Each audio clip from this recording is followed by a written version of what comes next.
All right, we should be good. Today we're doing a publish of macUtil. Well, maybe. Depends. So the developer macOS deployment, we're going to start chipping away at that. So you have a data app that you can just drop in applications and go.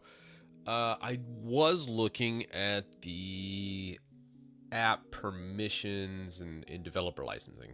So on Windows, you have to buy an extended validation cert to publish executables, which is about $350 a year. So Mac being $100 a year is actually a deal.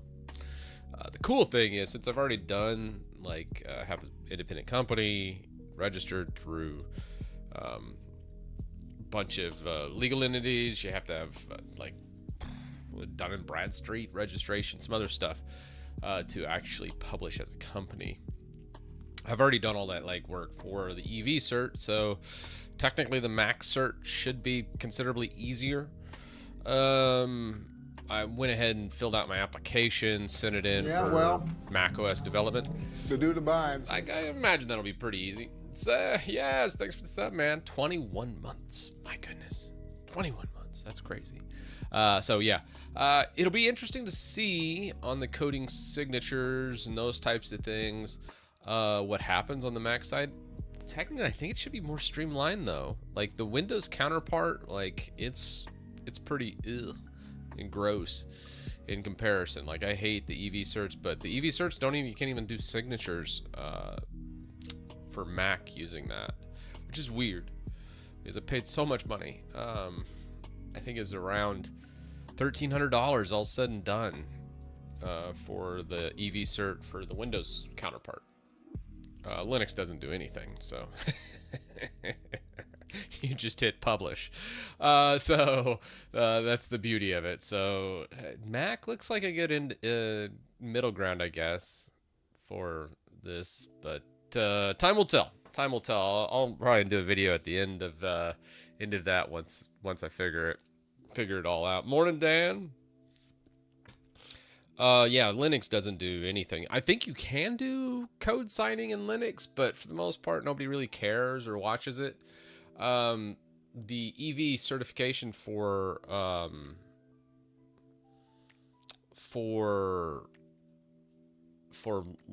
Windows is essentially to bypass Defender and Smart Screen. So a lot of people think antivirus is they're scanning your computer and looking for malicious whatever. No, that's not really how it works. These days, do you have money? If you have money, you can pass. So it's security by making sure broke people can't hack you.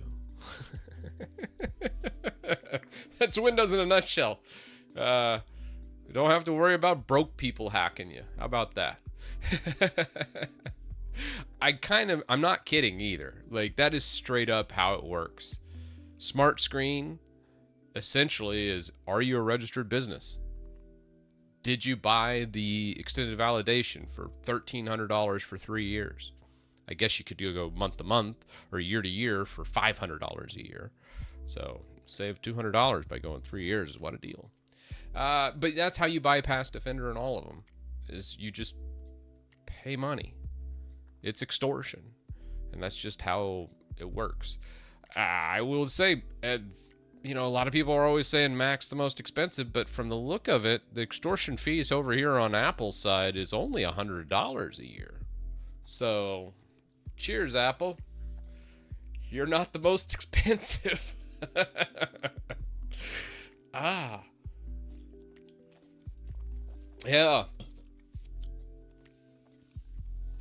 Yeah, I'll pay Apple $100 a year for macUtil to work. That's exactly right. Because what you do is you buy a license to do it. Same thing for Windows, except Windows is just more expensive. Well, Microsoft, I think, did it before Apple ever did. Maybe. When did extended validation come into play? Let's see. Let's ask old Jippity. When did EV certifications come out?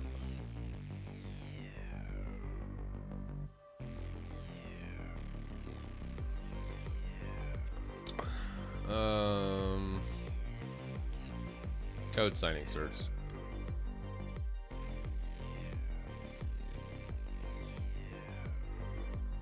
No.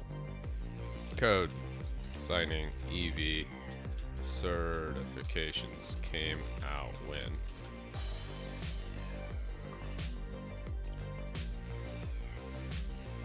Let's see. All right. Officially introduced in 2012. So yes, I guess they did kind of steal Apple there. Basic code. What about basic code signing? Did basic code signing come out for certifications through?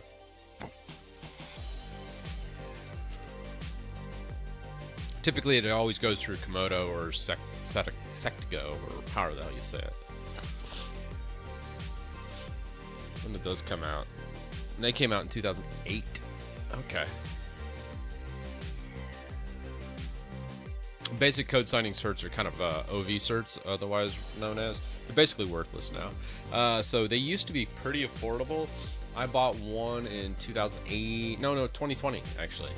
And I bought it for 3 years, and that one was only $60 a year. Now that cert is another couple $100 more a year, so I think it's like $250 a year. Don't quote me on that, but something around that.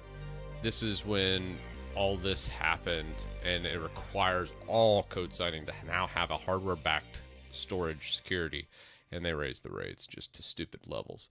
So yes. Kind of a good breakdown of what happened. Apple, I think, did the Apple license first, and then all this code signing crap came to Windows, and then they're like, hey, there's some sweet money here.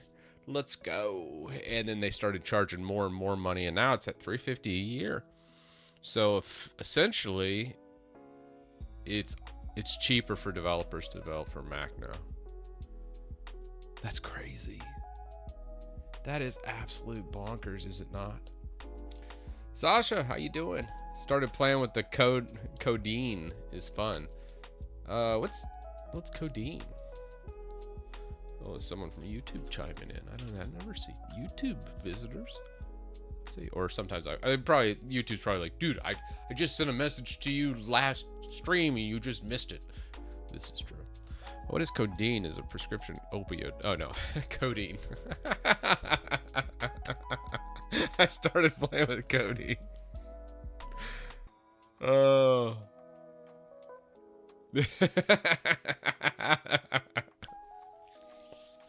Oh my god, I need to wake up. That's pretty funny. All right. Nice. Coding. Alright. I heard developer Apple ID lets you, let's see, what is it? Lets you sideload an unlimited number of apps on iOS, and they will get revoked after 365 instead of 7 days. Oh, that's cool.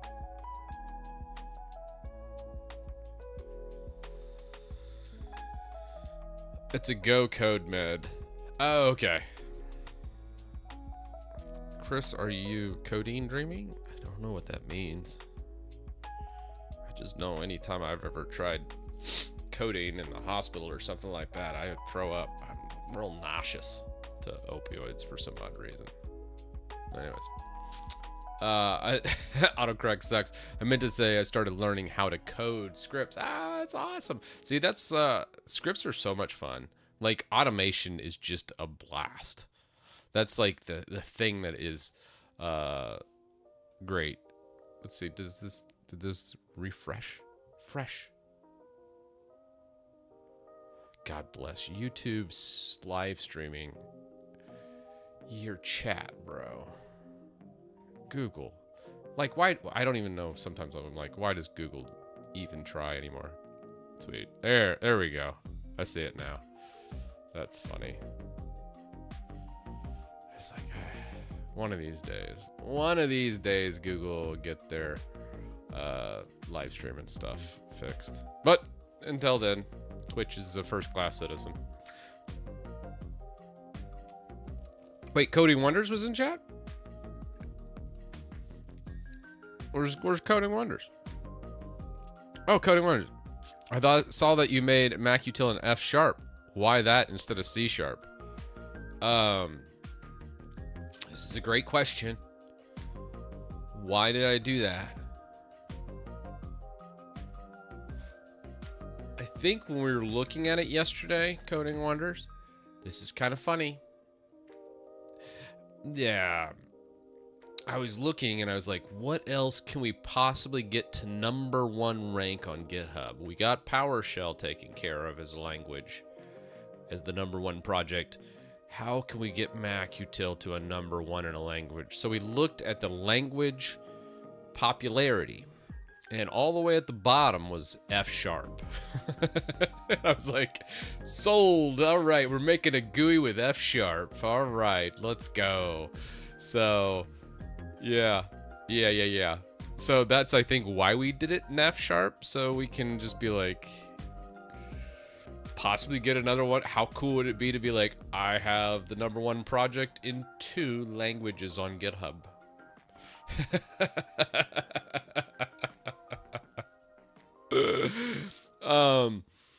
But I will say F sharp, I'm actually really enjoying the code that it spits out. It's kind of great. Christopher Titus, what clone do you use? It always captures my nose. That's kind of creepy. But I don't think I really use cologne, except maybe on an occasional like anniversary date night or something. But I'm kind of an old school kind of guy. I like the old Aqua Day Giorgio Armani. I think I've had the same bottle of cologne for over like 20 years, maybe 30 years actually at this point. Yeah, it would have been the 90s when I bought that bottle. Still rocking it. Still have some in there. So I don't use very much, obviously.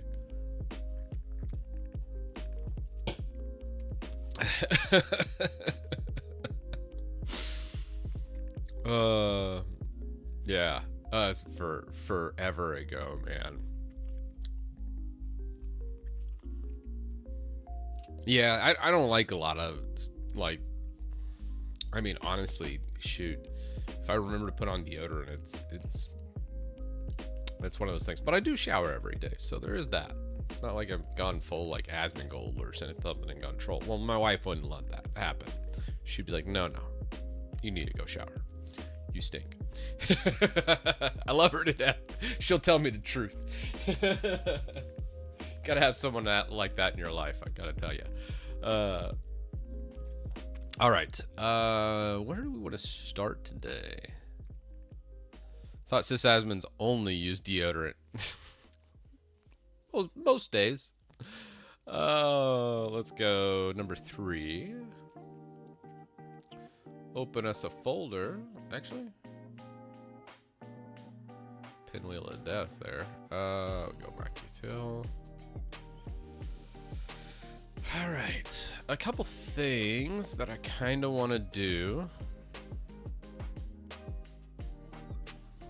Let's go sign in. All right. Yes. Hello. What is it? Oh, thank you, daughter. I appreciate you. I love you. My daughter brought me a Pop-Tart. That's so sweet. Let's see. Oh, coding wonders. What do we got? I recently set up macOS on a Docker container I found online and decided to make a C# port for science. It's going quite well. Yeah, so the one thing I would say, coding, it seems like there's so many similarities between C# and F#. And it feels like they've just got rid of a lot of like the curly brackets and some of the machine code essentially in C# and called it F#. I still haven't really run into anything that F# can't do compared to C#. It's just F#'s code looks better and less ugly. So that's that's the thing I don't get, but because I've always liked C#. I like both languages actually, and it always has been more intuitive to me compared to many other languages, which doesn't make any sense because technically I think C# is a little bit more cumbersome than something like Python or Go. So I don't know why C# clicks in my brain better.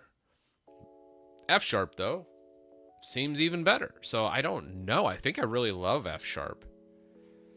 Yeah, they both use .NET as a base. And I kind of really like it. I know that seems like sacrilege, but yeah, you know. How you doing? As a newbie, it wasn't clear to me. So what are you working on? Working on this F# project for macOS. We did an entire boilerplate. Let's install that later tonight. We did an entire boilerplate code where we were able to launch everything. Actually, did I refresh? Yeah, let's get rid of, I don't know why that rust is there. Let's get rid of that. Let's just show you what our code here. Oh, we don't have Ghosty. Ghosty. Let's go macUtil. So from a script standpoint, I don't think I probably should do like the scripts at the start here. Anyways, .NET run. Show you it. So this right here, go away, is kind of like our categories. So we have these to do auto installs, and then we're going to embed other scripts. So essentially what you'll do is you can come in here. It's like a night on this side, but God, we need a better GUI. We need to build today as well and theme this out properly. But also I'm noticing the utility section of the tweaks isn't here either. So let's fix that as well. And also we need to look at pulling in like maybe a graphic library like WinUI 3, I think is what we said. Someone suggested Maui yesterday. There's a lot of different ones we could use.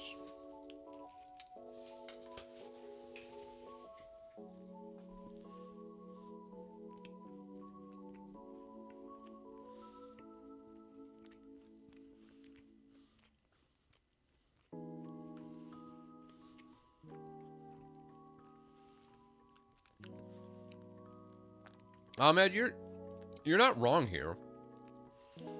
But I mean, the beauty of us humans, just as a general race, we're all human. Most of us, at least. I'm not sure about those VTuber people I see on Twitch from time to time. But I think, you know, the cream always rises to the top. It'll finally come through. Yes, there's monopolies and all this other stuff people always talk about. But the beauty of it is, you are in an age where everything is available. I look at what's available to the average 20-year-old, and I would kill to have as much opportunity today as which I didn't have back in the 2000s.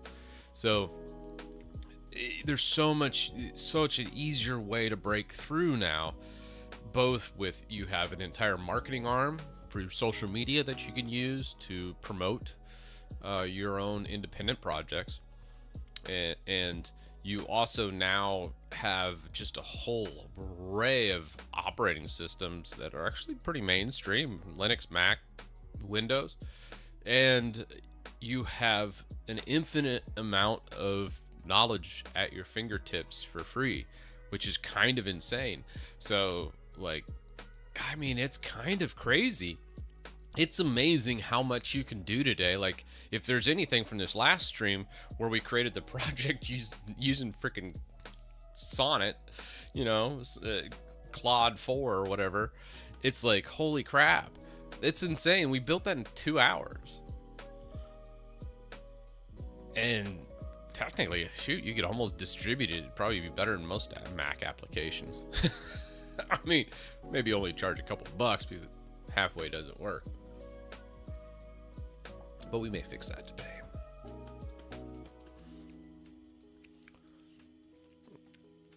I love how I have to have so much access to AI, but I'm fully aware that it needs to make money from me someday. I'm not looking forward to what shape this takes. This is a good point. A great point.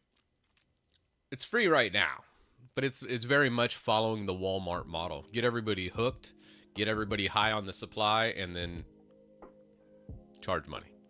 That's typically, I think, the model they're all going for. But if I could push back on this a little bit, there are open source models, and you can run those locally. They're not quite as good, but they do exist, and they're only getting better. And believe it or not, like Meta, believe it or not, with Ollama, everything's open source. So you can always run like Llama. I don't even know what Llama's up to now. I haven't been following. But things go completely sideways. At least we have the open source fallback open models we could use. So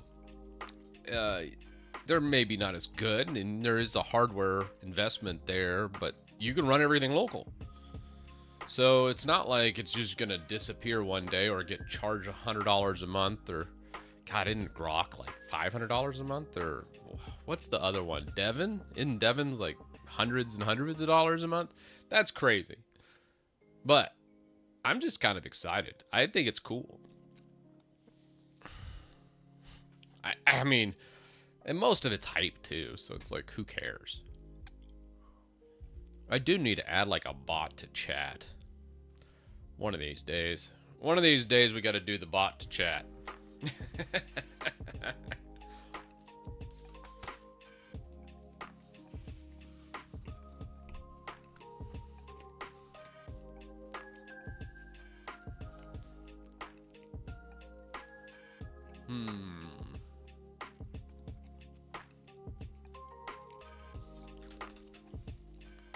Speaking of AI, let's look at this. I was working on the last night after we got off the stream. I was working on the CI, continuous integration and deployment through GitHub. So if we look at that,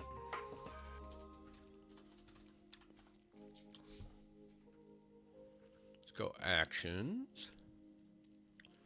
Let's work on this preview. Let's see where this failed first.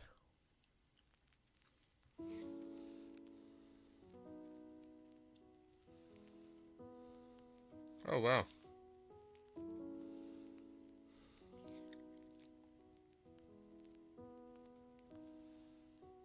Where did this error? GitHub Actions is not promoted to...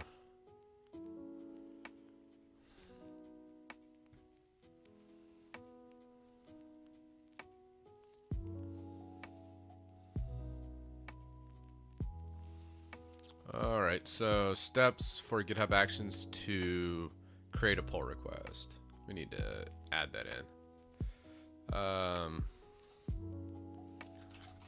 Are the steps for GitHub Actions to create pull requests on github.com.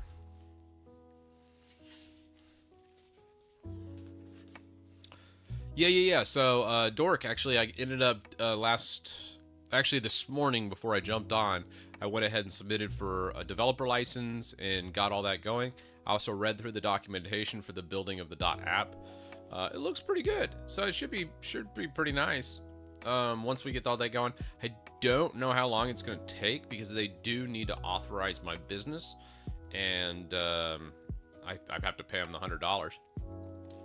But should work.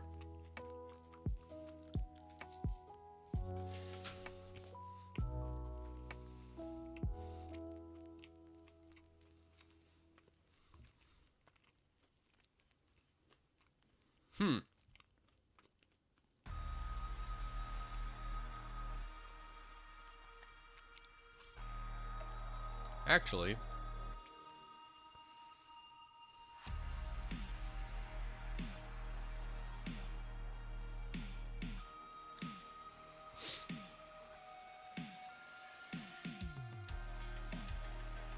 let's add that, I guess. I feel like there's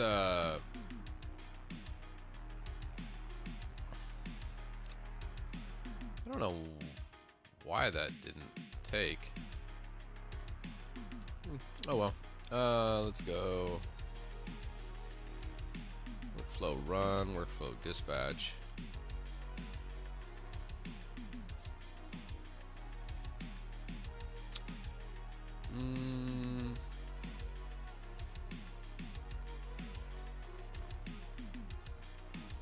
I think the permissions would be here, right? Yeah. And then our runs.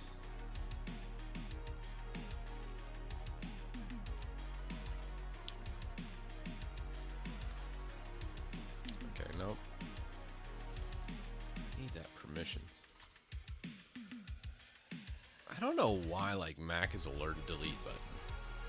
Is there actually? There's got to be like an actual delete button. Okay. Oh, shit.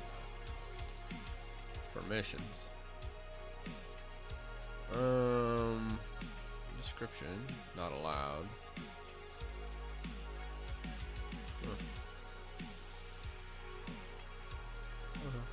I just said get rid of tag name. There's one other thing I just remembered. The creation of the tag name in here should be this should be something different. So we're gonna take this and we're gonna go incremental change from existing tags by 0.0.1. And then the actual real versions or subversions are probably actually 0.1 pull tags do not use date. Function delete. Oh my god, such a Mac thing.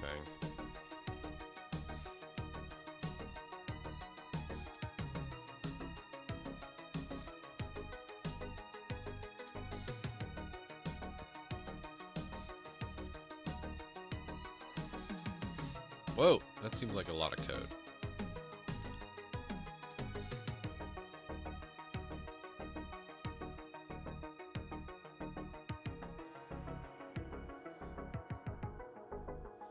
And so we got major, minor, patch. Increment minor version by 0.01. Reset patch to 0. Great.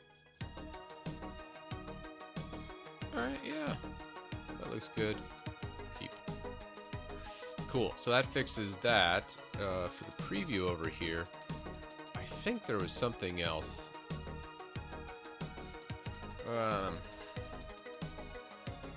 Correct me if I'm wrong, but don't you have to change GitHub action permissions through the website?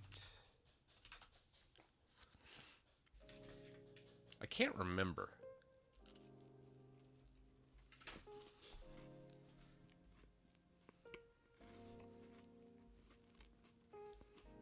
No, I don't think so.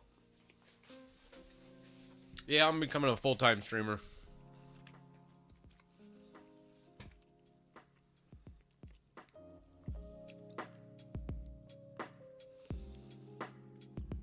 So it goes settings, actions, general, workflow permissions, controls the default permissions of all workflows.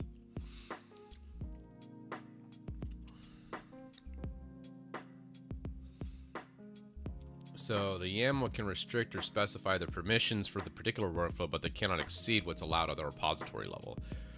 See, I'm pretty sure that's what I was looking for. It's like, still doesn't look right. So settings. Was it settings general? Shoot, I should have looked. Settings, actions general. So go actions. GitHub actions. General. Yes. So that's fine.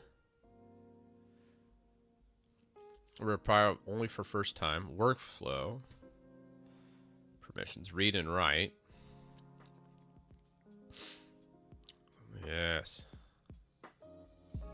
Create and approve. Perfect. See, I knew there was something else and I just couldn't remember. That jogged my memory. Perfect. So now that should work. The GitHub permissions actions. Honestly, I don't even think we need the read and write permissions anymore.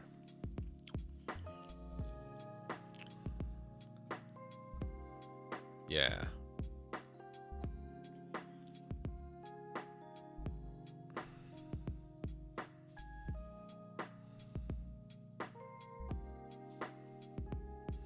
See, I don't even think this is needed. I think it's wrong. Cool. So let's oh.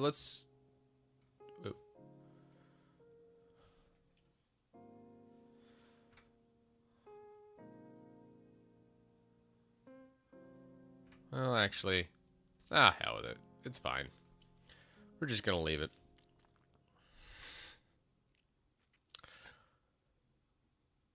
All right, check this workflow for errors. Let's check this GitHub workflow for errors.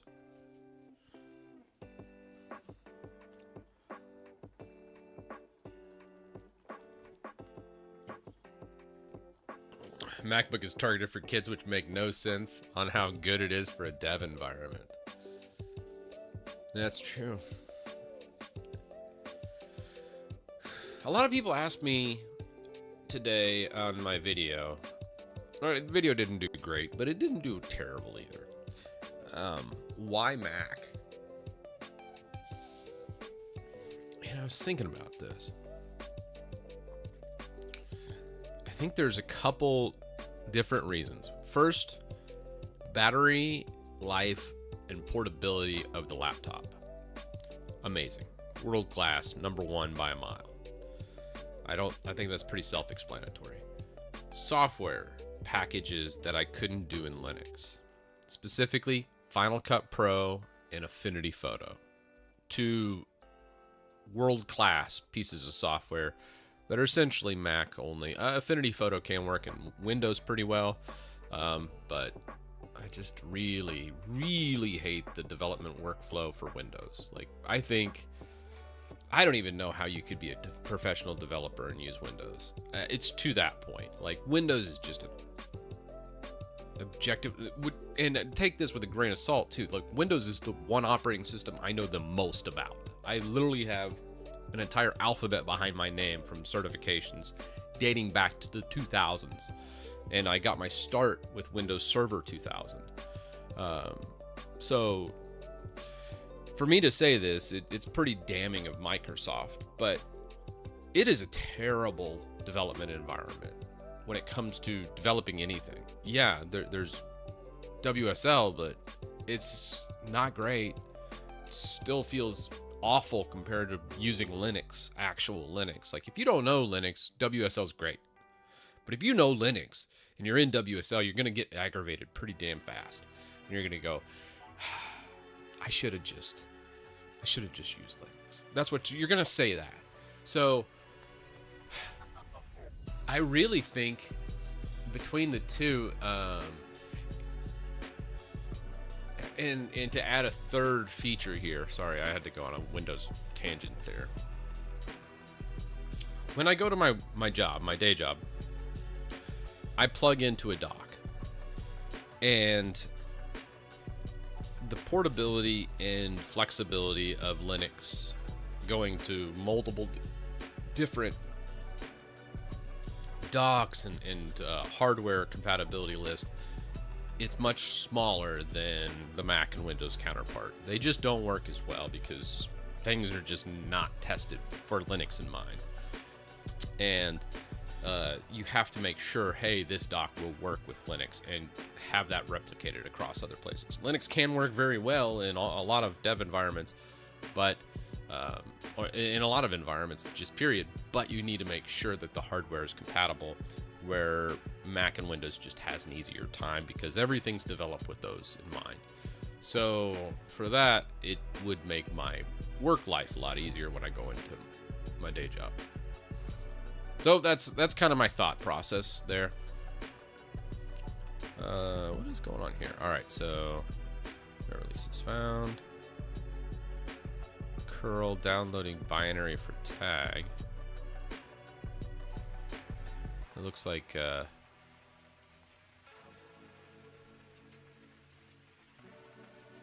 huh. Okay.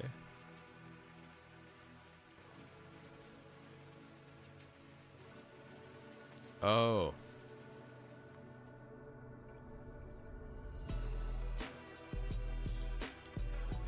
Okay.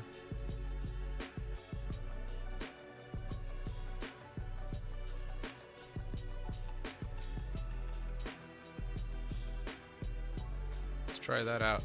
Let's do a submit here. Let's see what we get. You just need PowerShell to be as good as Linux Bash. Oh, man. Yeah, that's never going to happen. PowerShell's not bad, though. Like, a lot of people crap on PowerShell. But it's not I like programming in PowerShell. It's not the worst. Yeah, well, the dude abides. I Titus. Thank you for the sub. I totally botched that, and I'm sorry. Let's go, and we're gonna do source control. Oh, geez, what do we got? I'll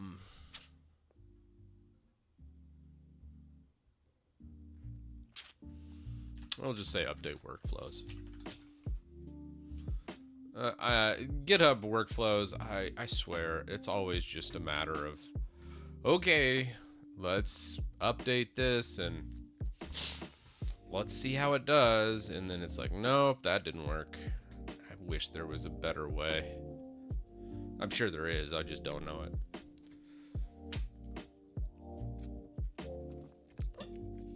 Is an angelic warp.dev is an agent dev environment, not just a shell. Man, I'm kind of out on that. I'm good with terminal, and warp.dev terminal just, ugh, it's just gross. I don't like it. So warp terminal can go fly a kite, in my opinion. I mean, Ghosty is by far a better terminal. I love Ghosty. I think that's great. And if you want it even more minimal, you can't beat Alacrity. So, which one do I have?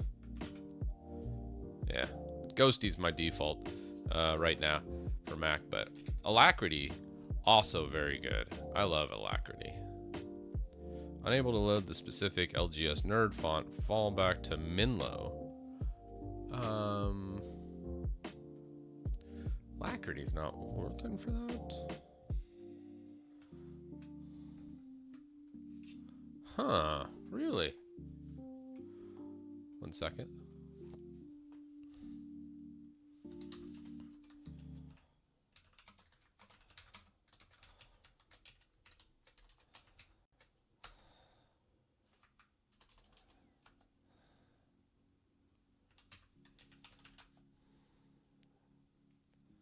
Do we not have Meslo? Yeah, well, the dude abides.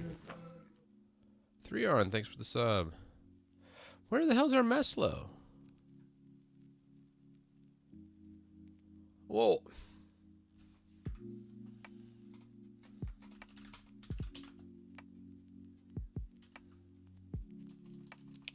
Do we not have any nerd fonts? Wait, no. What? What's happening here? Why is it not reading the nerd fonts?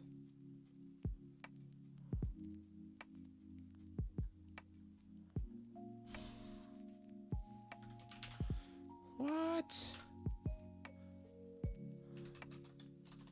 Let's use Ghosty. That doesn't show anything either. What?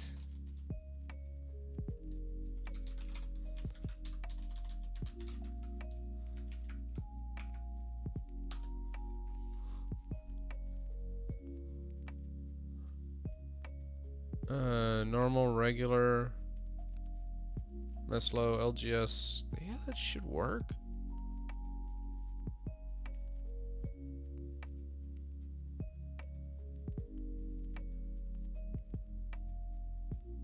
Is Ghosty using Helvetica?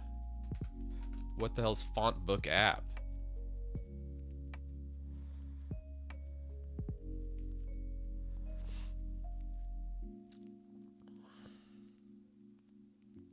You can do coding tasks in parallel.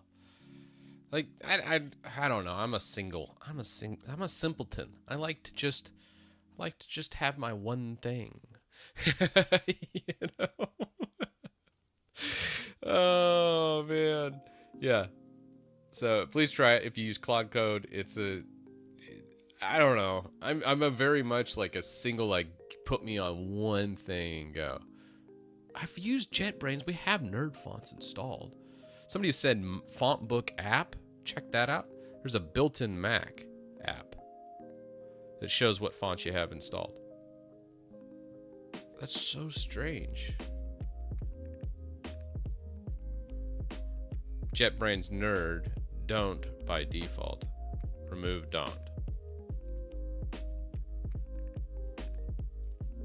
Font browser. All right, well, let's explore that. I've never used font book. Oh, what is this? What is this madness?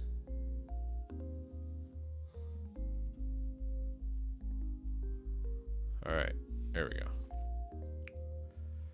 I don't know what I'm doing here.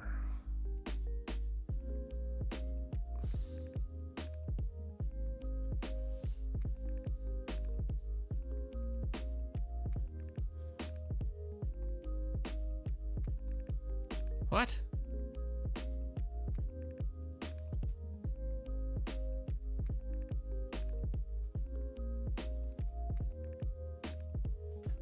Like,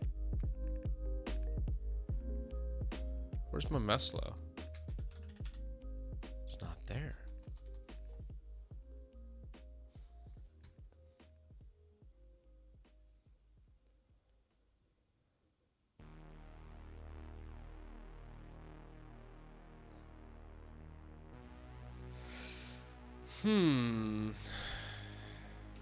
Alright, we're gonna do it like we do it in Linux. So you guys can sit there and cringe and laugh at me. Point your finger. Here's how I do it in Linux.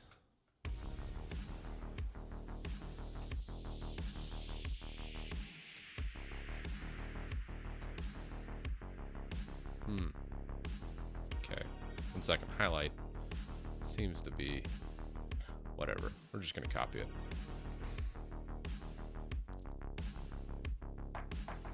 Yeah.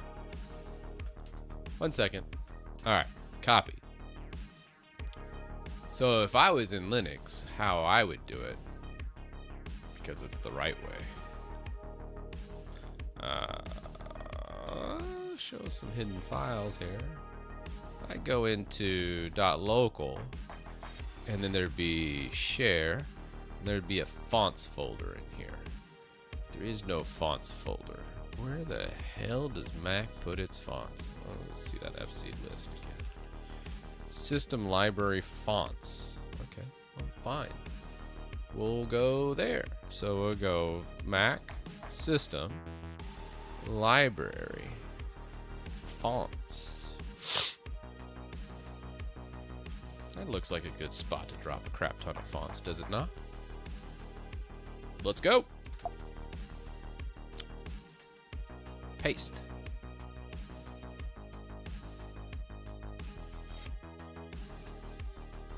You suck. Whatever. Okay.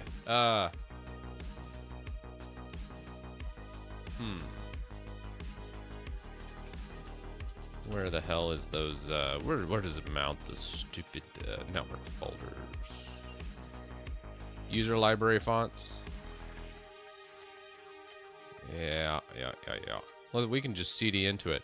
I'm trying to figure out where does it put network location drives on here.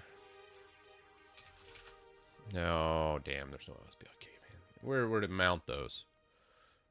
Volumes. Thank you. There we are. Yes. Yes, indeedy. Let's go drive.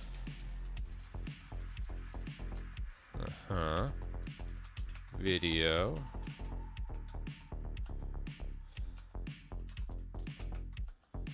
Let's go over into... where are you at, GIMP? Yes. Fonts. Okay, great. So, we're just going to go copy. Sudo. Copy. Star. Over to system.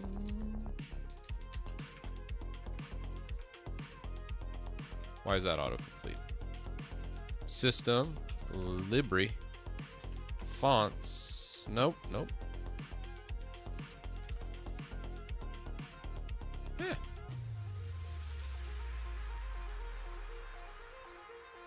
Read-only file system.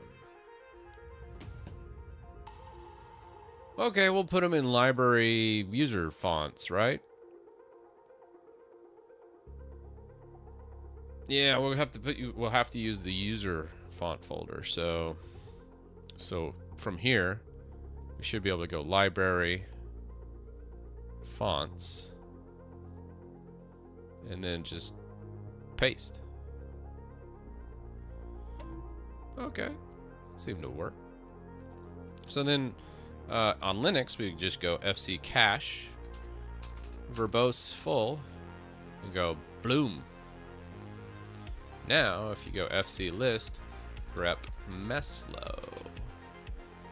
Yeah, buddy. That's what I'm talking about.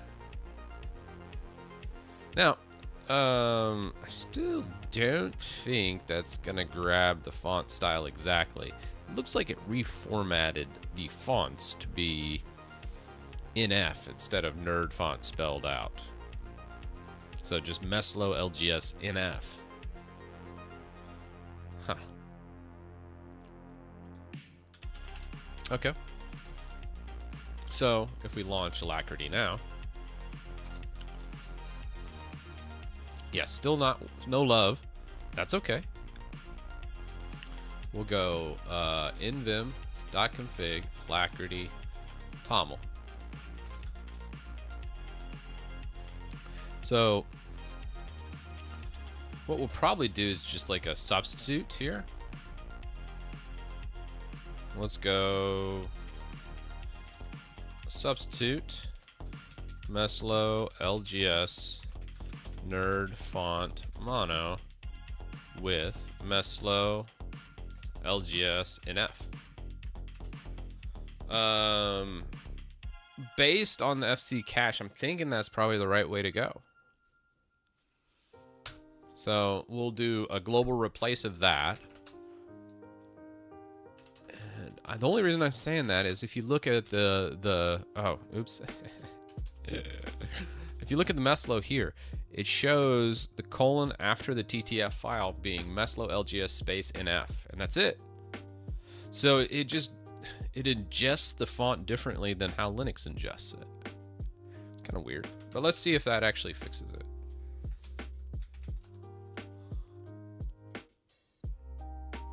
Yeah, no error down here, and this looks like Meslo now. So just a few different things. I don't think you can move folders on Mac. Yeah. You can't cut folders. So anyways, sorry, I got sidetracked. We need to check on our workflow now. Now, so this is wrong too. Shoot, one more change. Ghosty.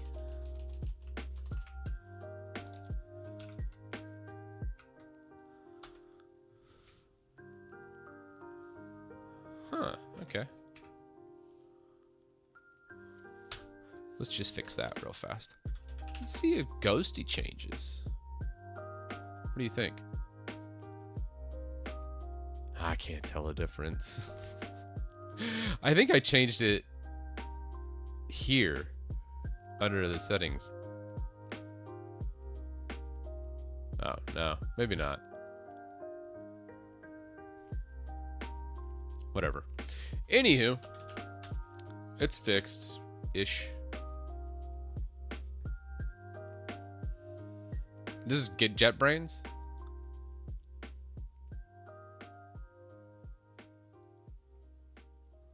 Ghosty is using Ghosty. So... is it? How the hell do we even tell?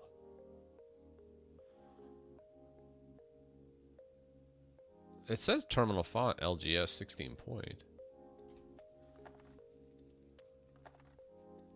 The R and L are quite distinct.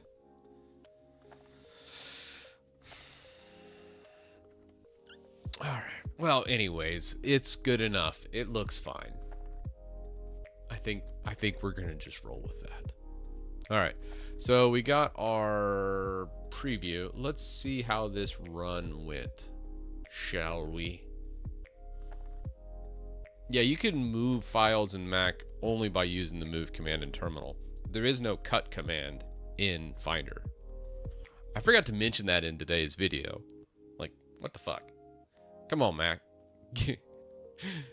You don't believe in cutting? Like, what? Oh, there is. Command-Shift-V. I'll have to remember that. So you command... But that's paste, isn't it? No, command... No. Command would be... So, Command-Shift-V is cut. And then Command-V is paste. Okay. There is. Okay, so it's just hotkeys. Okay, so it does exist. So maybe it was a good thing I didn't put that in today's video, because then I would have just looked like a noob. Look at that. Super weird, though. All right. Let's test this workflow run.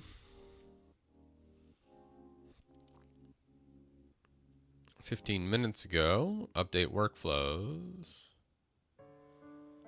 Check for typos.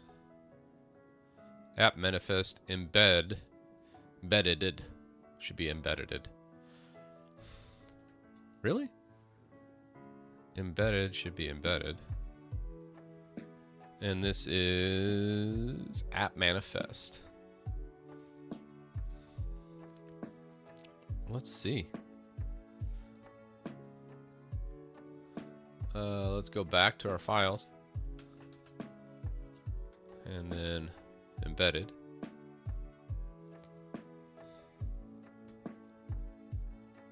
Huh.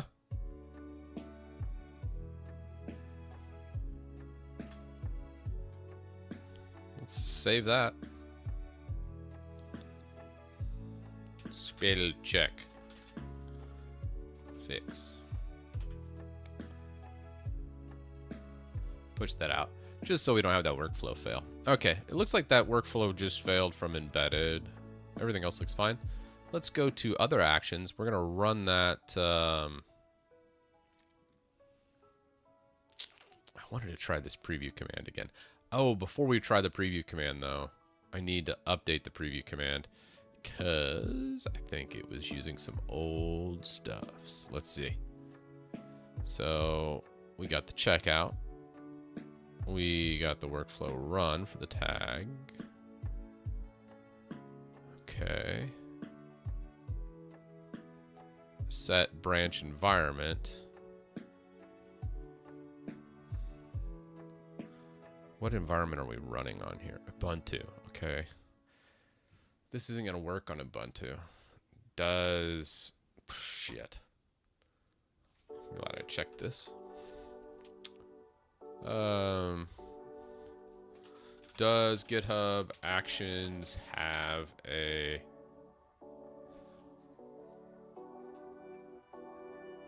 Mac have a job that can run on a Mac OS environment?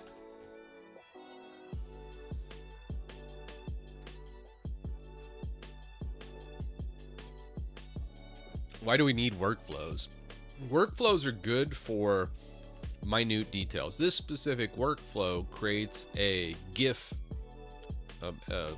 animated image of what the actual project does. The CI/CD, or continuous integration, continuous deployment, helps find typos and maintain a level of uniformity to the project. So I think everything should have unit tests in it.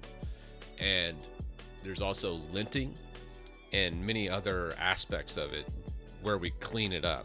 It helps prevent tech debt, which I already hear what you're going to say, Phoenix, on that. When you use an AI, there's going to be tons of tech debt. Yeah, that's true. If you just let AI run wild, you'll have tons of tech debt. But there's a time where you can cull everything in and kind of clean it up, which we're going to do today, and make it better. So I think that'll work. macOS 14 is Apple Silicon. Uses Intel. All right, let's push everything to macOS for the run and check compatibility. You know you can just create a GIF. Yeah, but let's say I update this 100 times, which you might be like, 100 times, that seems excessive. Yeah, but we're talking over the course of like a year. That's actually probably pretty on par. So let's say you update it 100 times. You need to update that GIF each time. Well, obviously you're not going to do that, because who wants to update a damn GIF 100 times? So this workflow is going to make sure that preview is always up to date and I never have to worry about it. I think that's cool. Like, why wouldn't you do that?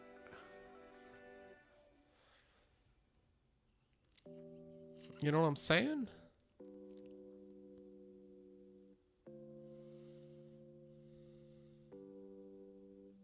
Is there a Darwin version of VHS for charm bracelet? Shit, we need to check that. That's kind of cool, but let's check charm bracelet.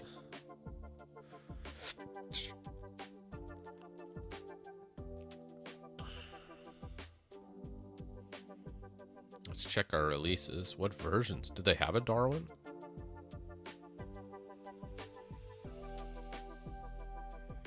I do not see a Darwin in here. Okay. Damn. I don't think I can do this.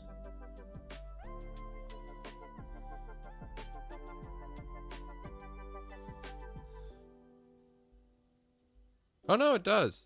Brew install VHS.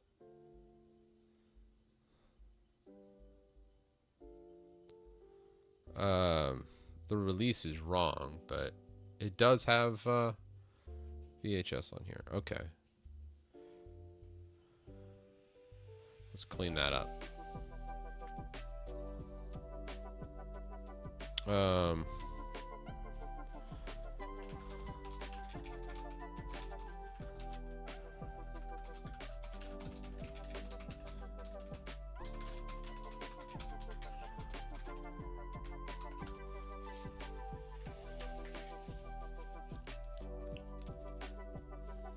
Oh, I know.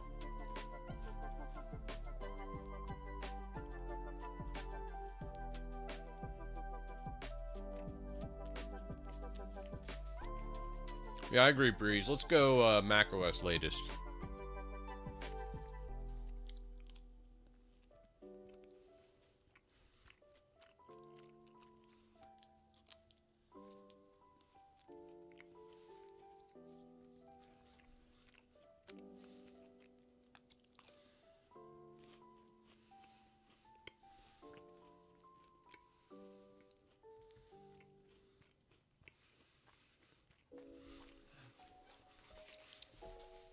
Why are you using F#?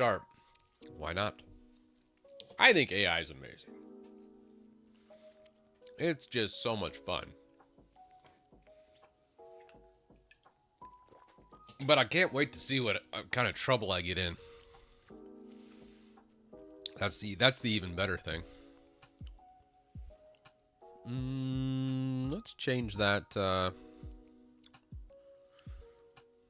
want to say in the dev environment, we're going to need to...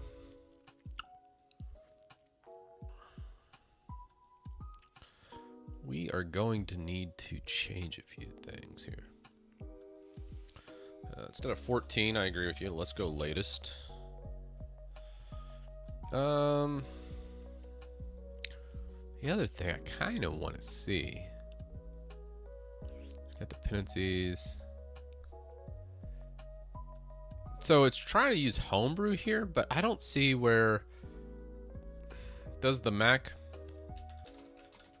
OS latest run have Homebrew installed by default?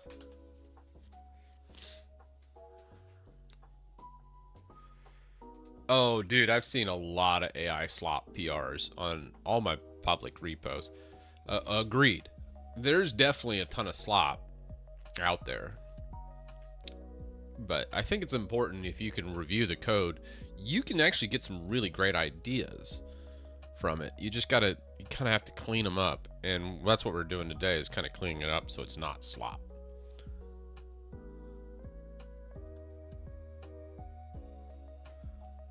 Okay.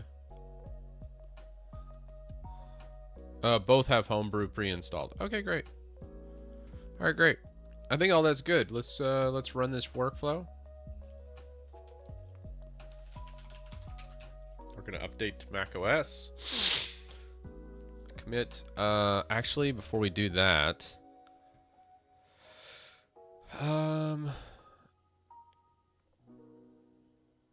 GitHub preview.tape. I think we need to look at preview.tape. So, right now,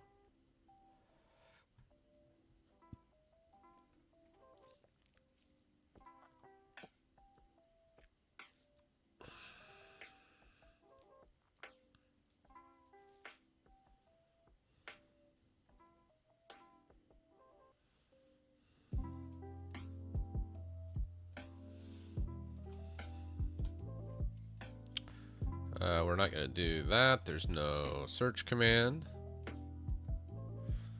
And if we run the macUtil, let's come over here.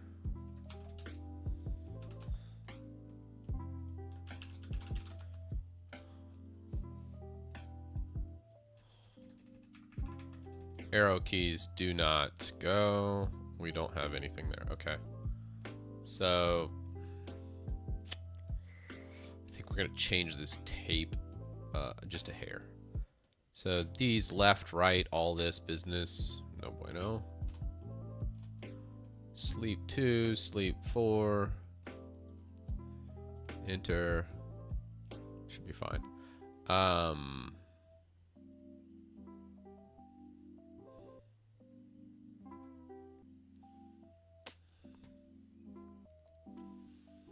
don't think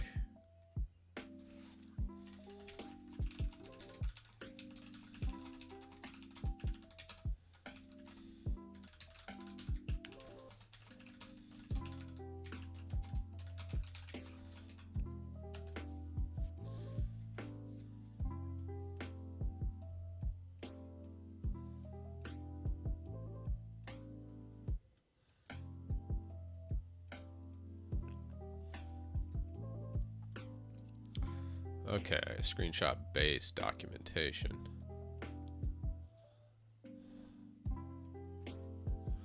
So probably use a screenshot method, screenshot based documentation.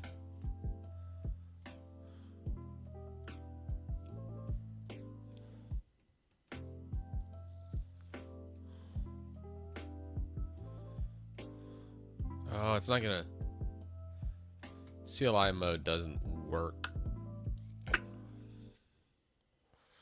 Darn it. Screenshot based.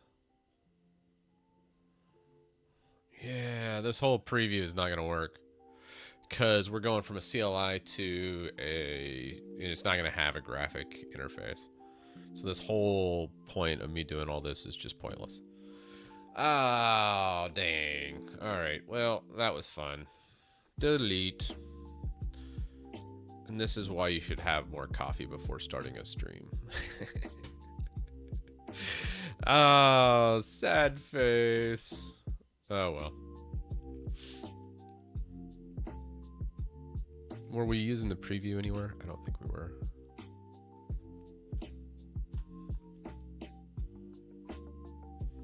Clean that up. Clean up. All right, let's do some cleanup and document structure.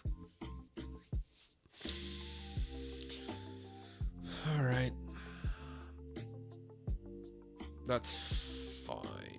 So that's good. We got rid of those. Let's look back on our actions. What other actions have we got rocking? So bashisms for our bat shell scripts, typos, just because I suck at spelling. Dependabot updates is fine. F# checks.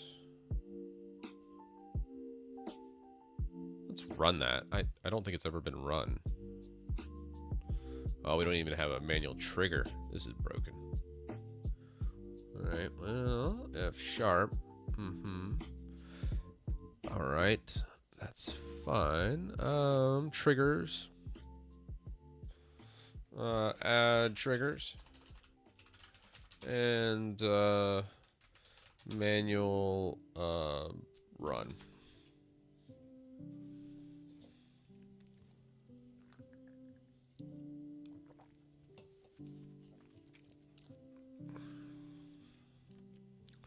All right. On push of F# FS project, run that. So we added a workflow dispatch, which is manual run. And then also we will be doing it on pushes as well. Yeah, that's fine. Let's keep that. Update pushes to repo and manual trigger for F# linting. So now that workflow is a little more useful. Before it would only run when someone did a PR. That might get super annoying, especially if I start committing code that is incorrect. But that's okay. It's going to teach me to do PRs. Force me, actually. Which is something that should happen. Issue / commands. What is this? That's right.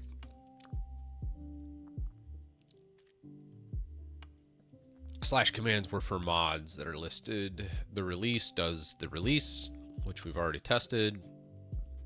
And script checks is shell check. What happened here?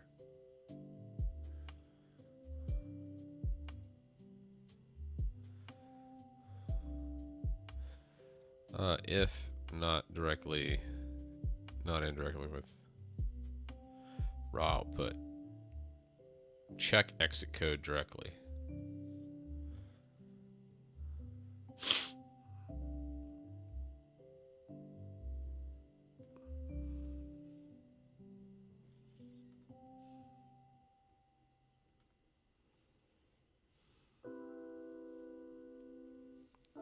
WhatsApp line 3 of 3. Oh, that's the common script one. Yeah. We still got to fix that too. Check exit code. I don't want to get too lost in the weeds on shell scripts yet. Just want to kind of clean up our CI/CD. So this is fine. That should probably fail on us, but now we can do one. I want to do a manual trigger, make sure our linting is working for F#, because I want GitHub to tell me and yell at me when I screw up, which is probably going to be often. Bashism is when you have POSIX compliant scripts. Most things in Mac is run through ZSH. Now, everyone kind of confuses SH scripts and bash scripts, especially this happens all the time in Linux. Everyone's like, well, it's just bash. No. There's a difference between something that's POSIX compliant and uses shell or SH instead of bash.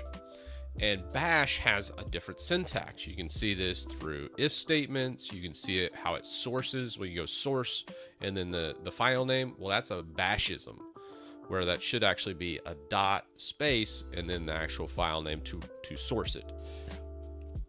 These types of things can get kind of confusing, and I want to eliminate bashisms because let's say, God, what is it? Does Mac still ship with like a freaking bash from 10 years ago or 15 years ago? It's something stupid.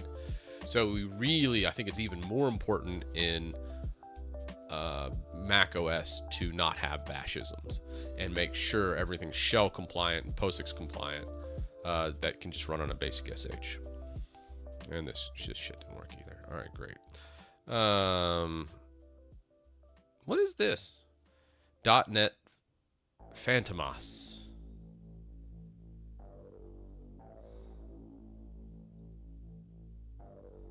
What is .NET Phantomas? .NET Phantomas.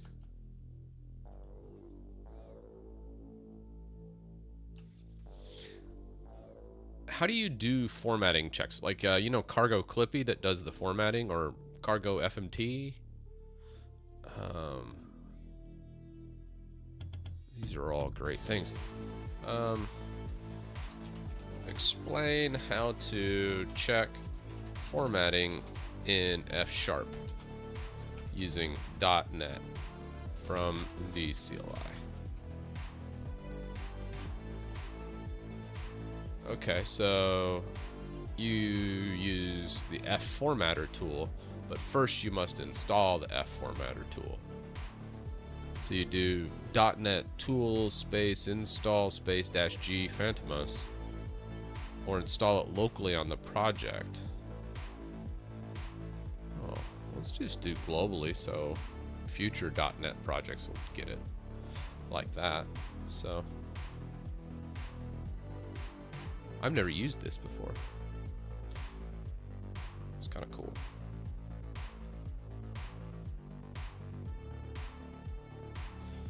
CSH-L. Okay.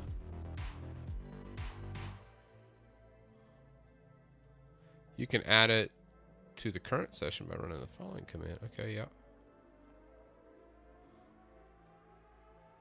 So that's Phantomas. All right, continuing on. Checking formatting. You can check specific files with -- check.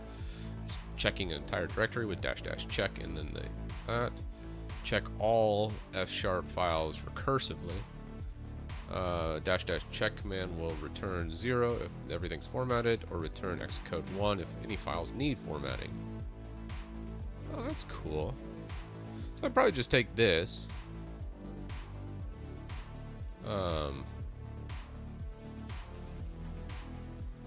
Let's just copy that.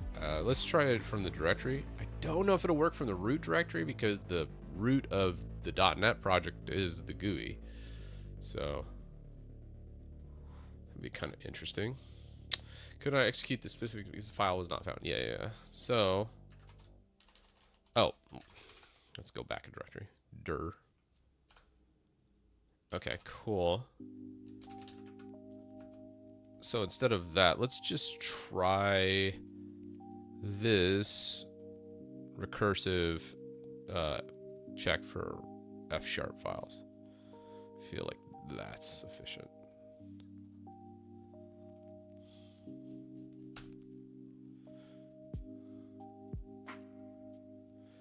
So Phantomas is not there.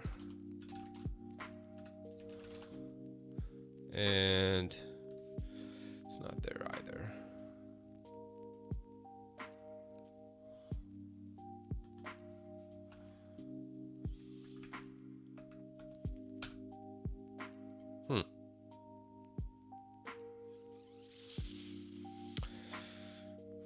Huh. Well, you think that would work.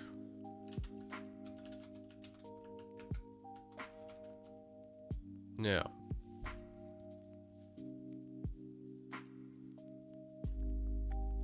Yeah, we need it in the GitHub workflow, but I wanted to run it locally. Just do Phantomas without .NET. Oh.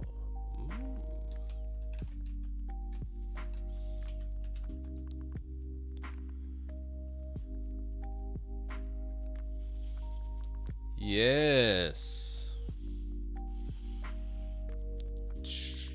Way to be. Twitch chat's way better than any AI. I stand by that statement. All right, that looks good.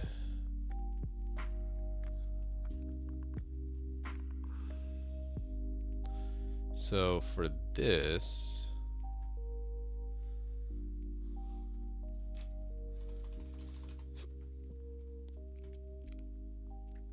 we need to set up .NET right here, and then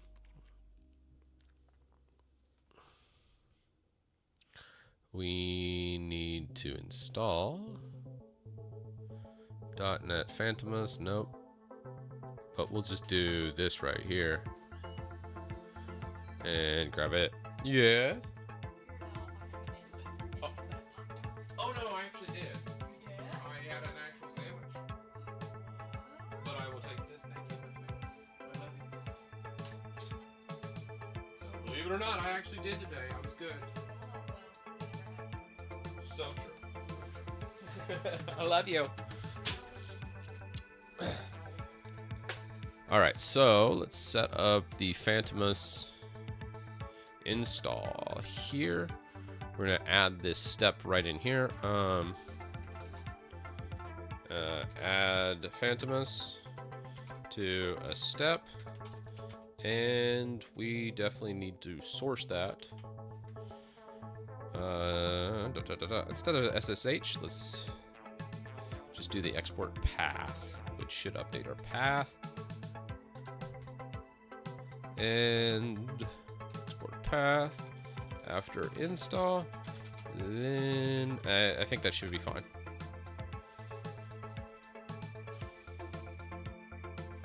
I like that.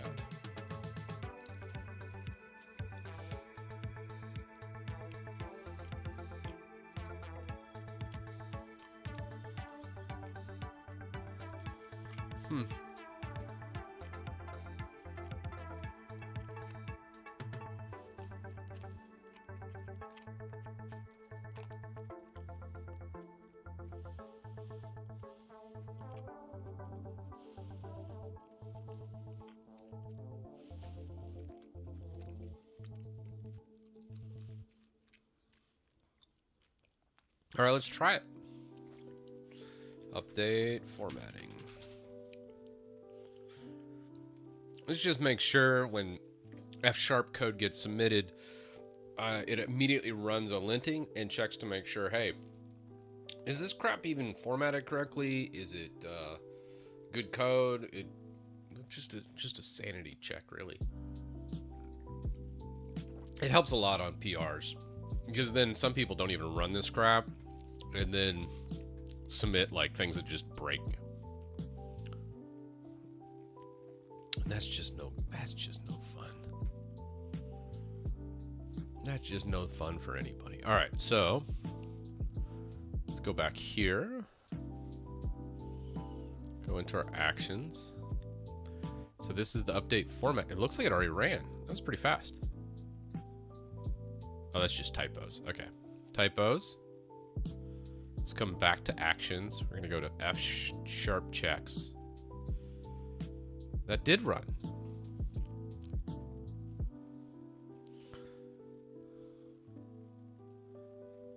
So here's the Phantomus output.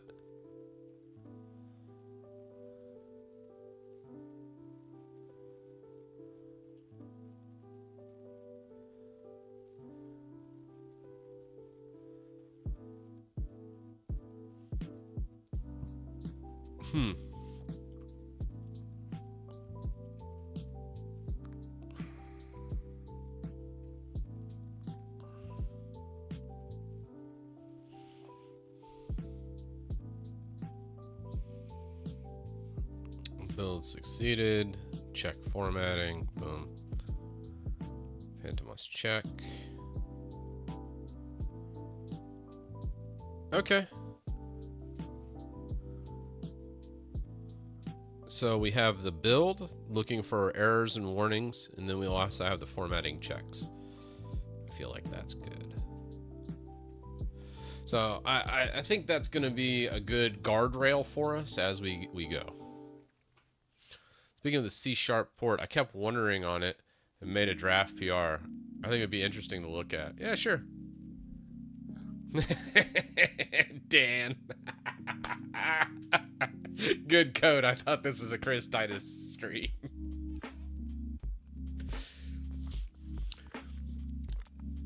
That's fair. Chris, hear me out. If you're so serious about ISO multi-booting, stop using Ventoy. Get yourself one of these beauties. What is this?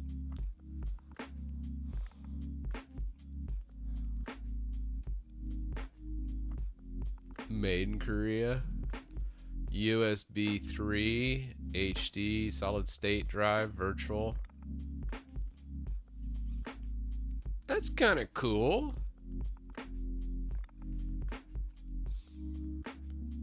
A more improved successor to that.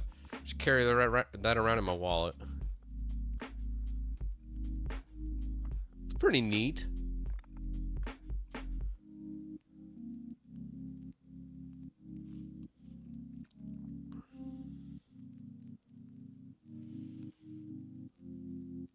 Right blocker, safely removal. Super speed. Just a USB 3. Yeah, that's pretty neat, maybe. I don't know. I really don't leave the house too much these days. But, a very interesting tool.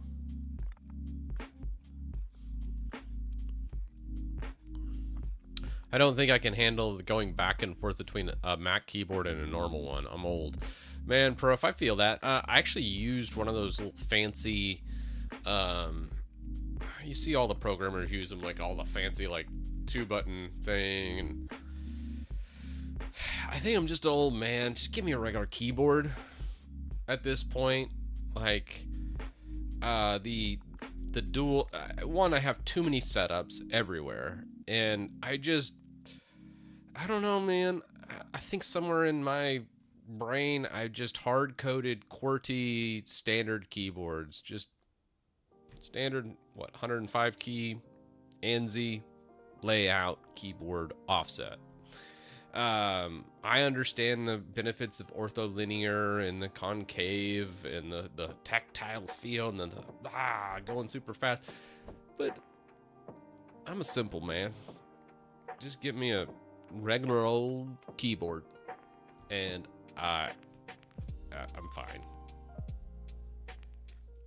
I think I could probably do the programmer keyboard if I just programmed only, but I don't. And when it comes to gaming, I'm sorry, but those keyboards suck for gaming. That's something that most people don't tell you. So I don't know. Just give me a standard keyboard. It's kind of I'm to that point in my life where I'm just like, I'm old. I don't want to deal with that.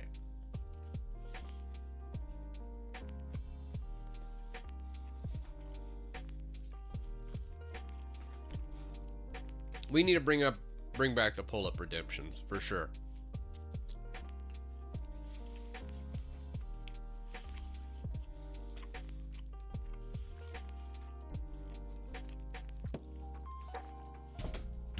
Way ahead of you, Dan. Just a normal QWERTY mechanical keyboard.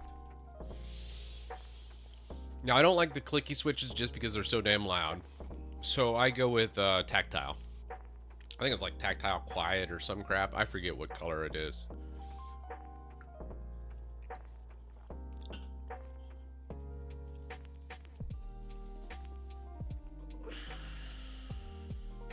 Adding in some Navy SEALs could be fun.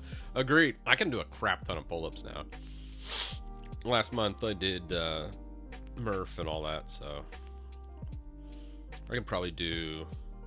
If we did it over the course of a couple hours, I bet I could pull out like 200, 300 pull-ups.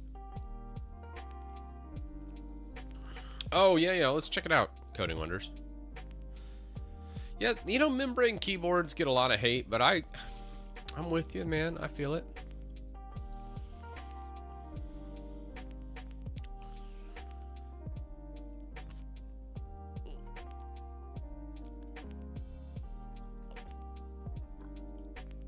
Let's see what you got.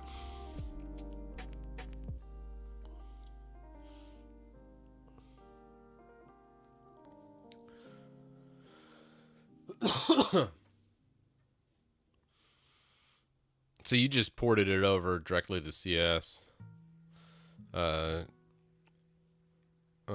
C sharp.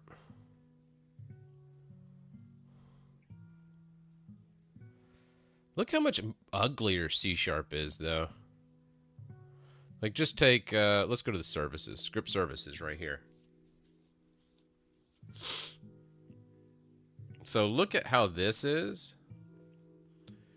And then just look at our structure using F sharp. I think I'm just in love with F sharp. Like, look how much prettier F sharp is. Like, C sharp just sucks comparatively. It's like, so I'm noticing a couple things with F sharp. Like, this is my day one impressions as a new programmer. F sharp feels like Rust and C sharp had a baby, coupled with some more functional language that is readable. So it feels right. I don't know what it is about it, but I think by default, when you're doing like the LUT here for categories, you have to make it mutable. Otherwise, it's an immutable variable by default.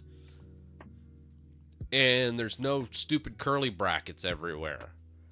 There's no stupid public classes and void this and ugliness of C sharp.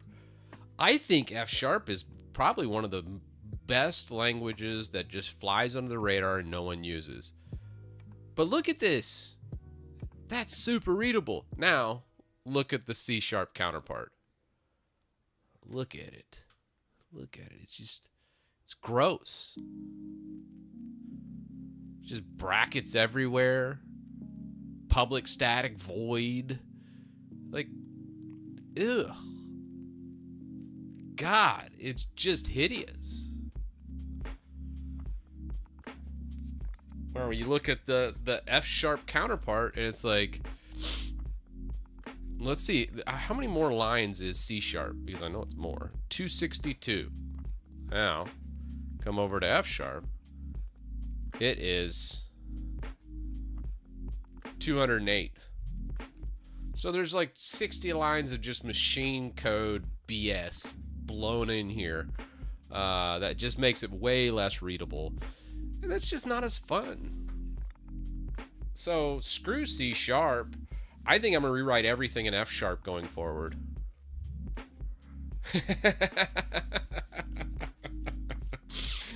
Titus is like, I don't like F sharp because of the lack of brackets.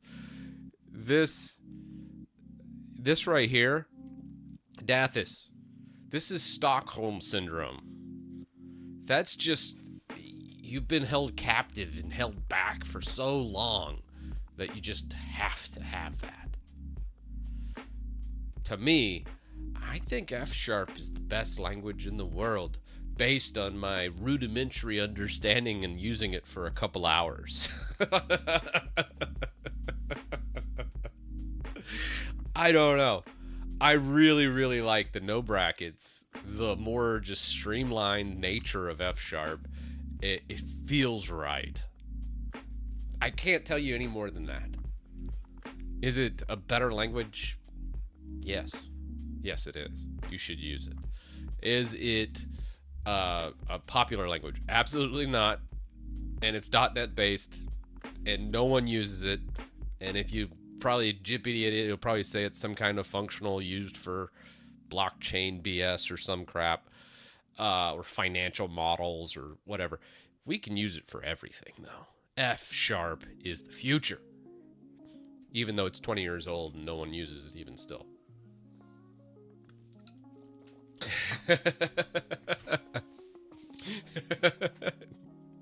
Oh, I need to. Here, I think I have a clip function. Clip that. There you go. I don't know what that did. I just always had the button and I always wanted to push it. One of these days, I'm going to learn this whole streaming thing. I feel like I'm making progress, though. I think it's really just about hitting record and seeing what happens.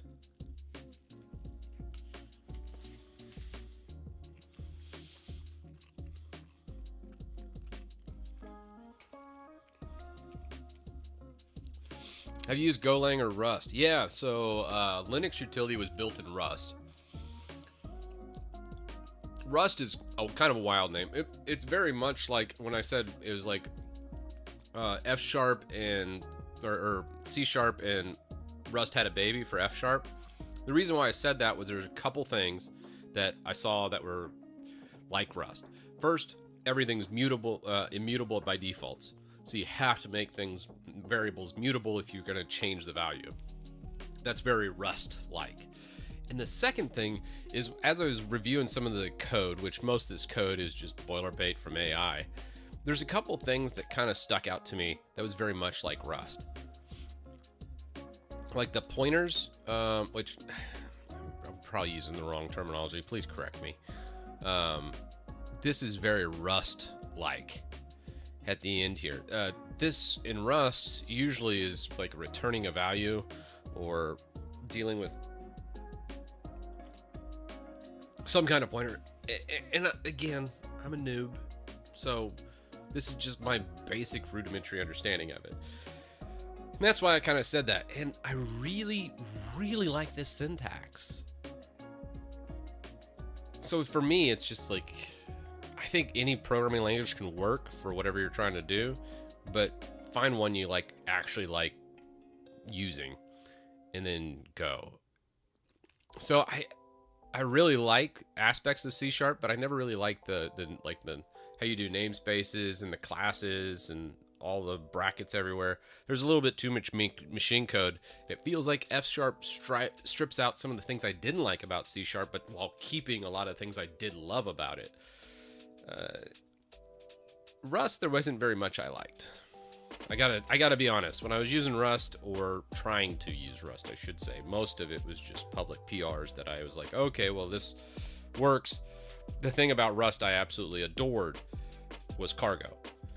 Cargo publishing to crates.io and having like this general repository was so magical. I loved that. Even though Cargo's slow as hell. Cargo, man, such a cool way of formatting and kind of standardizing code and pulling in extra libraries. So I really, really dug Cargo. And I don't know, I think F Sharp has a lot of charm to it. I feel like if there was like a G Sharp where instead of doing like these, but pulling in like the Cargo TOML files and then having that, like, it's like a bastardization of all this, but that would be even better. And maybe I just explained some language I haven't run into yet, but I really like this.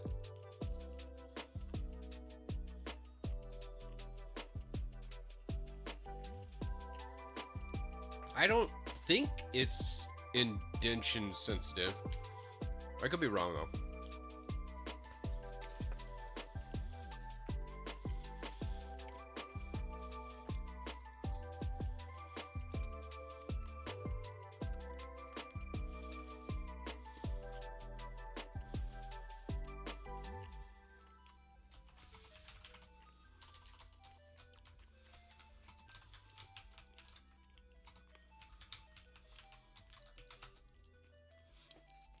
Let's ask the AI gods. Yes, F Sharp is indentation sensitive, like Python. Indentation is used to define code blocks.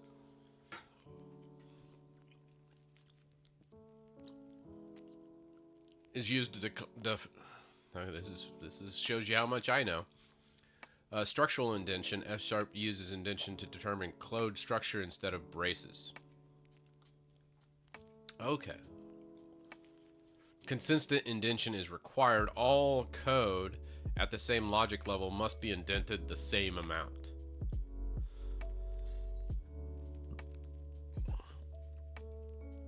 The standard is 4 spaces. That's a choice.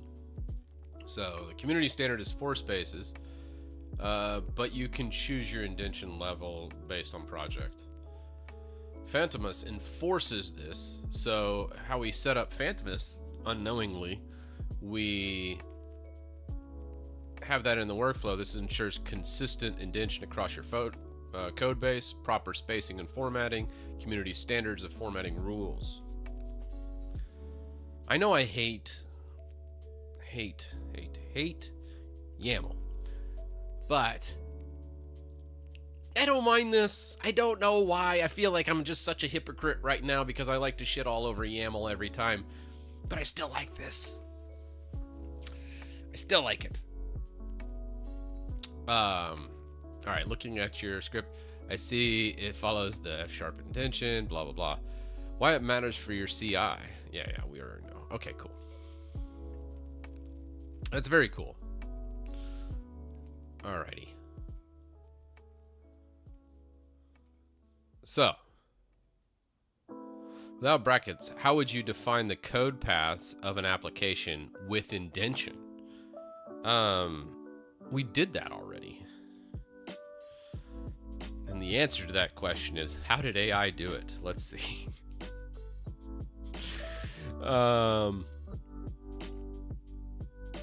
You know what we need to do?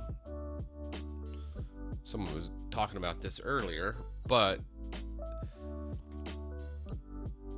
here is the project structure. We have the project file, application XAML, application entry point, the models, script info, script category model, services. This is where we're parsing the script and loading it. I think the TOML parser will show you how we do the code paths,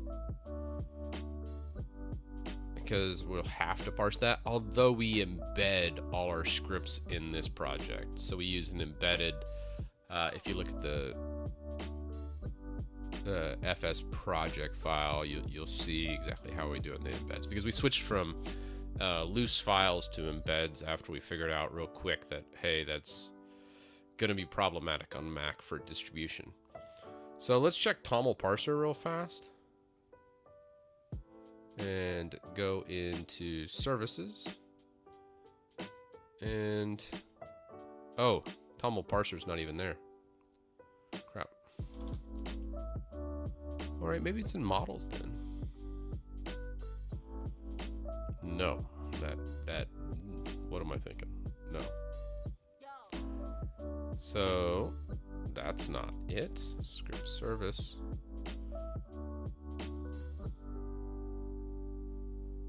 So this is where we're getting the embedded resource. Changing a few things. We had to do this replace because of how embedded works on the imports. It was weird because the directory paths have hyphens, but we had to replace them with underscore because it was erroring for some odd reason. So we get manifest resource stream, read it, load scripts from directory path string, and then we pull it into a list, categorize it. Speaking of which, this did not pull in our utilities, by the way.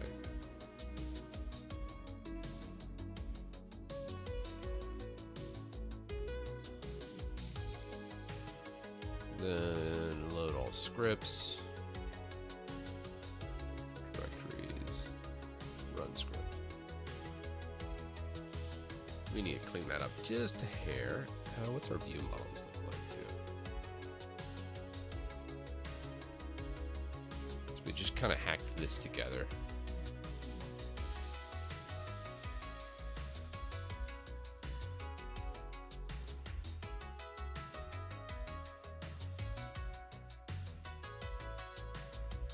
Okay. And for views, that's the just how it builds the GUI. You know, got some ideas there.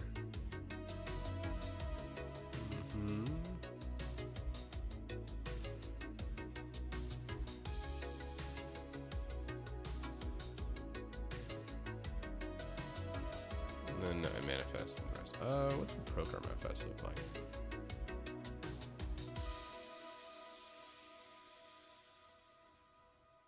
Okay.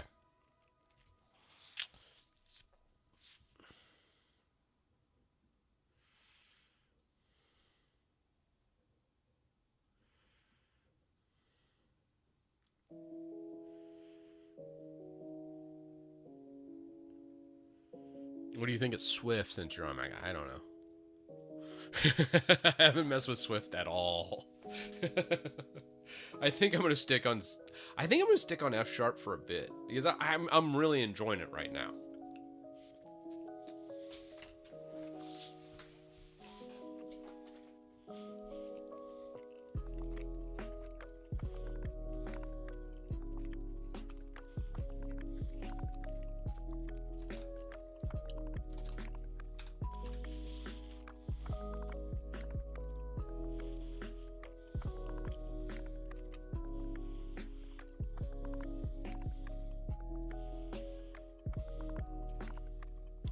Some of this I'm just updating. Okay. Looking at the scripts, it does look like system setup is not being used or cold. So let's go to system services. Let's see what's going on here. And we're gonna go system setup under -- scripts is not being pulled in as an embedded resource. Now, before you submit that, I did want to check our project file. Yeah, well, the dude abides. Fat bastard, thank you for the sub, good sir. For the gifted sub to Cam. Oh, nice. The embedded resources is scripts in here, so it should grab this, but I do not see it. Let's add the context of the project as well. Where are you at? And see what it says.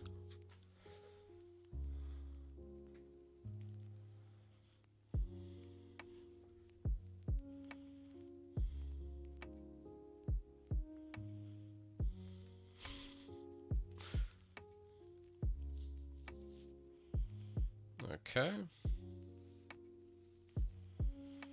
Come on, CD over. You got this.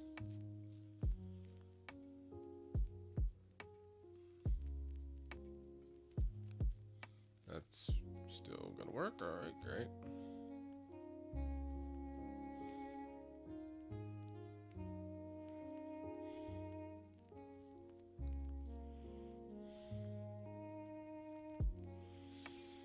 All right, can see it's actually embedded as resources. See how the paths are being processed or how the resources naming are being transformed. Let me check the tabs.toml to see the directory structure. Now, let me check that. TOML structures are different. Uses data with data entries and uses data. Ah.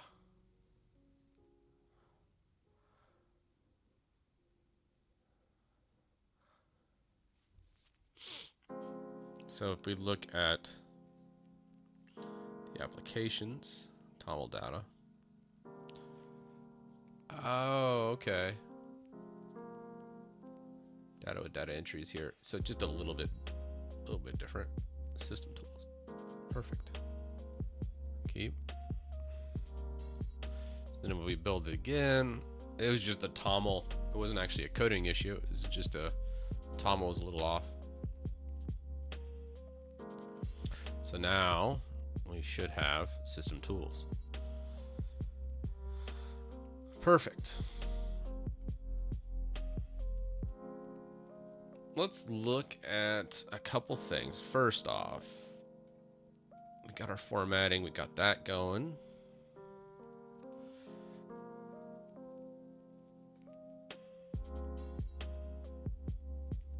One line usage. I don't know if we're going to be able to do one line usage. We'll see. I think we need to fix one. There's two big issues I see right now. One, fixing the common script. And then the second one is real-time verbose output of script execution. So those are two big ones we need to address. Let's see what we can do with that.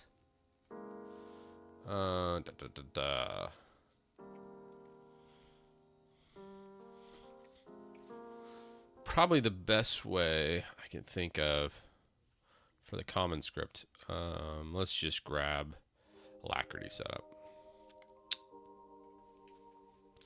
Since these are embedded resources, this script will fail to source the /common script.sh file. What methods can we use to fix this?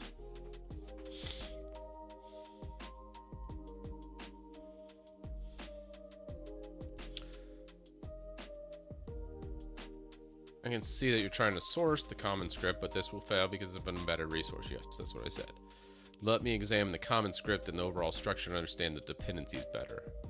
Now let me check how the GUI application might embed these scripts. Now, handling of the embedded resource. I wonder what it's going to come up with.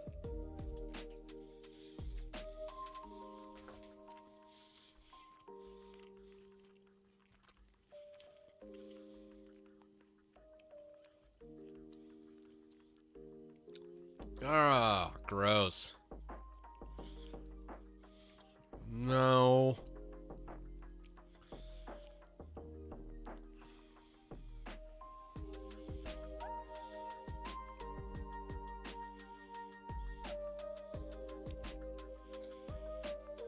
I hate method 1.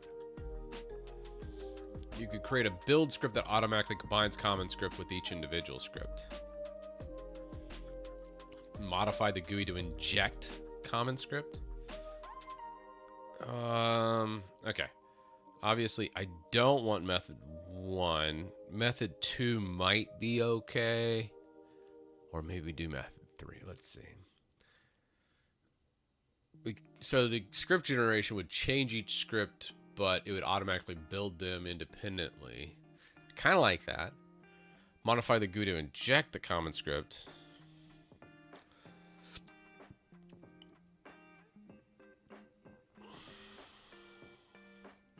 No, definitely not method 4.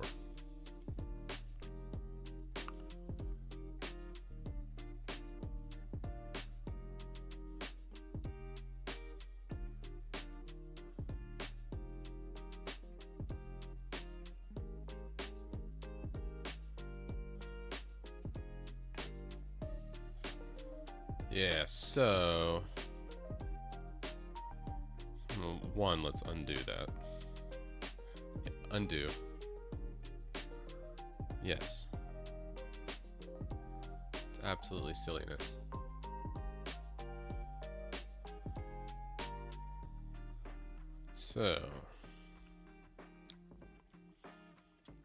So for your use case with embedded, I recommend method 3, runtime script injection, because no script modification required. Detects the script. So method 3 does add some complexity to the GUI application. Enhance the C# service to automatically detect and inject common script functions.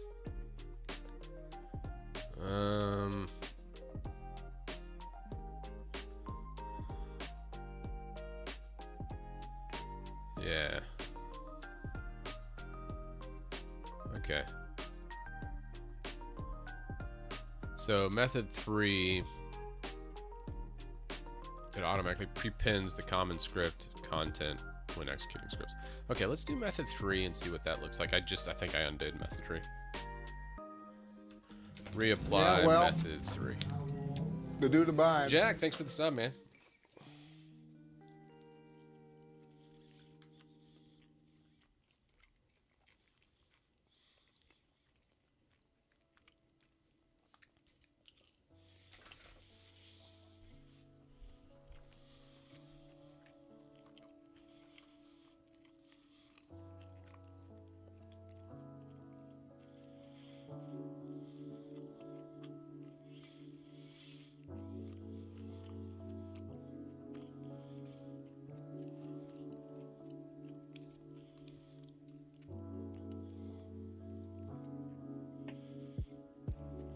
Okay, so then it checks the script if it contains the common script or common script.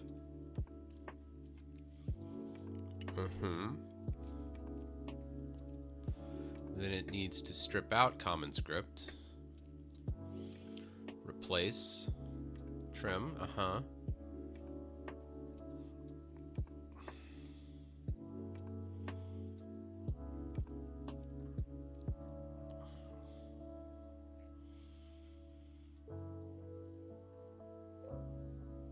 So it's also stripping out the shebang at the start.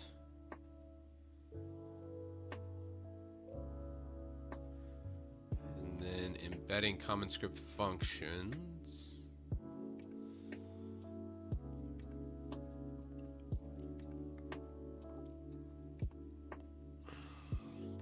Shebang, common functions, and then cleaned script.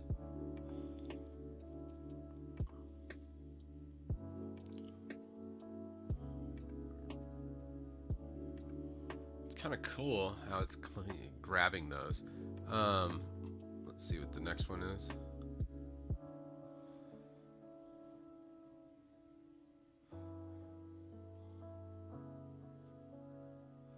Is it only changing that one file? Seems pretty straightforward.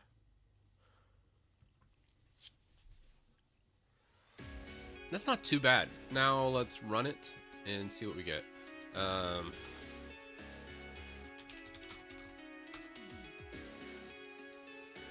Okay. So here, let's just go fix finder, or let's just do remove animations and see. Should be pretty fast.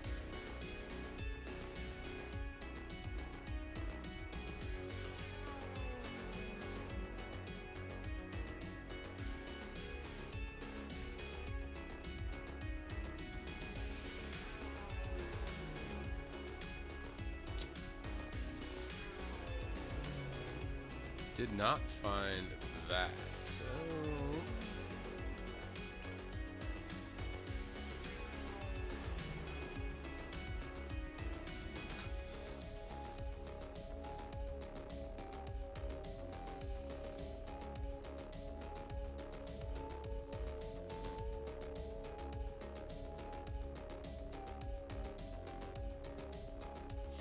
Another thing, let's check.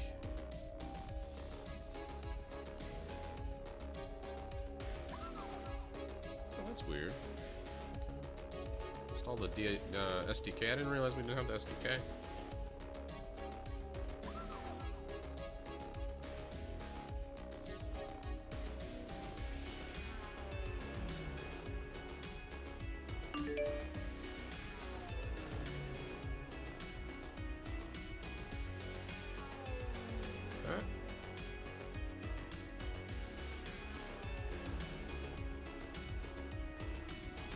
Okay.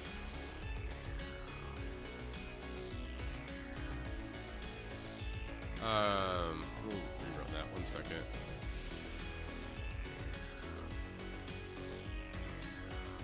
Do you know Lua language? Yeah, a little bit.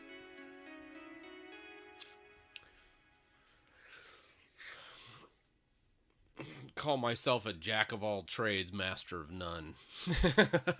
That's probably more accurate. That's kind of funny. What is? Let me go get up desktop, see what that does.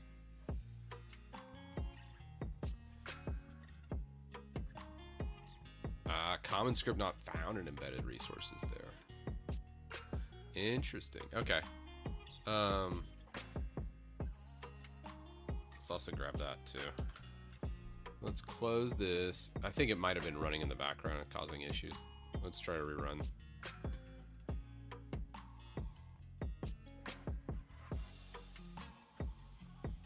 There's nothing I won't give a whirl though. I'm trying to think what programming language would I actually like to do. I don't know.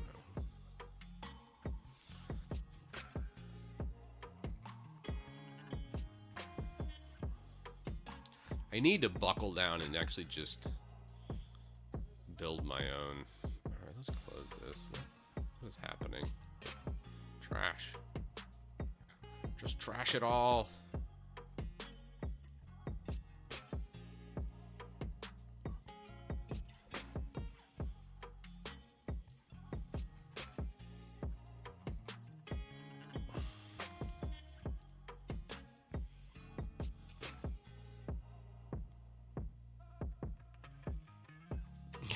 QBasic, man. Hey, don't knock QBasic. We got nibbles.bass and Gorilla. I remember back in the 90s, actually, I did a C++ port of Gorilla.bass. Man, that was the days. That was the days. I don't think that's right. I think the AI has been hallucinating. I think it got high off its own supply. Whatever. Let's double check that with some debug and print. I'm gonna call BS on that. Yeah. Yeah, let's just check that. Oh.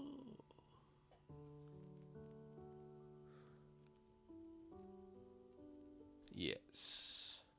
List them embedded resources. Let's tighten that up a little bit, shall we?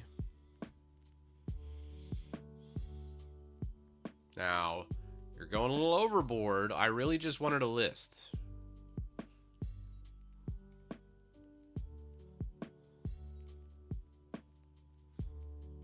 Okay. I'll allow it. That's fine. Don't you go bloating things up on me. It's been a little since our last commit. I feel like we're getting close to a commit coming up. Yeah. Yeah, fine.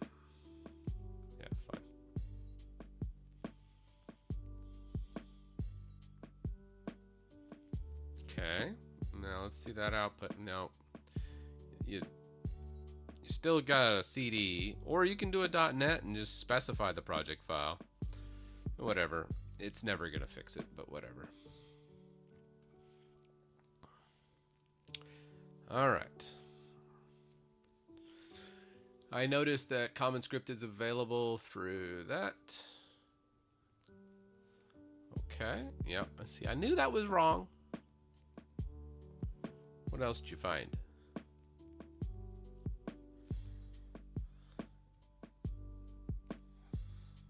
I feel like there's more changes that need to be made here.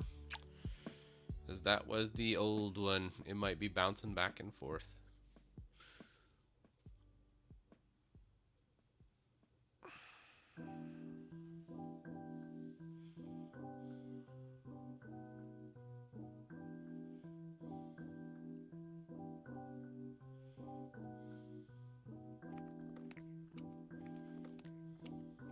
Yes, that's fine.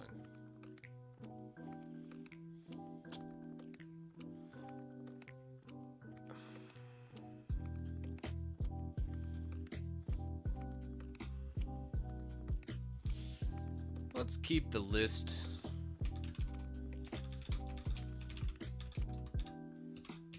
Embedded resources.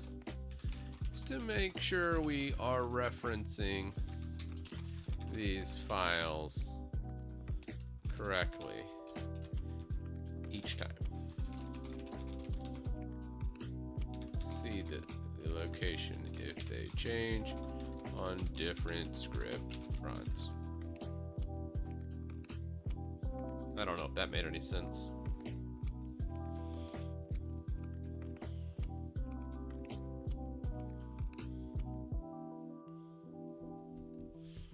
Too many brownouts on AI today, probably caused by me.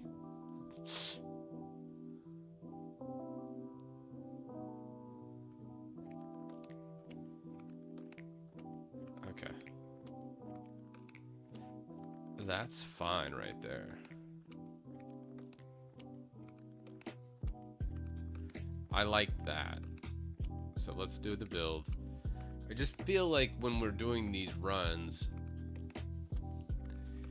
until I get it combined properly with the common script, I want the AI to see the location it's pulling from each time.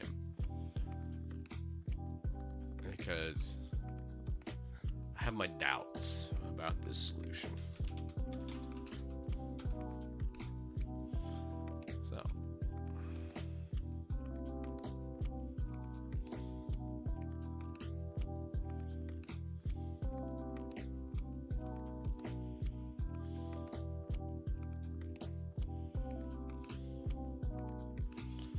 As I thought. Now, if we look at common script here, you can see it's in macUtil GUI.commonscript.sh. Commonscript.sh not found in resources, but you can see it right there. So if we do the output right to here, I don't think the AI had its coffee this morning. It's funny, yesterday we were cooking so much. But alas.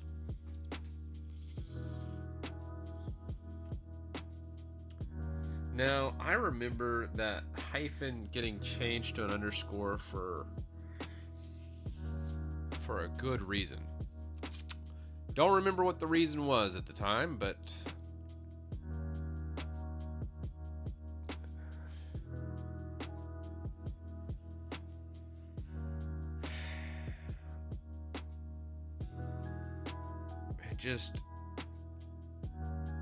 that's wrong.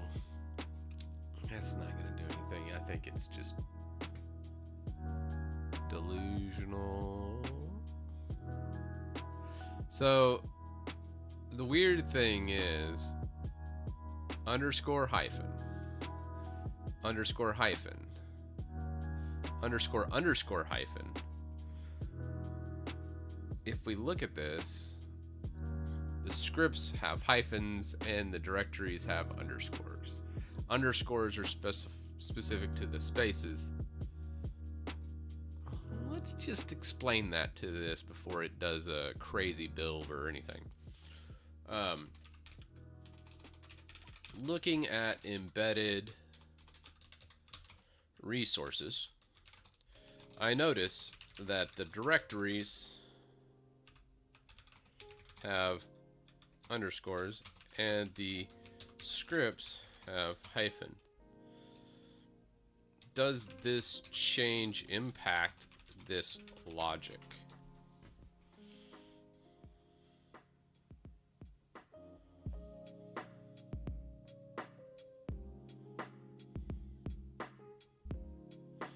So the .NET build system's automatically converting directory separators in some characters differently.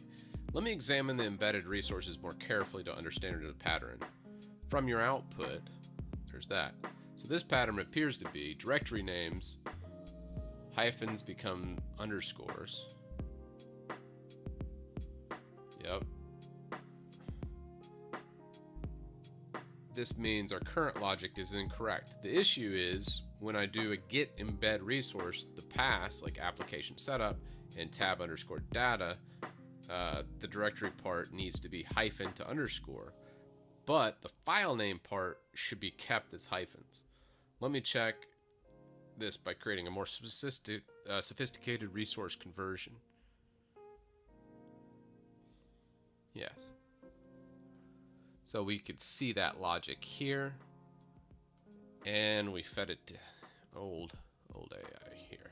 See, it was going off on a weird tangent. Like, there was a reason why we did this, and I couldn't remember it.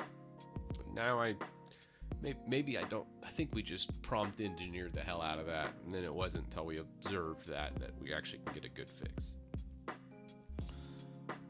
It's those little things. All right, now let's do a build. We should have proper resources specified. So great, and they should match resource. Looks like we're adding an extra debug. You'll see that. Gravy.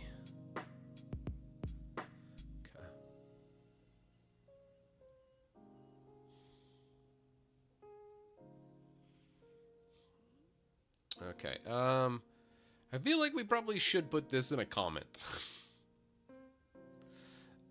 Split path. Okay, that's pretty self-explanatory. How F# handles embedded resources.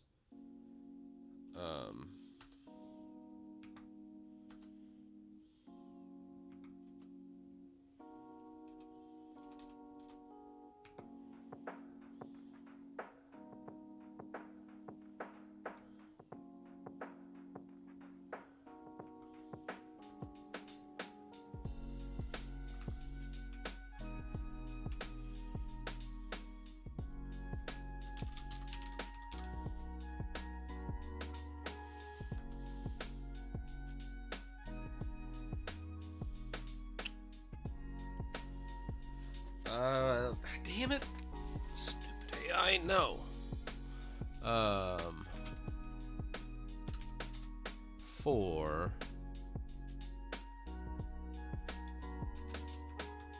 hyphens.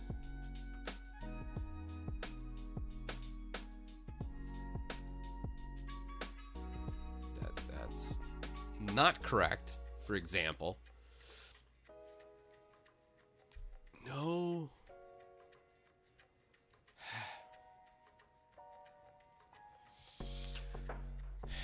All right. Hyphens in the directory are converted to underscores in the resource name. Hyphens in the file name are kept as. Okay, yeah. For example. Yeah, your example sucks.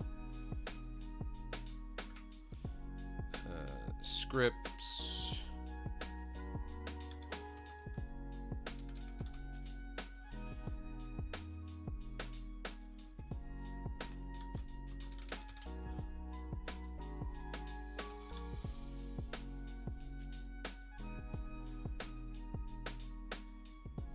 Yep, this is wrong. Okay. Please, for the love of God, don't autocorrect anymore. All of the suggestions today have been bad. Okay, how F# handles embedded resources. Resource names are case sensitive. They use the format namespace, folder, file name, which are separated by dots. Hyphens in directories are converted to underscores in the resource name. Hyphens in file names are kept as is. Don't know why it's like that, but that's how it is. For example, script-common / common-script.sh becomes the namespace, macUtil GUI, scripts _common dot common-script. Kind of strange, but everybody has like little nuances. I get it. Yeah, it's fine. And that's good. All right, gravy. So let's run this thing and see what we get. Yeah, AI is not doing well today. It's having some big struggles. But I think by doing the comments like this and kind of helping it along, it can read the comment and go, one, if you're a human looking at this, you're like, oh shit, yeah, I guess that does make a lot of sense for the embeds and how that works. But also the AI can read the same comment and go, oh, yeah, that is kind of weird, but let me just adjust my brain or adjust my if-else statements to accommodate this caveat. All right, great. So now let's do a .NET run. And GitHub desktop, run. Yes. Perfect. It's exactly what I wanted. Now, let's do system tools. Prompting for password.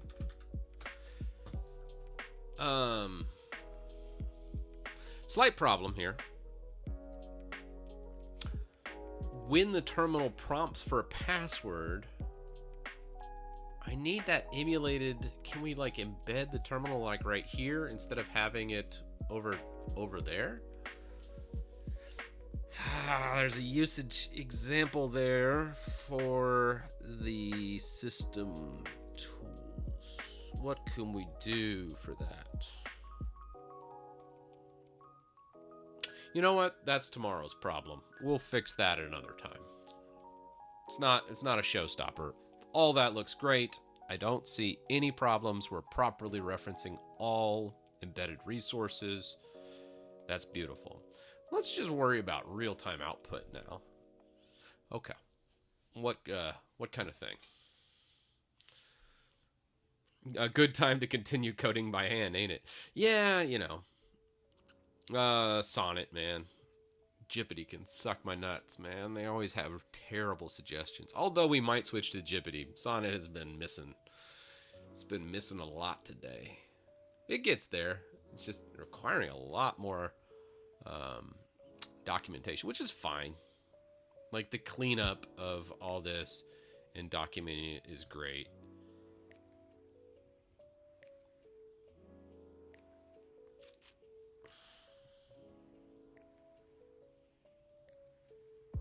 Can't you run the whole tool in sudo? Yeah, not really, because Mac's security is so fragmented, or modular, I guess is how they'd probably put it, that, like, let's say you need access to documents folder. Well, by default, it kind of wants to hide documents from the program you run. So it'll prompt for sudo, right? Well, then it goes to, let's say, the downloads folder or another folder it doesn't have access to natively. Then it will also prompt again, especially when setting like system defaults. It's going to want to prompt more than once or twice. Kind of unique in that regard. So, anywho. Let's see. What else? How are we doing the... Here's the run script. I feel like we got to add async into here. Oh, God. This is going to cause a mess.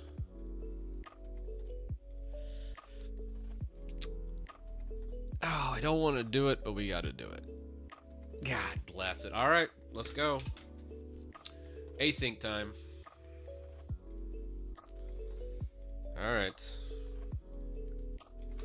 We need to add async and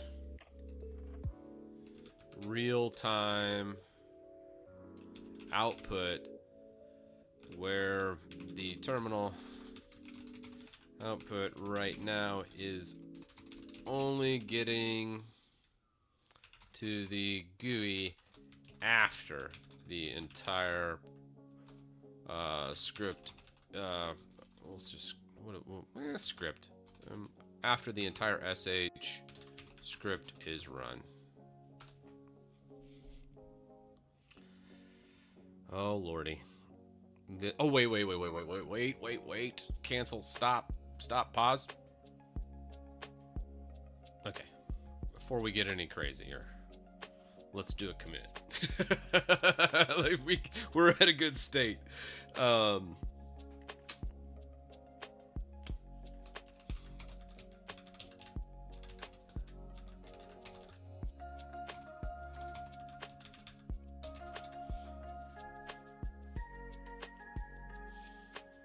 Okay, cool. All right, continue on, AI. Sorry, I had to stop you there for a second. I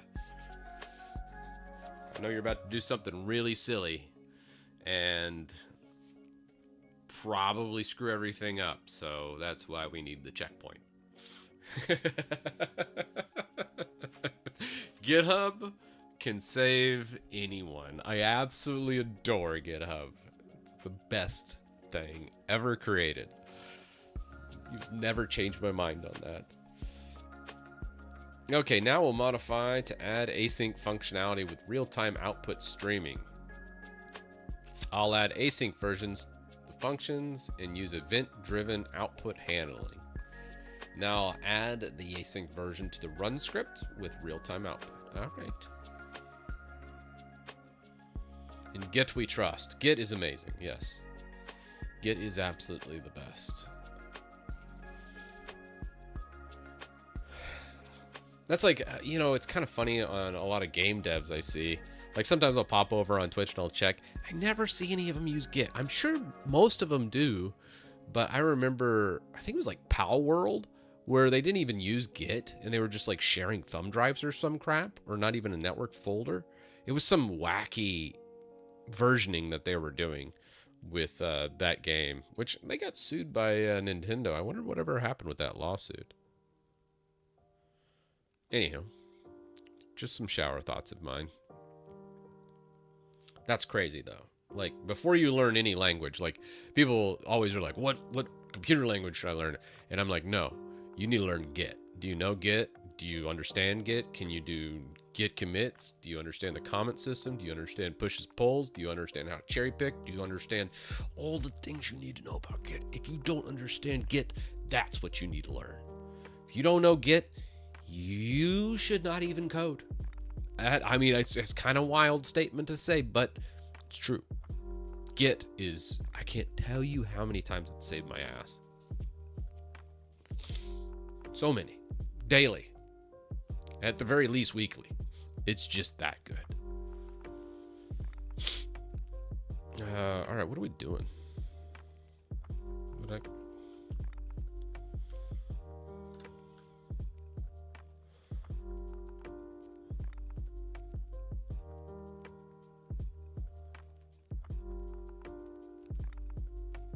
Huh.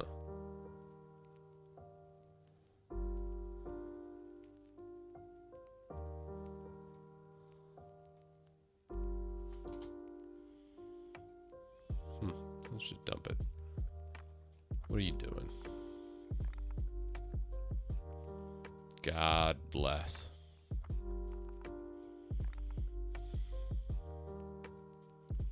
See, this is why I paused it.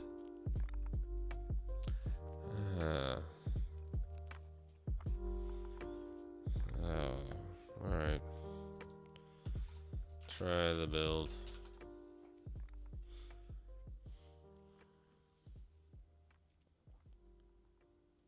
Hugs get revert. Yeah.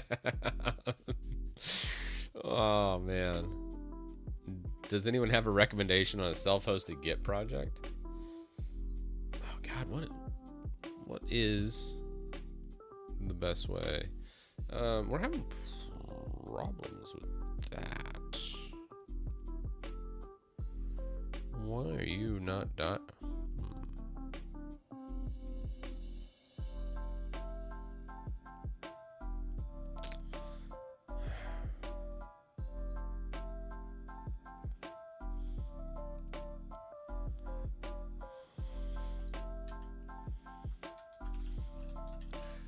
Oh, this is gonna take forever. Okay.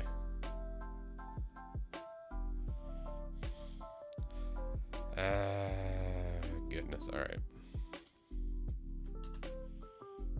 All right. We gotta figure out to fix our iteration here. We'll see. I might need to close it and relaunch.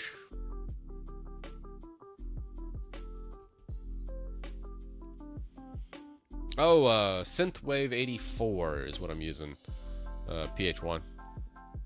Yeah, good link there, Dan. All right.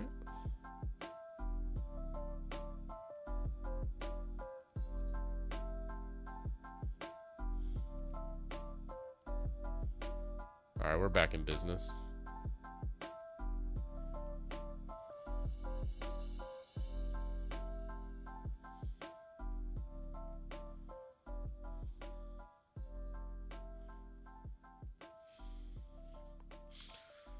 So threading's been added, is script running, new status, non-block UI, real-time feedback.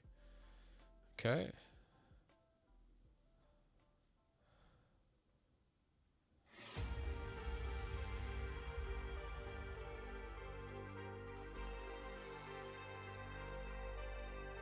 Okay.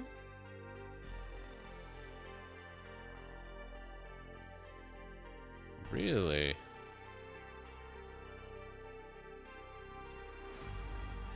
The original run function is still available for compatibility. But why? Why have original functionality when we now have async?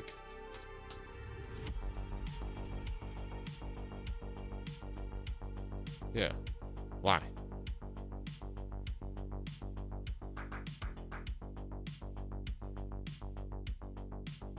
Let's remove it and clean up the code. I like that.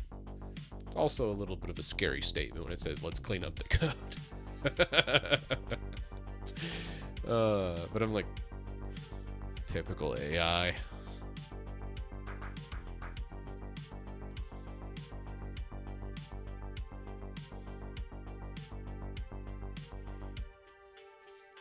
Loves bloating shit up. So far, we're 111 lines less, though.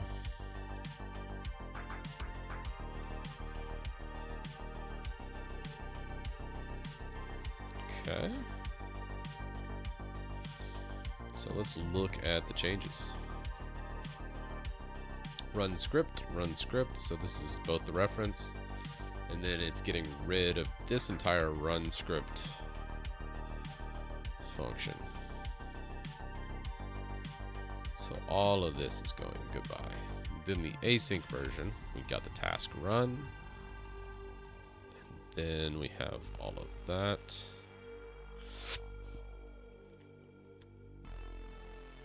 Okay. Let's keep all of that. Let's do our build. Perfect.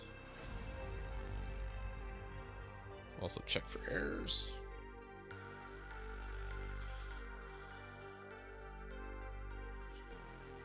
Alright, remove old functionality, streamline API. Let's run it, make sure it works, and then we will say we've added async functionality. And then we need to do a cleanup and documentation. Well, that does run faster. That feels much snappier. So let's go GitHub Desktop. Oh. Well, that was quite a bit faster. Dang, okay. Remove animations. Okay. Oh, nice. That feels... it's probably hard to see on the stream, but that feels snappy. Ah, I like it. All right, great. Async added. All right.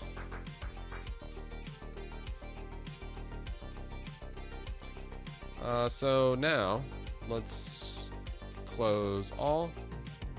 Let's check our linting over here in our actions request.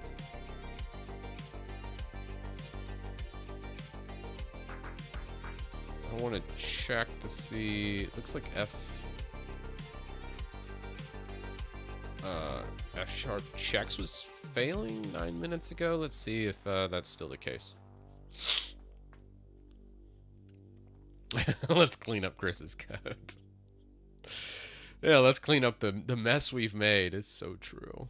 You gotta do that. If you get like 3 or 4 like big feature additions, like let's say you add async and then you still have all the legacy synchronous code and you have all these things and you're just sitting there prompting your way through it, dude, your code's gonna be like triple what it probably should be. The amount of tech debt you'd incur is insane. We need formatting. Let's go Phantomos. Phantomos. What a weird formatting name. Is that like foreign for something?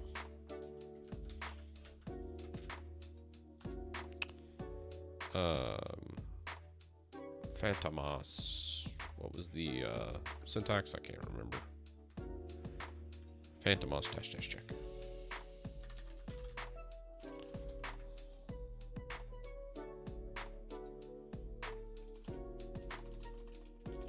I think we can just do like this.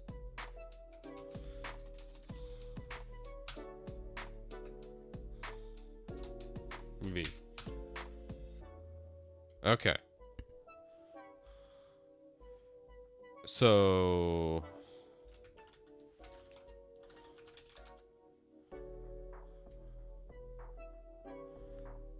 fix it. Cargo wouldn't give me this problem, but Phantomos help force profile out check, daemon, verbosity. So how in the hell do we give a valid path? Files should be that. Multiple files are not supported.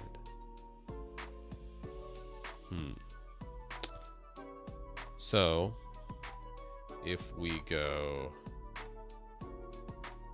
how I see, we're gonna just guess.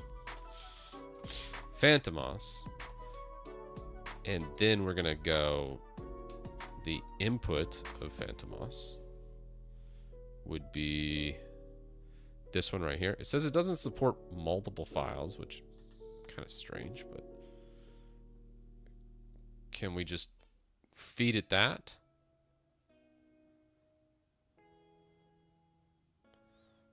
So then if we do our check again, Phantomos, and then feed it this file. There's a better way of doing this. But then let's do our check again. Perfect. Let's look at a graphic representation of what just happened.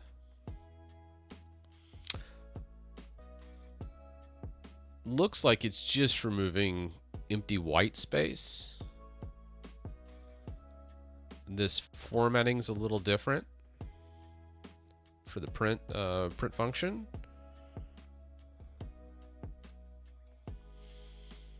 More white space cleanup. That's fine. Holy that's kind of excessive, isn't it? Bro.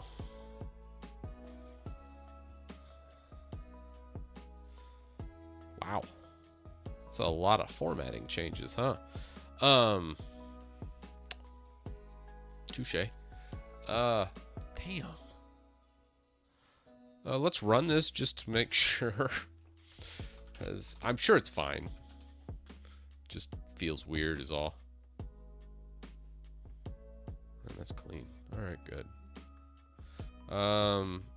Let's fix the formatting. We're gonna call this one formatting fix using Phantomos. I have to look up what the hell that means because it's gonna bug me. Okay, so now our formatting's fixed. Everything looks good there. Let's come back to our checks.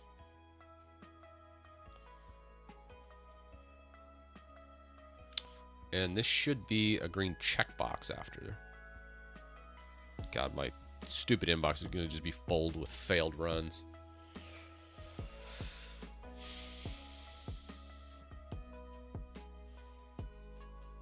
Oh, just using dot would work as well. Okay, good to know, Julian. You're trusting AI too much. Well, Phantomos is not AI. That's it's like Cargo Clippy essentially. It's like built-in run tool from .NET.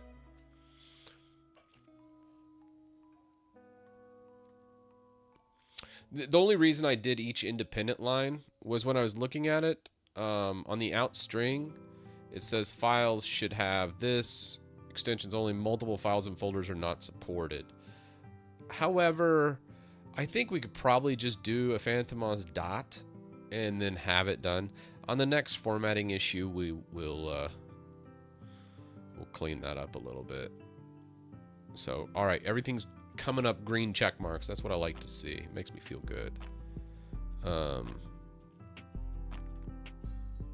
do we got? Config installers. What do we have? I want an easy way to install your Yabe configs. Oh, dude. Yeah, I agree. Shit.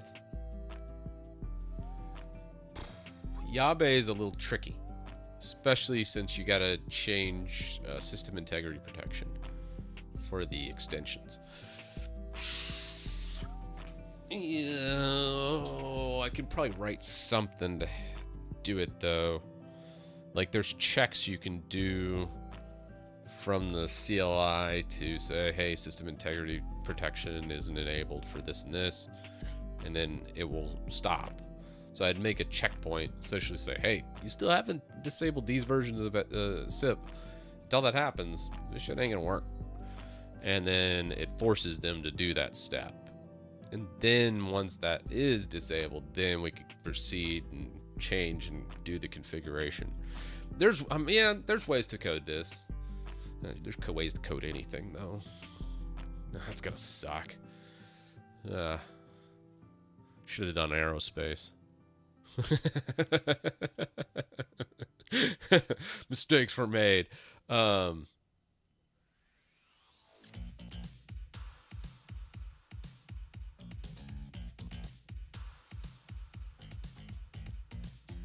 Changing system integrity settings, is it as serious scary for the user system as it sounds?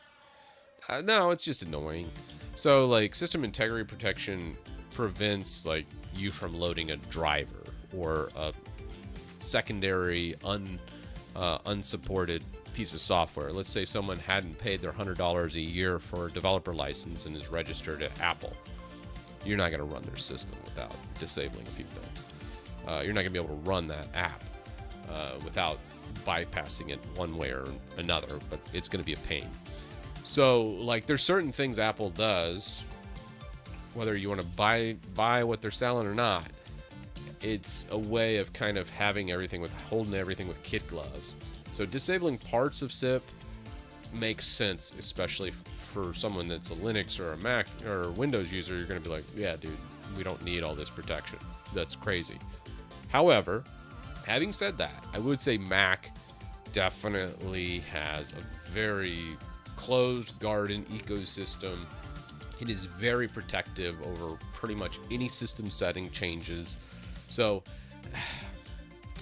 SIP to me is super annoying, but for an average user that likes the stock Mac experience, you know, nothing's gonna mess with that while SIP's there. At least it's much more difficult with SIP. It's possible. I think it's possible to work around. I still don't know the limitations of disabling and leaving enabled. So I'm gonna find that. I'm gonna find that limit. And there's ways around anything in computers, no matter what it is, no matter what operating system you're in. There's a way around it, whether it's enabled or disabled. There's ways to code everything.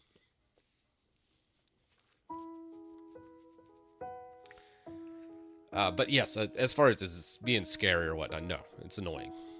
that's my thought when it comes to system integrity protection. I find it very annoying. But most Mac users would defend it. I'm not most Mac users, though.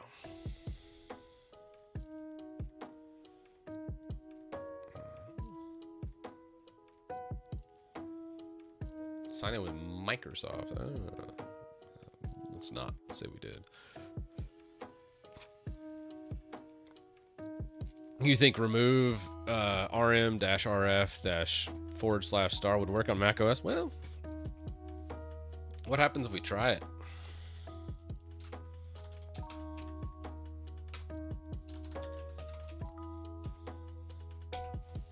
What do you think?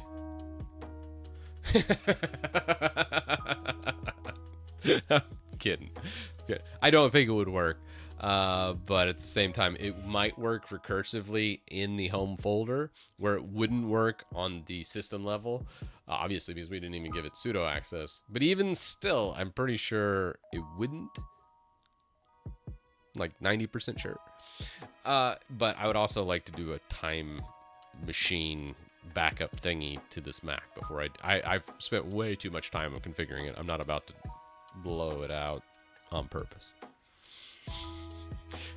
Don't even type that. It's fun. But yeah, time machine, I need to do it. Yeah, I should do time machine anyways. Agreed, Dan, especially with given my extensive track record in wiping systems. I am known for that type of thing, for sure. All right, so much cleaner. I feel like we're in a pretty good spot. We got pretty good responsiveness. Let's take a look again at our current system. So looking at this, fix references to common script, that's done. Real-time verbose output of script execution, pretty much done as well, because we added async. So this is actually, I fixed this by doing async. So it's really nice. So parallel runs, it just makes everything run faster, which is great. Look at creating or installing a package. Still waiting for my Apple developer license to get approved. That should be hopefully like just a couple days, maybe Thursday, hopefully. And we can look at distributing a .app that you could just install in your application. Let's update our run or README. So a few things. So this is done now. Update on this. Let's go update.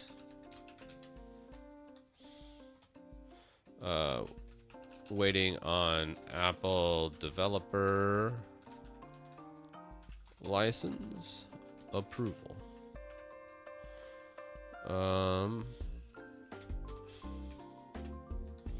Okay. So we got that. We got async. Oh. On pseudo elevation,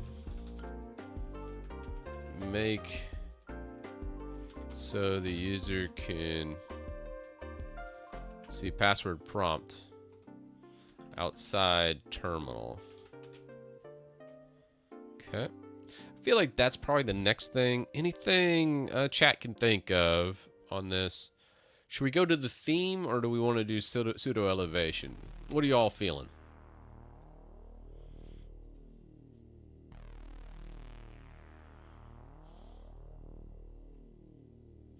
Yes, I'll do it after the stream for time shift for sure.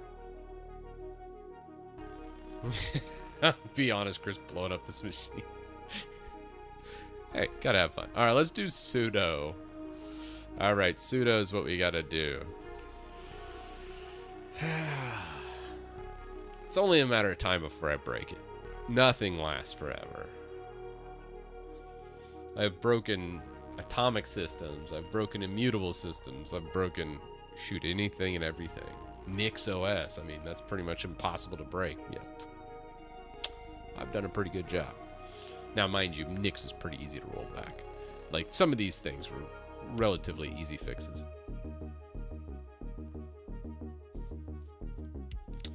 Okay, so pseudo elevation is what we need to work on now. Feel like we probably would pull that into our GUI and under our services, the script service. When the script has pseudo or escalation, it will prompt for a password in the terminal. We need to change this to be a pop-up. Is that possible on Mac OS? And what methods can we use?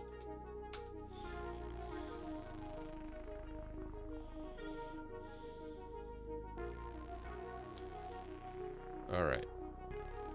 So there's something called OSA script.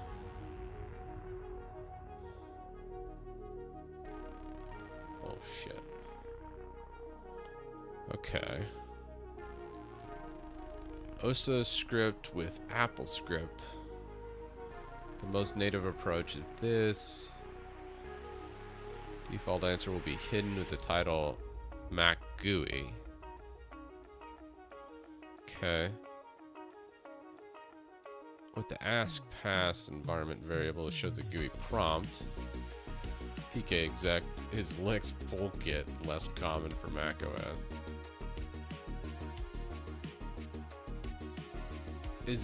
OSIS script available by default in Mac systems?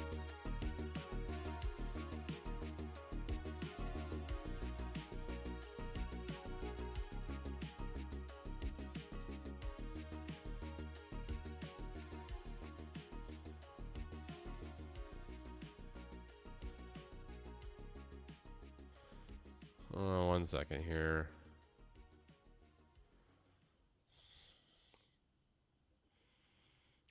Let's go system setup, remove animation, escalation tool. That's what I thought. I was like, it doesn't look quite right. Close.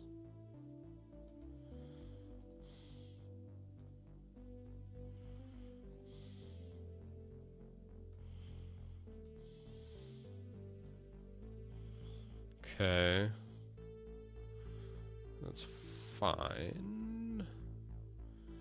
Are we checking for that split somewhere? I bet you we are.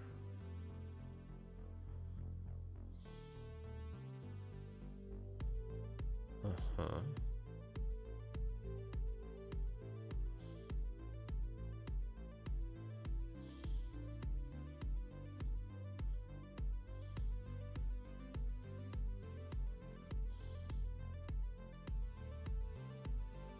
Yeah. Okay.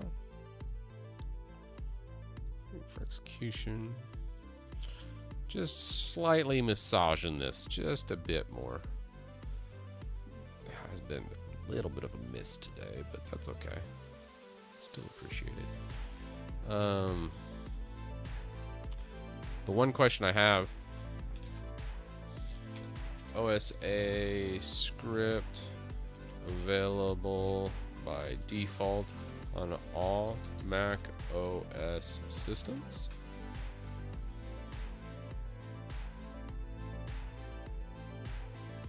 It is a default.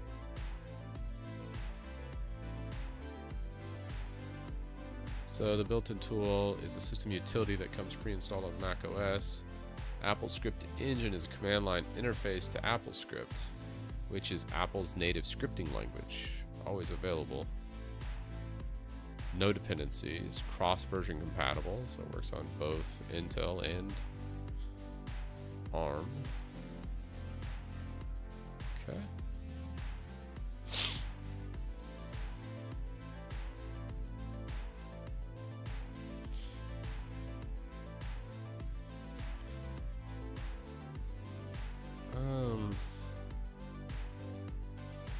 Okay.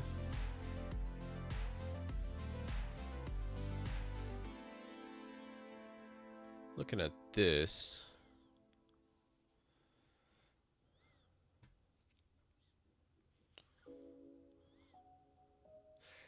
It's using sudo-s, but I don't think. Well, isn't like OSIS script? Looking back up here for the usage.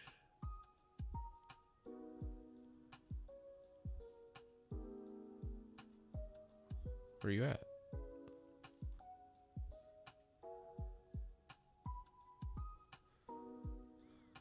Okay.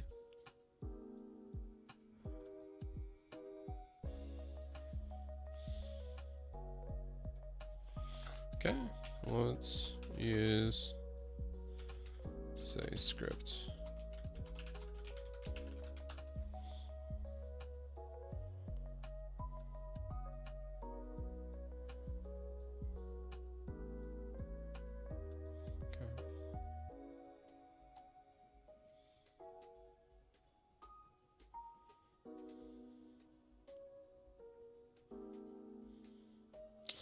I don't know if executing OSIS script from your application makes sense.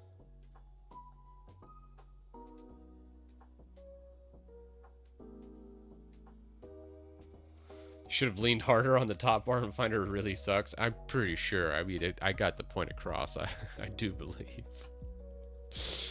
Oh, man.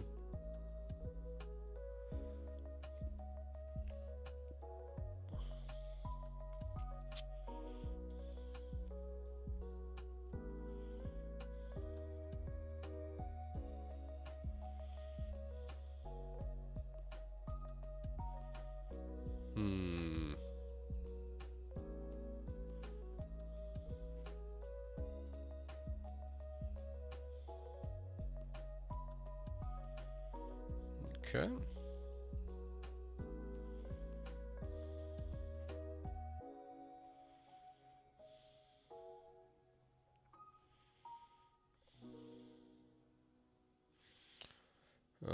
Sudo-s in pipes password.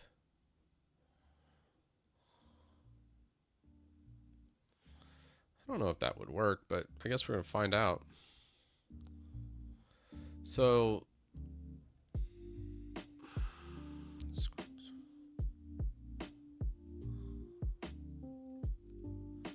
it waits till it finds that. It looks for the script elevation.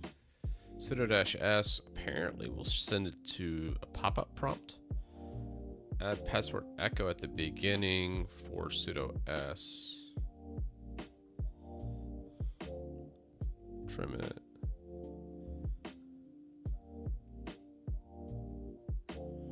Okay.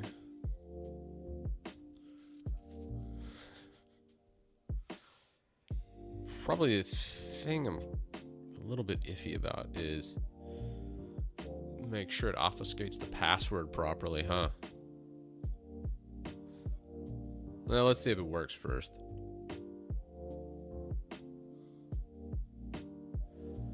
Yeah. I feel like that's the way to go. So let's go .NET build, .NET run. Okay. Then we're gonna check fix finder.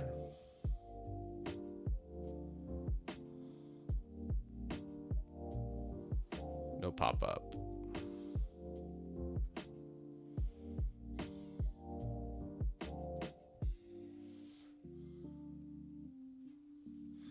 So secure input is active. Secure input's a macOS security feature that prevents applications from reading keyboard events. This is enabled automatically whenever Ghosty detects a password prompt in terminal or at all times. Oh, that's neat. Yeah, still just doing it in terminal. Meh. So that's no bueno.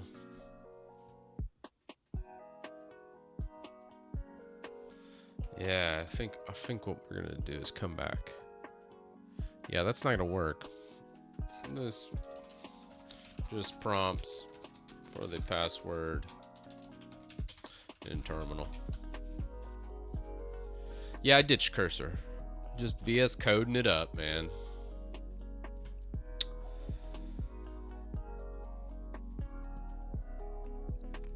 Yeah, password's being echoed in plain text in the script.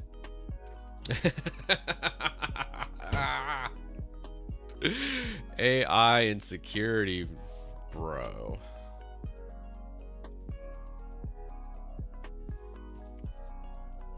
Gotta love it.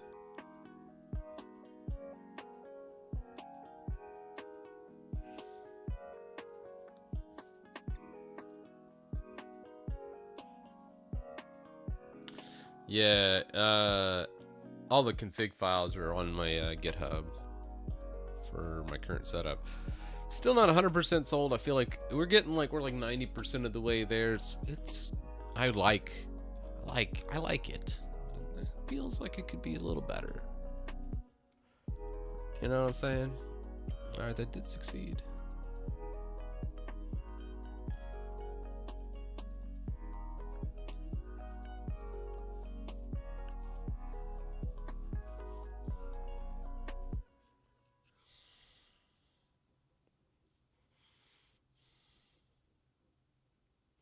I think I broke it. You don't like VS Codium? No, VS Codium is good, but a lot of times I use a lot of Microsoft products, specifically Copilot, which is what we're doing now, and I get essentially unlimited access to every LLM because I have free Copilot access because of my public repos. So I have various GitHub public repos with, I think it's after you get like 2,000 stars or 1,000 stars. I can't remember what it was. But once you get a certain level of popularity, essentially Microsoft is just like, here you go.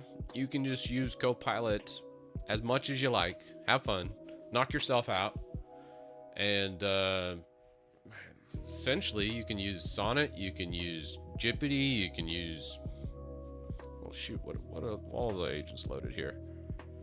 Gemini. Yeah, you can use all of that, and it's like, okay. Well, that's a good one. Let's see, this could work. Automatically elevate .NET app on any platform. So yeah, so why would you pay the $20 or $100 or whatever Cursor is now? Is like, that's kind of seems stupid. I'd rather just use code. And honestly, I like VS Code better because if I'm on Linux, if I'm on Windows, everything just syncs, man. Having like all my themes just sync and then have all my extensions sync. Like, the fact Cursor hasn't figured out like a good sync yet, at least last time I used it like a month or two ago, I was just like, how do people use Cursor like legitimately on multiple systems? It would just be annoying as hell. So I kind of don't like Cursor. I'm just not a huge fan. Agent mode sometimes can get a little too aggressive too. I've noticed like hiding outputs and things. Same with like Warp Terminal. Whenever I used it, it kind of took over a little too much. Where it feels like Copilot's a little more limited, but I kind of like it more limited to where I can ask it things and just get like a basic response, which is nice. Let's just stop this.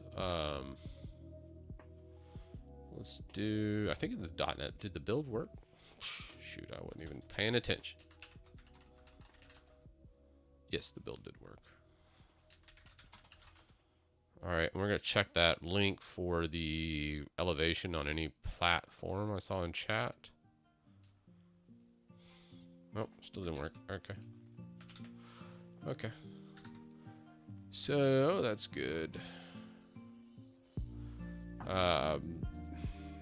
That's not great. Let's see what we got so far.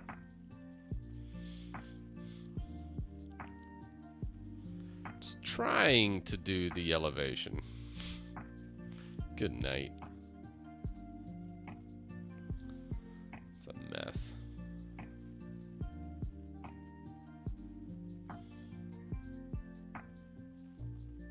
Yeah. All right, let's check chat's link. Chat, Twitch.chat or YouTube chat, both better than any AI.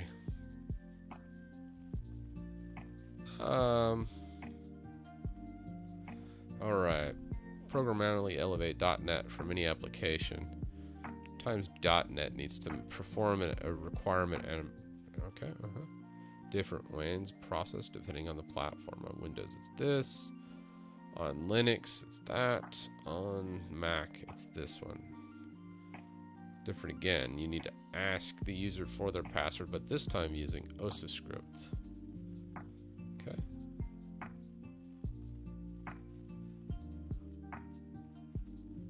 It's interesting. So I included a reference to the .NET sources inspired by this method. Okay.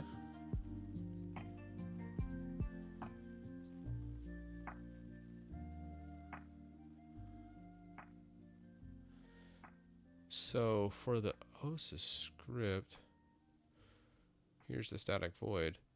So you go OSA script -e, feed it the shell script, and it should be fine.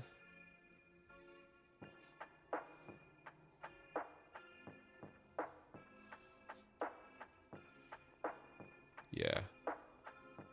So it's very simple from the look of it. It looks like you just use OSA script to execute the script itself, not like we're trying to sub out like the pseudo reference and all this other crap.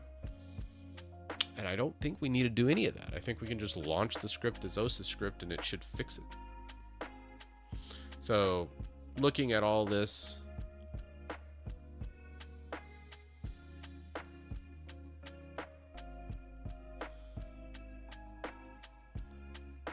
that's kind of silly. What did we do over here? Oh, we're just updating the runtime files. Discard. Get out. Poof. Alright, magically back here.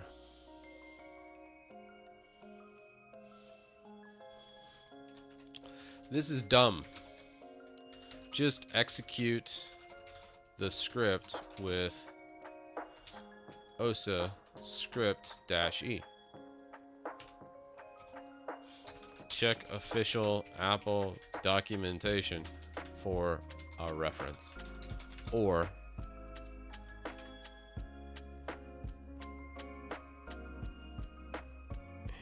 actually not or, and we'll see if we can force it to read something. Here we go. This is dumb. Execute this using OSA script -e, check official documentation, and reference this article.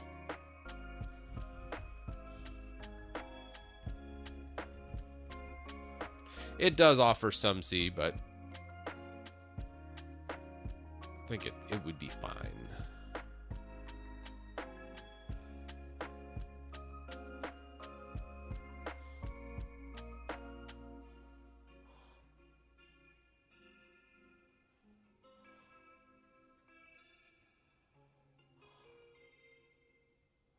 Now let me completely rewrite the run script function to use a proper OSA script approach. Man, AI has been a miss after miss today. It has taken a considerable amount, or sometimes it's like, shit, I'll just write the damn thing. Hell, I just don't think it's gonna do it the right way here. Like I think it's gonna try and change the script. Well, like the needs elevation, so it checks for that. Okay, great. But then when we're looking down here, check if script needs elevation. Script requires administration rights. Okay.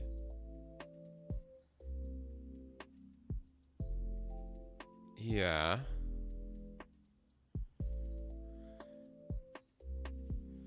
All that's fine.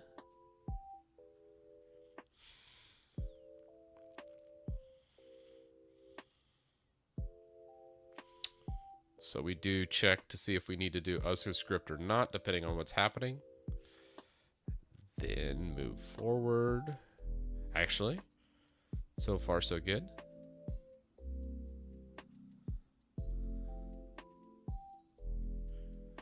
Not bad, not bad.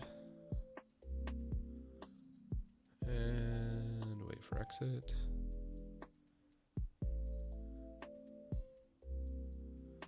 Okay.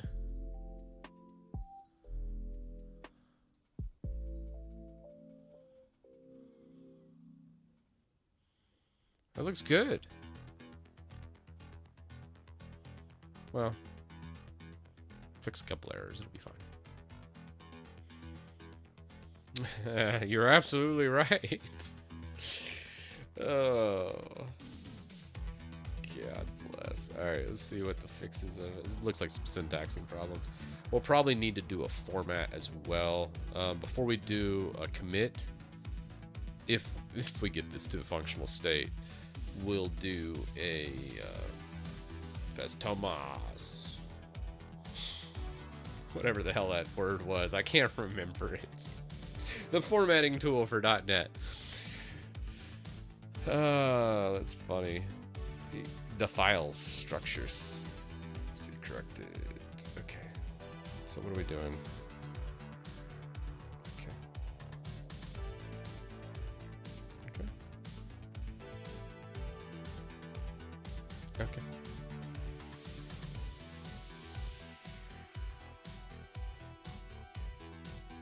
Yes. All right, we have a much cleaner and reliable implementation with a proper macOS approach.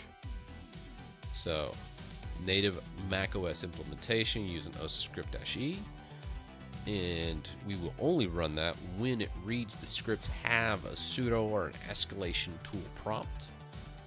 Does the full script analysis, script cleaning. Okay. Cool. Now, it looks like it supports Touch ID support. Man, that would be cool. My tool has Touch ID support. Yeah, that sounds fancy. All just because I added one little command before launching it. Let's give it a whirl.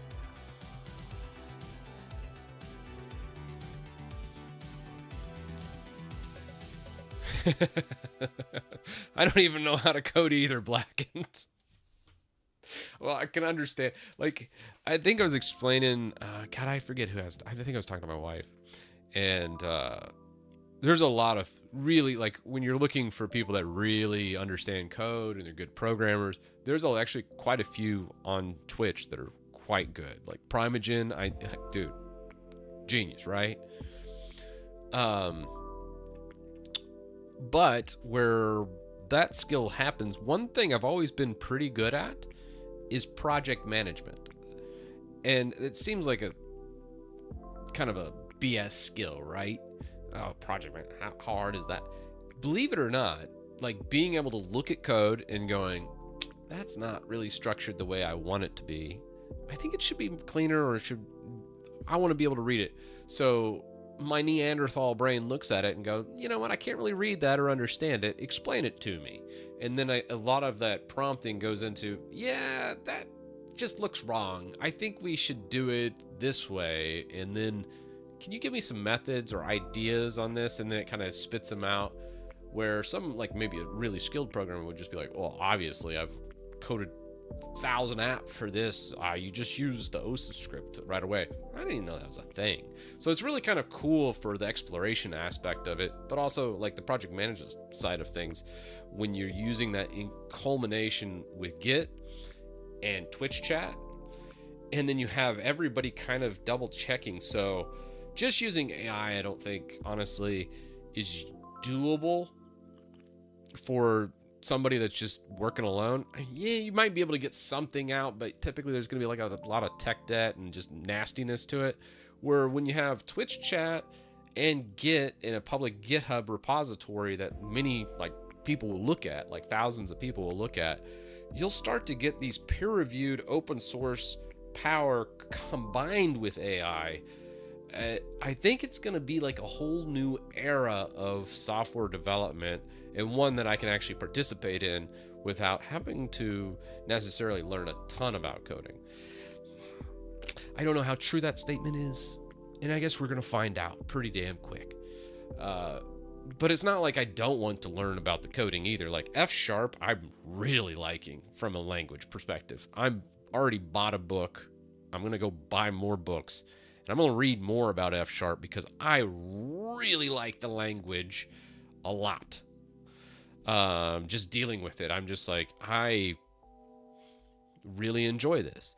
And I think that's the thing. Like, I think a lot of people are obsessed over like learning a specific language, and you should just kind of try them out. And I think a lot of it came from chat just being like, hey, you should try F#. And I think people have yelled at me for like the past couple months, F#, because I'm always like, oh, C# pretty good. And, God, I wish I listened to him earlier, but I say that about a lot of things. Here for the vibe. Yeah, whatever. Dan knows something about coding.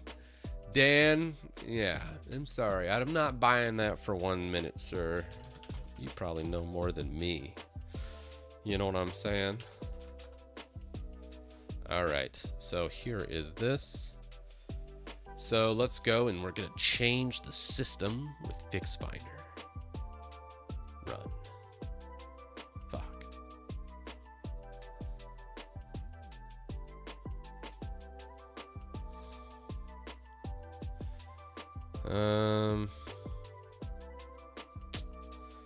That did not work. And our debug did not really show anything worth a damn. Let me do that again.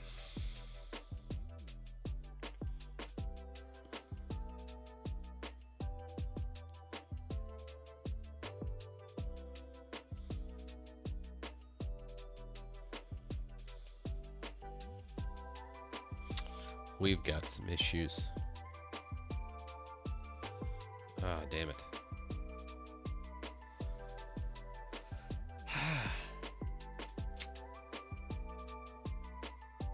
Hmm.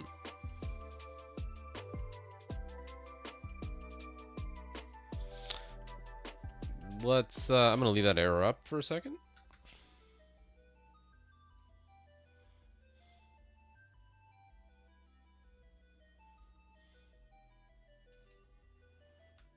Let's go. Actually, we don't need to search the whole thing. Let's go. God, that stupid bar. I hate it.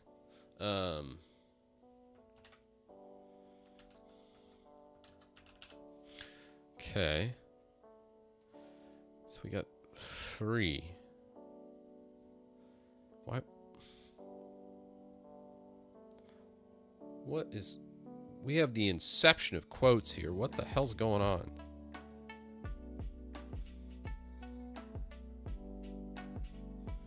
Man, AI has just shit the bed today. I gotta tell you.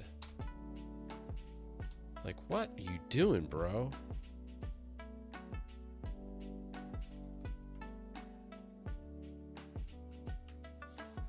It's not gonna work because we have another quote in the middle.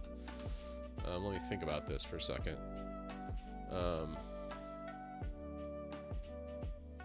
Yes. Escape it. We can escape those quotes. Put that in.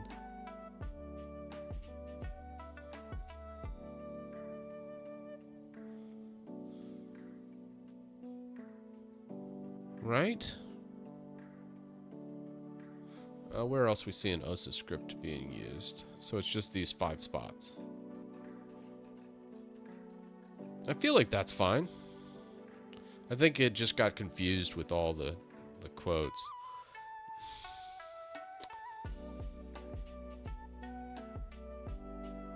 Yeah, I think that's fine. When will it be released? As soon as I can. ASAP. Yesterday. I'm not sleeping until it's done.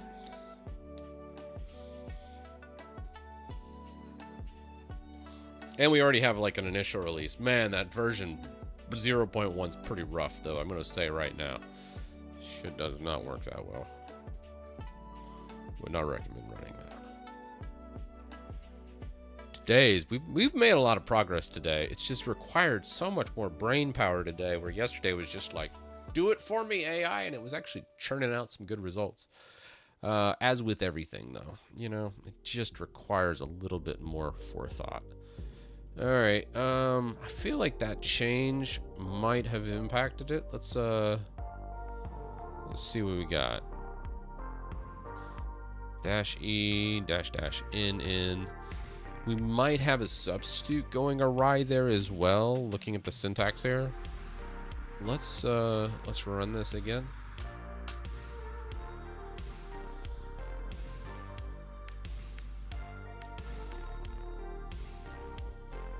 Okay, still the same problem. -C. Why is it putting in -C?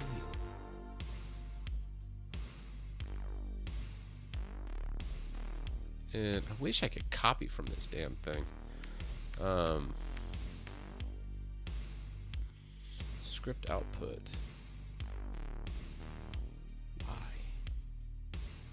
Why you like this?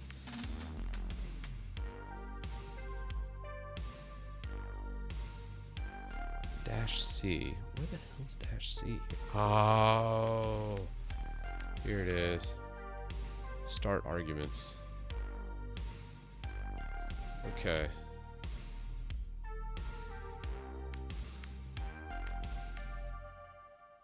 So it wants to do sh-c OSA script command. That's wrong.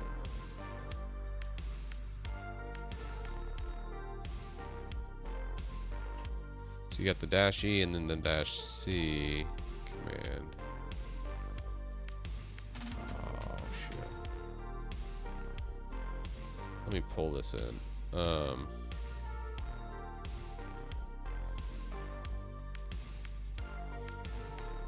We need to debug that further.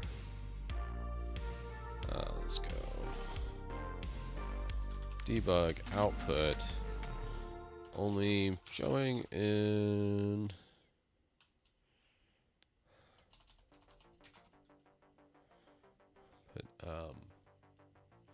debug output. Ah, gosh, what am I thinking? What am I thinking? Come on, spit it out, Chris. Debug output only showing GUI for error on run of. Let's just do that. That's fine.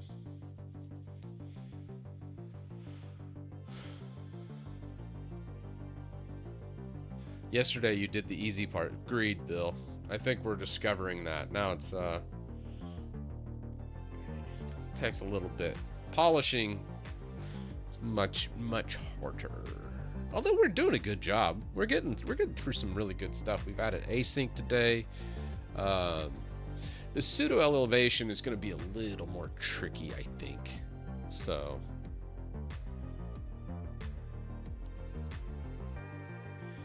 we're adding a little, we're expanding this output instead of just debug function. No, that's wrong. No. Stop. Undo. Oh, God. Yes. So, no, comma.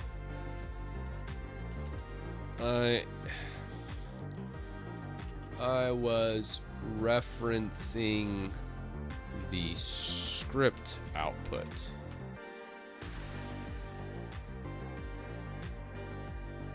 Oh God, my brain's going. It's like, what is this idiot asking for now?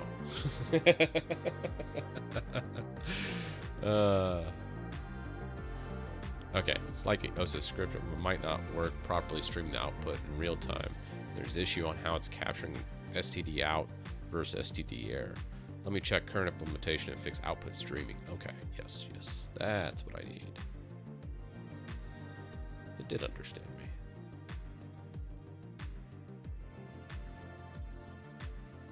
OSIS script won't provide real-time streaming output, which does make sense when using OSIS script-e do script. It waits for the entire script to complete before returning all the output at once. Let me fix this by using a different approach that can use real-time output from elevated scripts. What are you doing? Oh, Lord. Okay.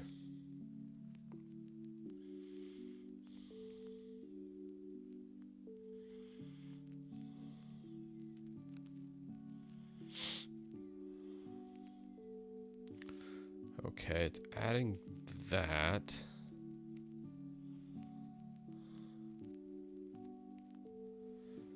Oh, I don't think that's going to give us any love, but we might get the output that we need to actually fix the main issue. Actually, no. No, still gonna fail. All right, well, let's see if we actually get a usable state from this.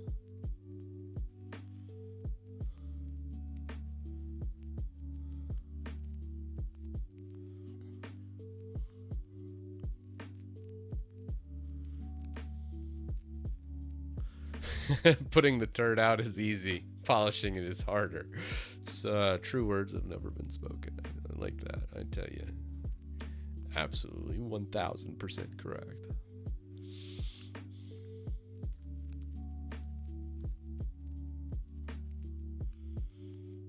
I'm still really happy with the progress we're making, though.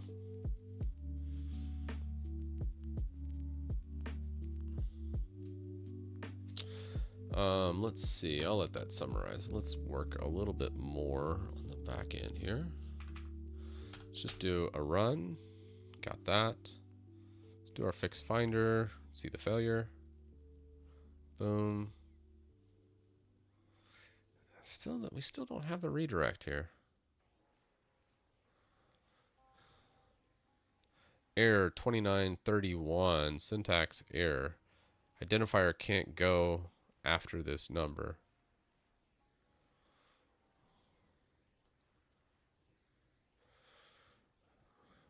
God, I wish I had that output in the prompt. Maybe we would just redirect. Instead of redirecting it, let's just put it in the prompt. Just so I can get that.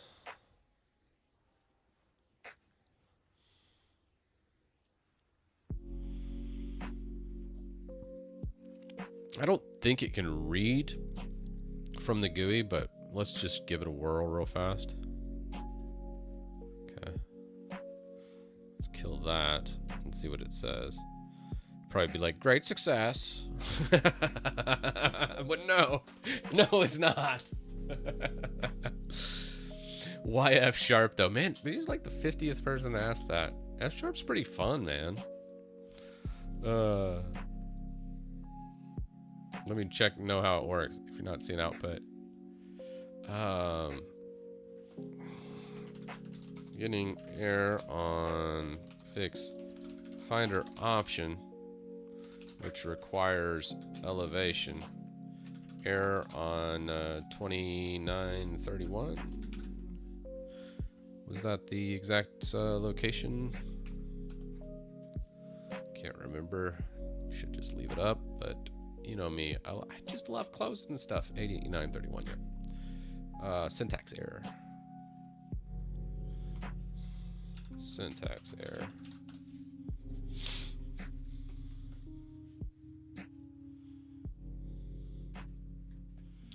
There's been a lot of people asking for the theme today as well. Jeez,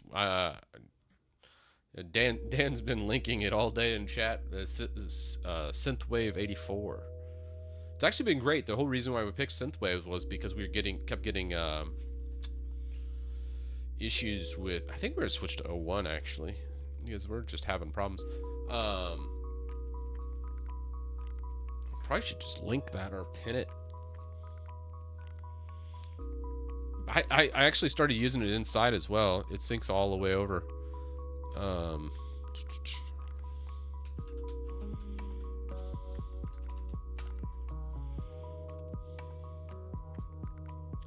Yeah, oh, there you go.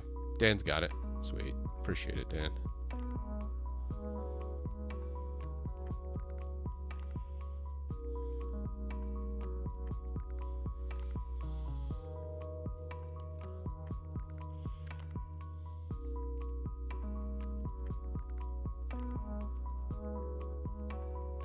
With Elu.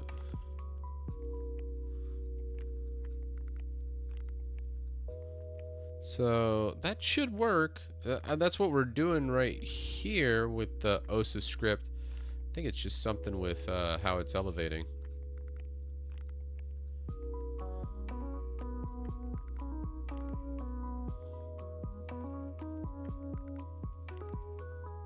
Okay, I see the issue.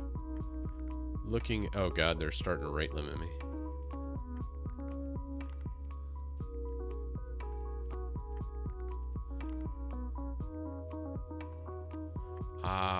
Execute the script content, not just the path. Let me fix this. Again. Alright, let's switch to 01, I think. Oh, it did succeed, okay. Yeah, so we're using the proper syntax based on what you just showed. Okay, keep. It looks like it worked, but let's do a .NET run.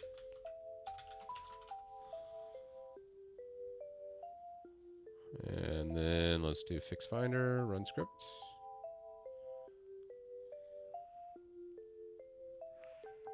Oh yeah.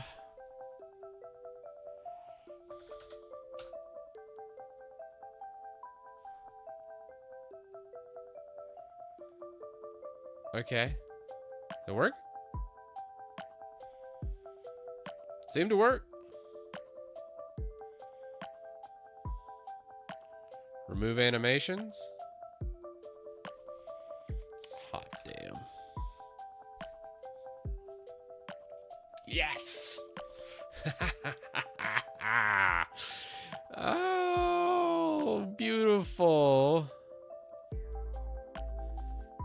so happy. It's just gorgeous.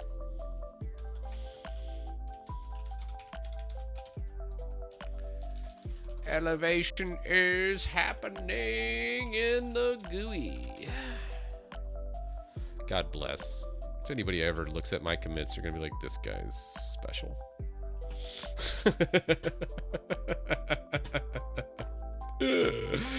Oh, let's go. Oh, I love it. All right, great. So, I think we can go to README now. What are we at? Still under heavy development.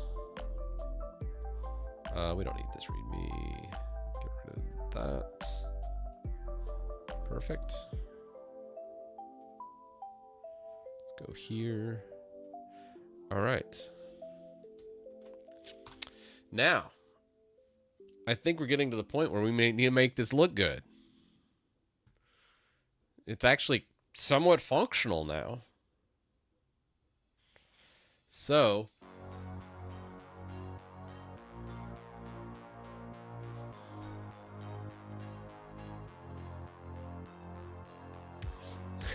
I mean, most of GitHub is special. If you look at commit messages, fair. It's a fair point. Yes, it's using XAML, Julian. Now we need to theme it out.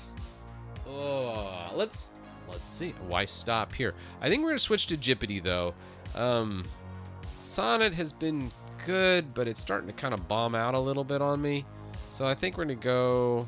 What do we think? 4.0 or 4.1?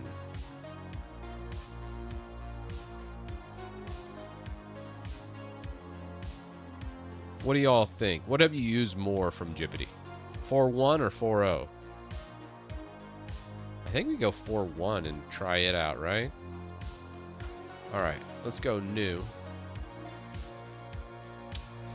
I think what we're gonna try now is blank slate. We're done. Trash that. Actually, what other terminals do we have open? What do we? I gotta learn that. What command is that? That's a Control Shift. So if you're here, boom. Oh, perfect. Okay, great. All right, need to get muscle memory there for the toggle terminal. Ooh, I like that. Ooh. Bam. All right. So let's see here. Next up, what themes for this F# project should I use? Example, Maui, Win, UI3, etc. We are in a Mac OS environment.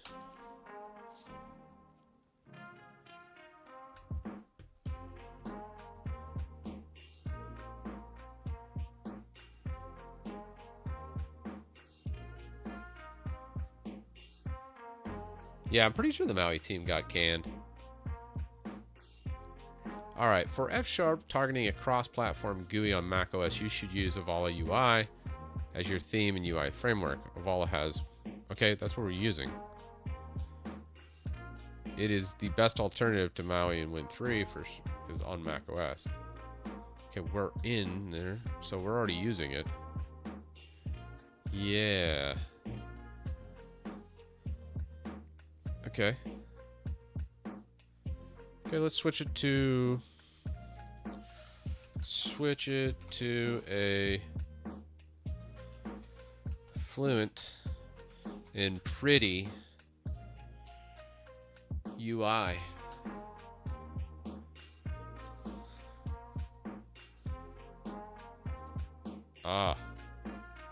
Okay.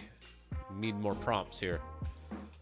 I want other programmers to think I'm cool. I need more hotness in my UI. Make it sleek. I want Mac users drooling over the design and how modern it looks.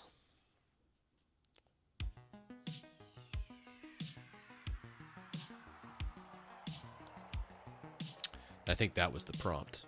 I think that's it.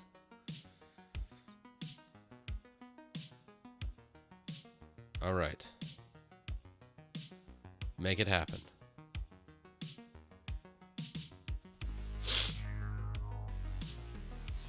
Oh, righty.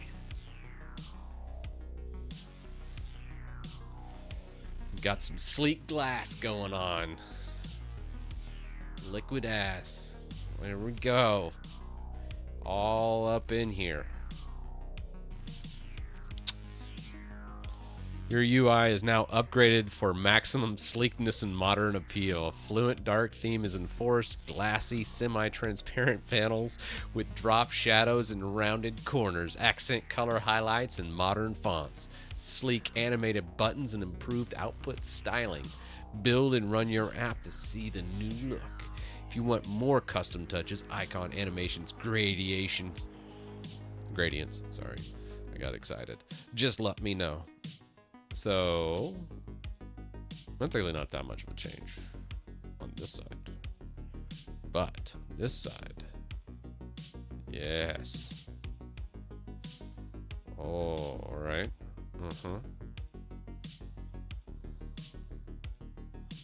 All right.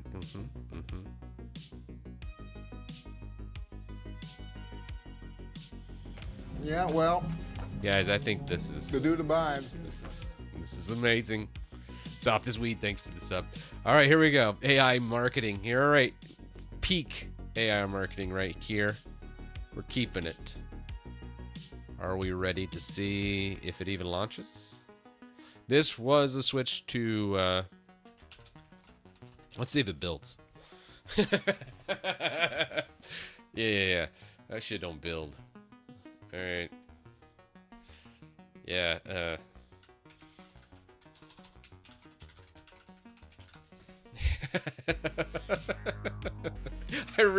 I don't know why I'm so much more informal to Jippity than I am Sonnet. I feel like Sonnet's a more professional AI tool where Jippity's like the Temu variant. I don't know. Just, yeah. Oh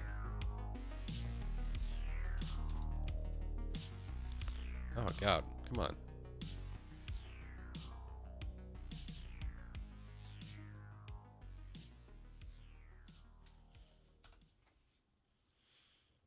Oh, shoot, it's not working. Might need to close and relaunch, maybe. There it goes. All right, here we go.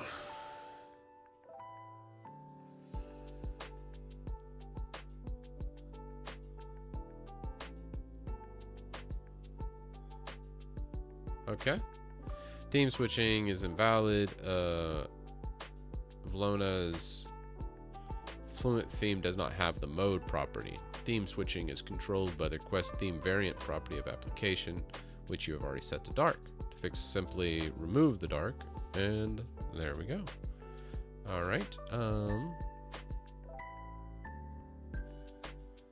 Believe that was back on app. Oh, okay. Okay, continue.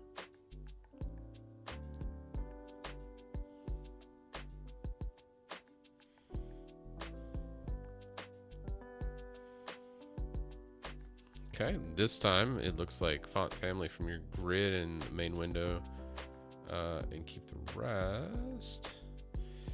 Oh, this is why I didn't like Jippity. It doesn't really show where the hell the change happened. Very easily, at least. All right, here it is. So grid with font families. Okay, so that's pretty straightforward.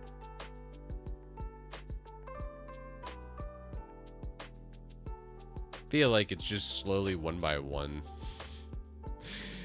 going back and changing a few things. All right, keep. Okay, that one worked. Okay, now run. If you want further tweaks or more hotness, let me know. Oh my god. Oh my god, you should not have told me that. More hotness. Can we do like project, macUtil? Oh, dash project, my bad. Actually, I think we can just do, can we just do run without a project? Nah, okay. I think you can just do .NET run dash project macUtil. Yeah, that works. Son of a biscuit eater. Ah, whatever.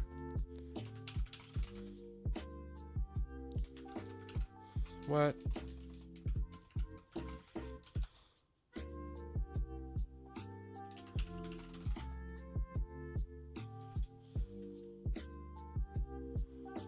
Unhandled exception. I feel like Jippity's taking us down a whole different path. I'm here for it.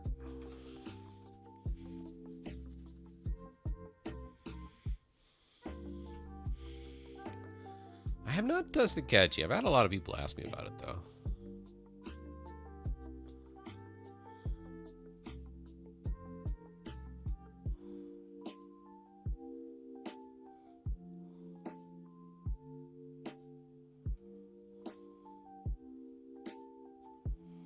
I don't like transitions anyways. We're gonna have to go full screen for this one.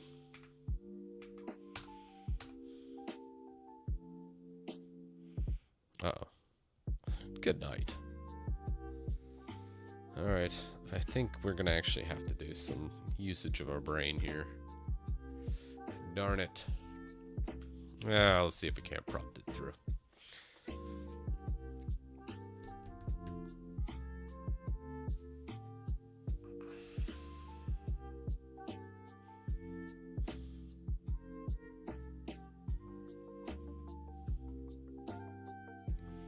Getting rid of drop. It seems like almost everything they added is getting slowly removed from all the crashes. Oh, God. Hey!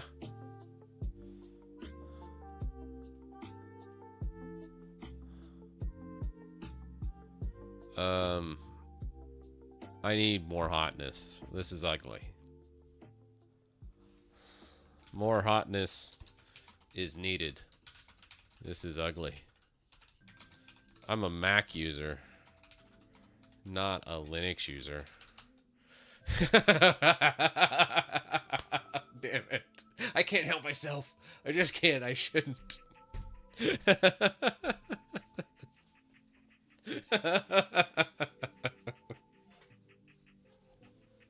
Oh no. Yeah, AI has not been great today. But that's okay. I mean, it's fine. It's gotten us most of the way there. Oh, okay, here we go. What are we doing? I don't know.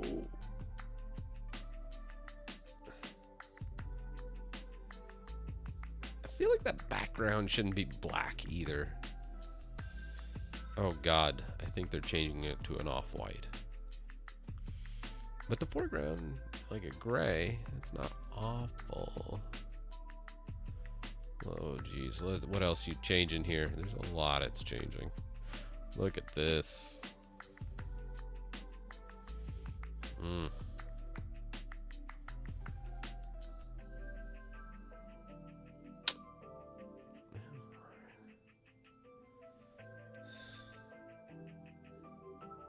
Going with a foreground of almost like a rose color, it looks like, for the text block. That's a different choice. Okay. I just don't have high hopes on this one. I just feel like it's gonna be a disaster. Alright. Let's just see if it builds first. Yeah, as I thought.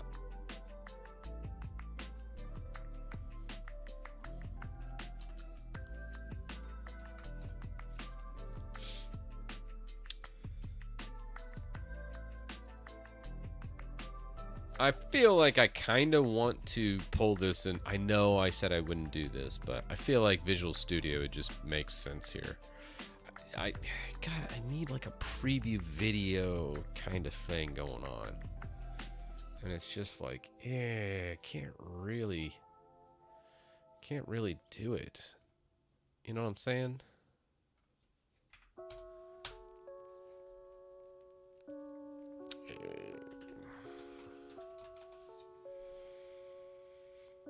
Okay. Better.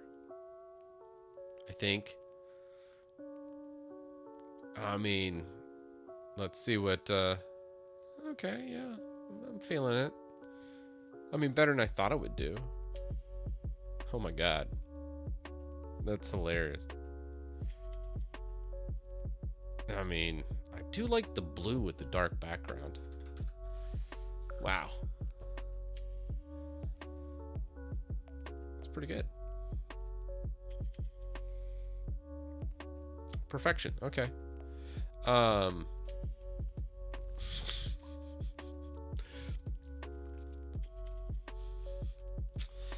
I think we're in. I think it's gotten. It's fine.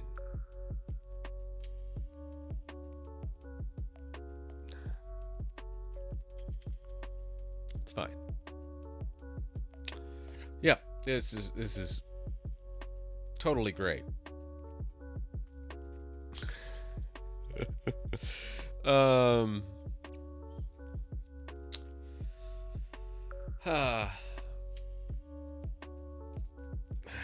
What did I do? It's just not great. Okay.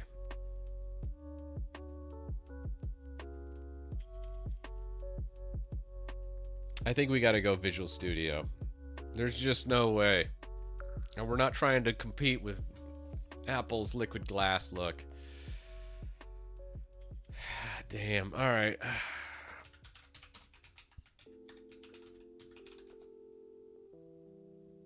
All right, what do we have?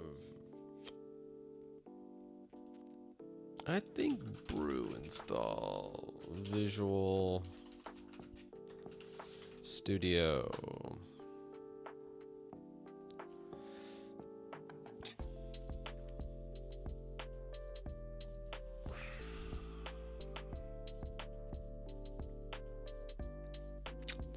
Yeah, to do the GUI, you have to have the preview. I didn't want to use Visual Studio, but I just don't think there's really a way around it. You know what I'm saying?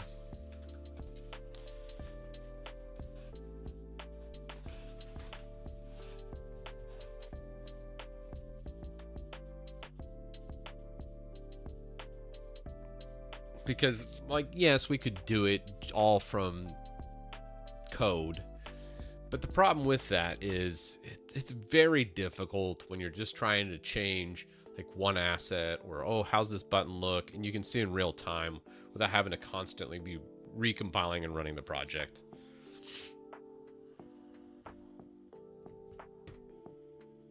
When will you go back to Linux? I don't know.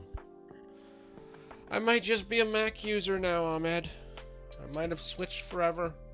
You've lost me to the Apple gods. They've bribed me with their long battery life and their small, slim, compact laptops and their jankness with homebrew and ungodly slow compile times. Who's to say? You can't put a time limit on these things.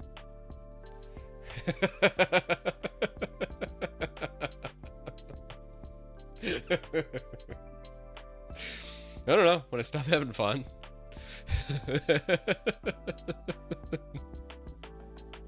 I mean, I am having a good time. Believe it or not, I am just sitting here kind of poking around, and I'm enjoying myself. So whenever that stops, maybe I still have my Linux box over here. There's gonna be something. It's gonna piss me off. We know it. Just, it hasn't yet. It's been kind of nice. Oh, I mean, it's definitely pissed me off, but there hasn't been anything like, oh, I can't fix that. It's been like, oh, that's stupid. let's change that. That's okay. That's wild. So yeah, you know. To be fair, Macs are fine if you're mostly in the terminal or SSH into other machines. I agree with Bill on that one. I think Bill's onto something.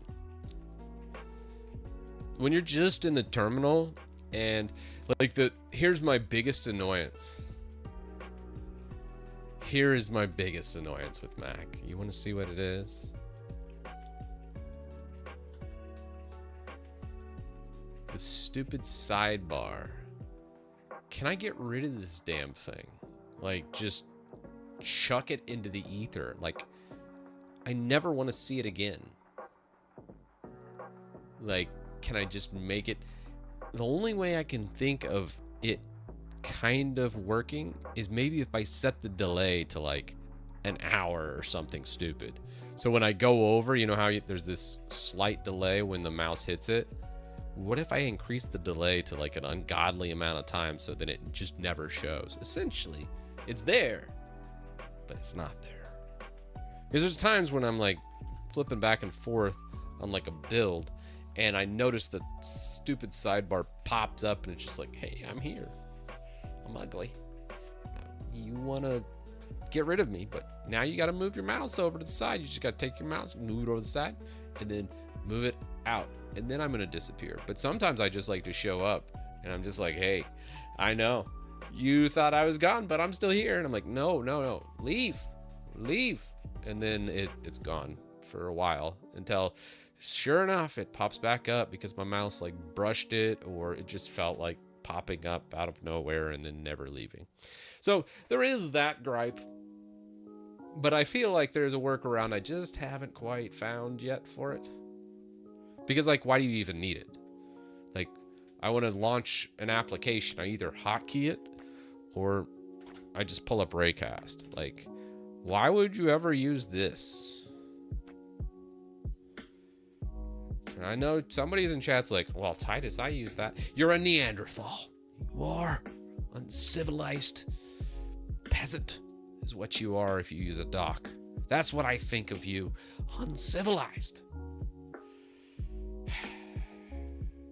It's just small things like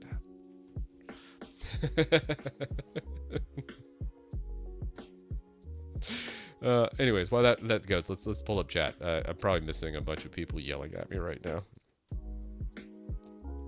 now. Visual Studio is deprecated in macOS since August 2024.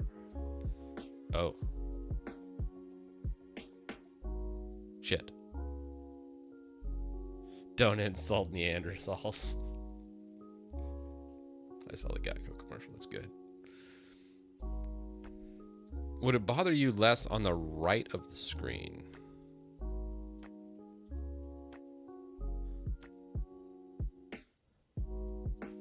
Damn it, Bill. That's a good question.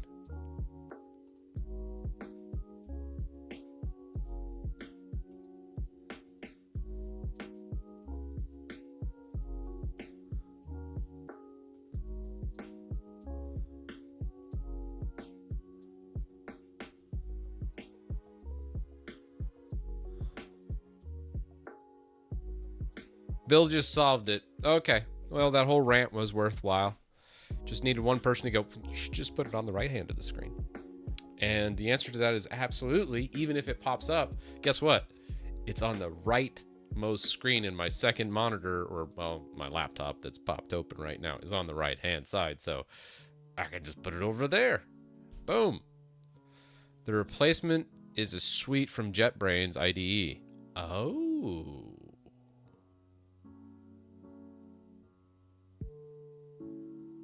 Well, Visual Studio sucks anyways. Okay. All right, cool. Well, thank you, chat, for... Let's just get rid of Visual Studio. 1 second. That was just a test to make sure I can install something. It's called Writer. JetBrains Writer.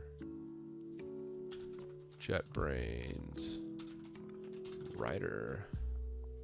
Crop Ooh, the most loved .NET and game dev IDE. Writer has you covered. F#, .NET Essentials. Nougat. Noise. Avalonia. Ugh, WinForms. Ugh, I think I threw up in my mouth. It's cool that it actually supports that garbage, but... All right, cool. Writer goes AI. Well, you know how much I love my AI. All right, yeah. So... just download it. Experience the power of Writer today. Download free for non-commercial usage. Sweet giblets. Let's do it.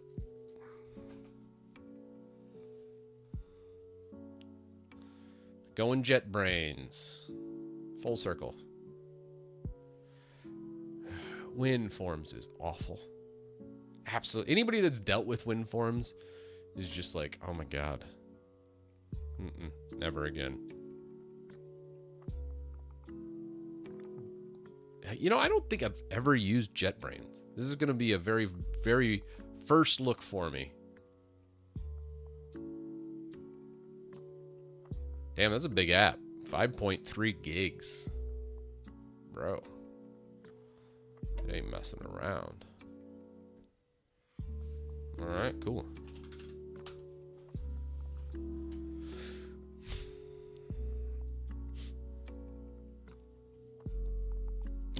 Where should we put this?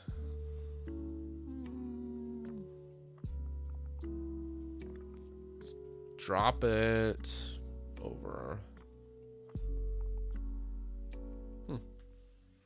Toss it over here.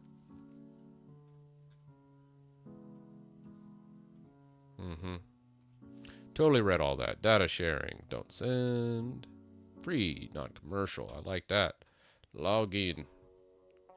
Log me in. All right. Let's do the login of the login here. Let's authorize. Allow. Authorize. Thank you. I agree.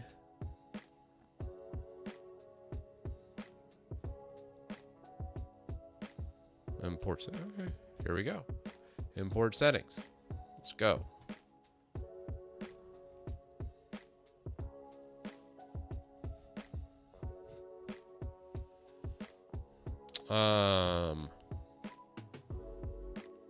AI assistant, sure, whatever. Writer supports Android, nope. Unity, nope. Idea Vim engine for JetBrains. Well, that sounds interesting. Anybody use Idea Vim?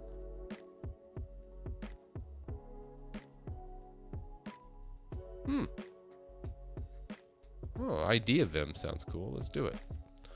Heap allocations viewer.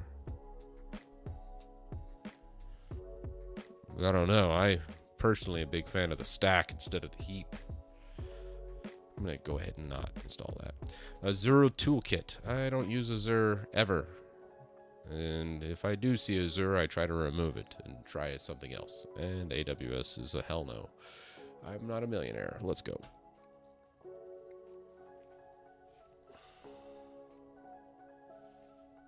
F# is going to have a lot of heap allocations. True. Stack's way better.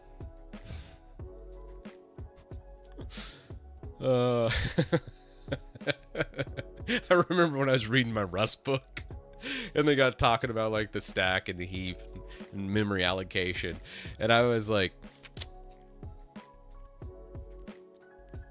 I kind of understand this, but I don't think I do. Just know stack's good, heap bad. Lots of heap, lots of... But sometimes you need to use the heap because the stack is like in a sequential format or something. And I was like, okay, well, I'm sure this is really important, but yeah. Open them instead of open. Yeah, okay. Trust and open. Okay. Do you want to enable repeating keys? Why the hell would you need that? You can do this manually by doing...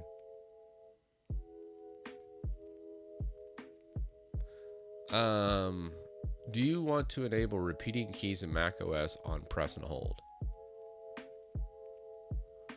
Do I? I don't know. What the hell's...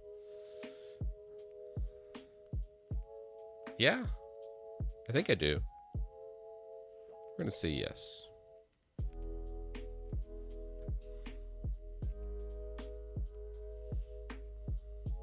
Ooh, that's pretty.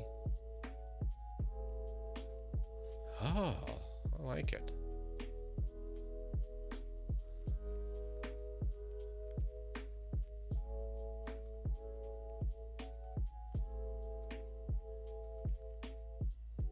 Okay. It's interesting.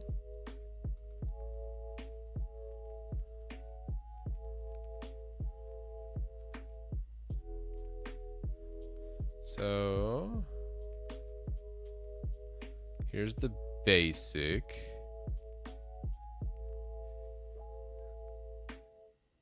Button properly. Okay. Corner radius. Let's just not and say we did.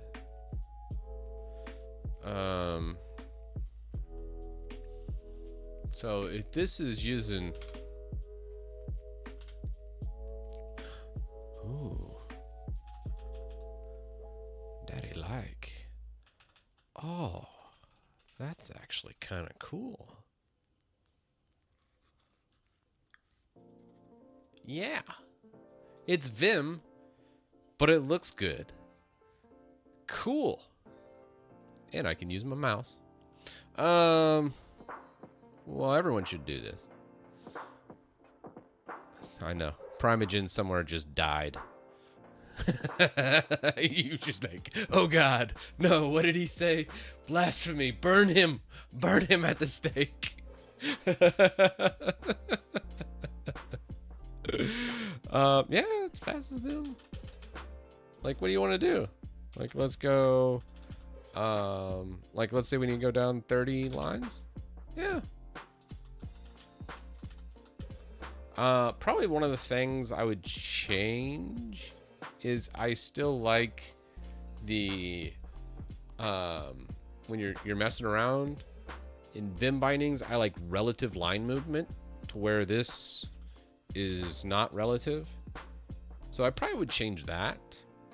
I'm sure there's a setting for it somewhere. Relative line movement just makes it easier at a glance to be like, oh, let's go up some, go down some. So now we have this main window. How do we view, pull in the view of this?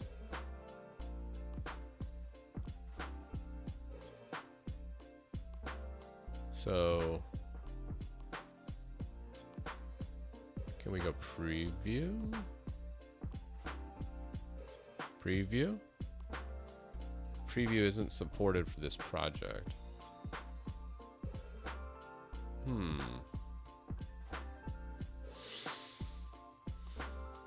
That's a F sharp, but maybe it'll pull it in. No, probably not. No. It has to be the XAML here, right? Or a XAML, whatever you want to call it. Well, how the hell do you get the preview going? It's probably a dependency I'm missing. What's the dependency?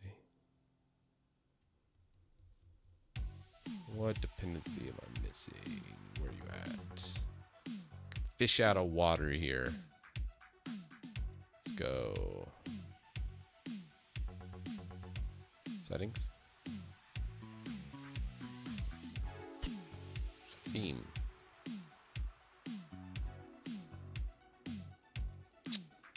Perfect. Just kidding.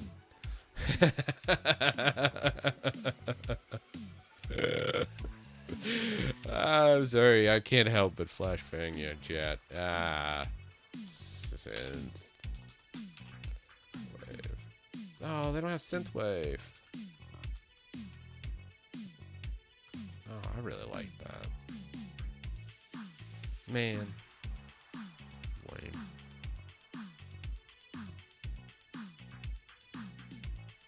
Oh yeah, let's change the theme though. Dracula, Rider Knight.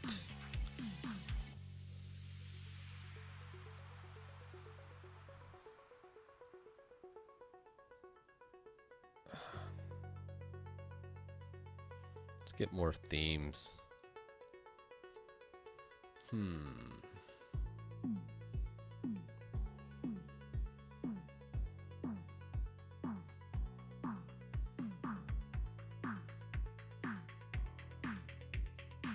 One dart. Oh, I'm searching in settings. Oh. Well, it said get more themes, right? Oh, you gotta have a JetBrains account for that. So you go themes, and I was just saying, hey, get more themes, and then it takes me here.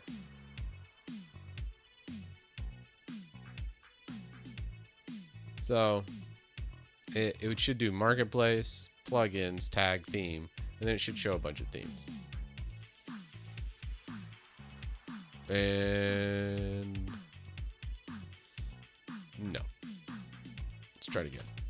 Maybe it's just under heavy load from all the AI slop that people are producing, myself included. But no. All right. That's cool. Anyways, we'll just rock with this.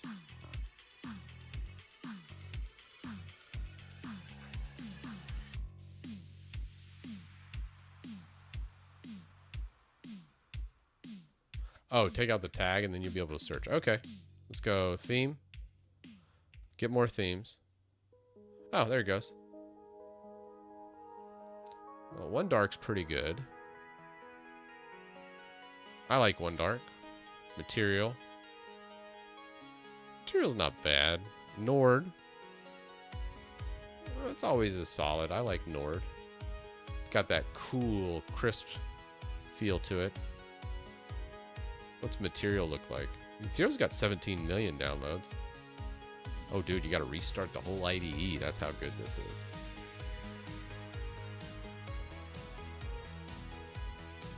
Perfect. All right. Nice. All right, let's go next. Oh, we gotta go darker. Ooh, actually, Pale Night looks kind of cool too. Kind of like that synthwave-ish theme.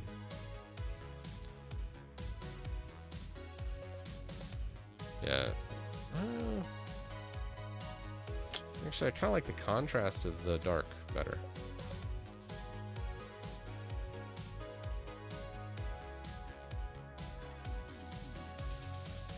Okay.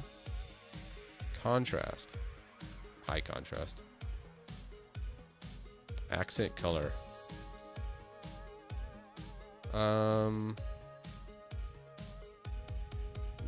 You know, I think that's fine. Just go next. Oh, we can change a custom font. What's this? It makes me think there's a paid option. It's not. Say we did. Okay. Yes, buy a license. Okay, that's what I thought. Like, surely they're gonna try and get me one way or another. All right.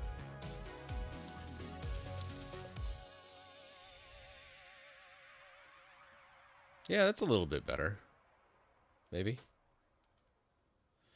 Okay. So what I really want... Don't ask again. Okay. Great. Man, I don't know. Okay. Now let's find extensions. I feel like we're missing an extension because this should have a preview to show the preview. That's the whole reason why we did this. And we need to fix that. Am I missing anything from chat? Let's see. Let's check in with chat real fast. Material theme is kind of crap. You got to pay for most features. Fair. That is kind of too bright. They're called plugins. Run it first, then try preview. Okay, let's try and run it from within and then try the preview. So we're here. Let's hit run. Okay. Gravy. There's our beautiful app. God, this... Alright, this theme does suck. Sorry. Yeah, well, We just can't do the it. dude Skull, abides. thanks for the sub, man. First time subscriber. Alright, man. Oh, God. Ah, I'm sorry. I'm blinding you. I did not mean to do that. My bad. Oh, wait. Oh, there we go. The font kind of sucks, I'm going to say. So this didn't go quite the way I wanted it to.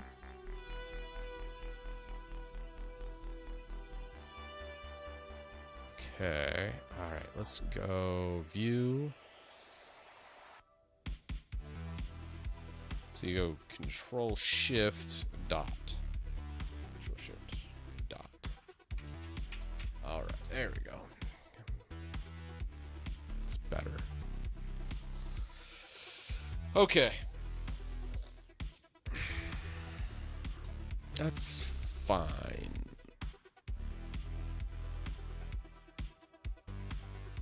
Let's hide it. Still didn't get this preview.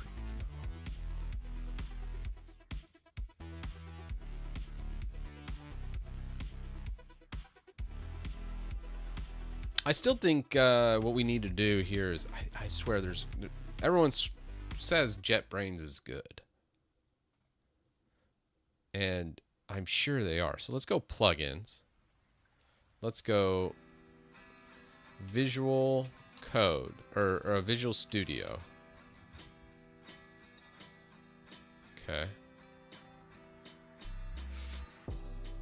No. Let's try XAML. Search. Avlona Writer. This is a Avlona integration for your JetBrains. It adds a link live preview. Oh, yes. That's exactly what I wanted.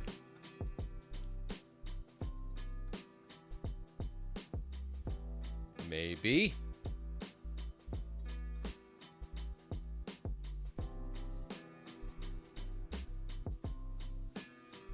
Yes.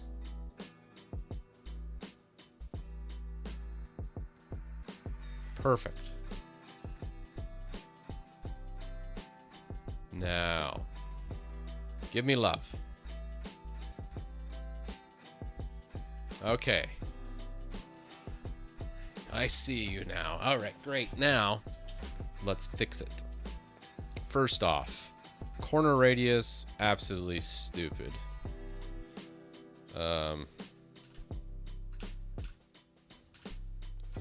Great. Okay, corner radius done. Next up, God bless the white font on the dark bubbles. What's going on there? What are we doing with our life? Mistakes were made. Mistakes were really, really made. God, it's so terrible. Now, text block, script categories. Looking at that, script categories is under the text block. That's exactly what we need to change. Why are you like this? I feel like the foreground color should be completely different. You know what I do like, though, that it did make when you look at it? The script output was actually pretty nice. I really liked the color of that.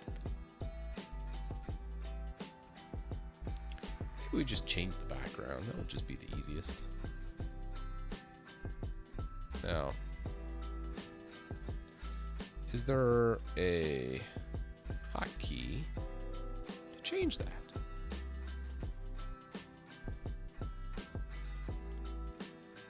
I was a hotkey.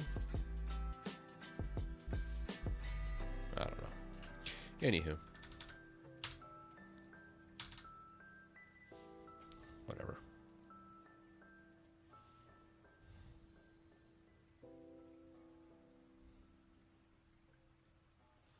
So now let's look at the preview. Script details. God, it's hideous, but whatever. All right, let's make that uniform. Let's yank that. Where are you at?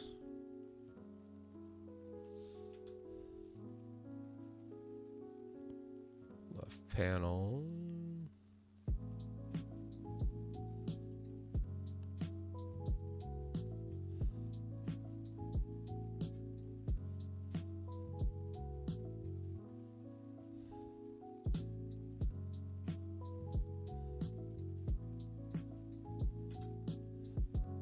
Oh well.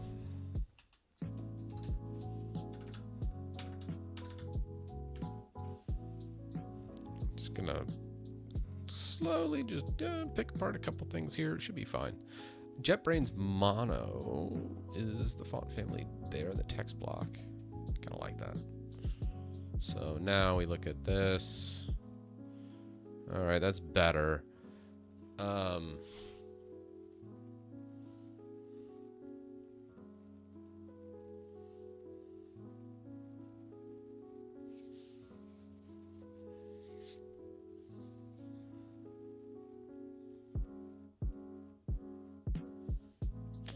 Corner radius 18. Holy hell, 2 or 3 in my opinion. We're on Mac, okay?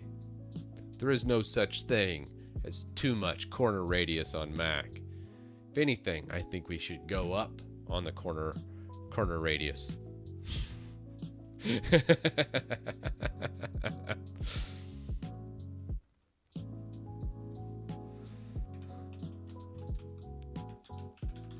All right, great. macUtil GUI powered by hamsters. Obviously. That needs to be done. 99 corner radius. Oh, I like it. I'm on an M4 MacBook Air base model, price matched to Amazon at $850. It's not so bad. All right, next. Now, how it does the script categories with these drop downs, it's just awful. Like, that whole setup is just bad. It needs to be like a dialogue box, or I just don't love that. I feel like that should be different.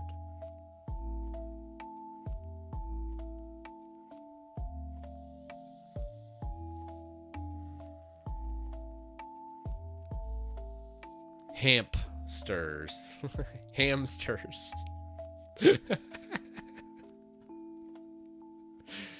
Yeah. It even gave me a little squiggly line saying, "Hey, idiot." That's funny. Hamsters. There you go.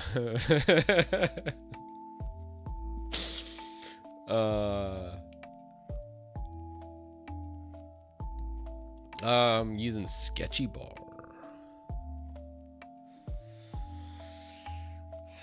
I think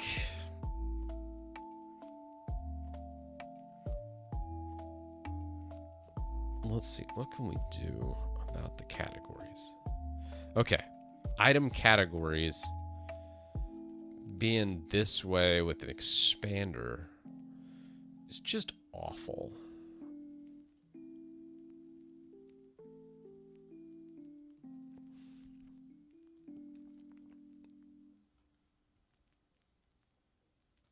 So this item control, let's go.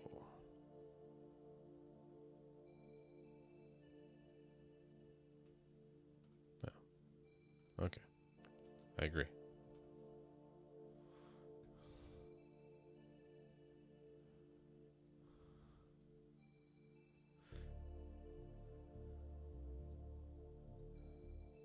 Link your card. Oh God, no. That would just be a disaster for me. I'd get a bill of like $1,000. Item control, item source. So that would be the next one to go for. All right. So let's come on over here.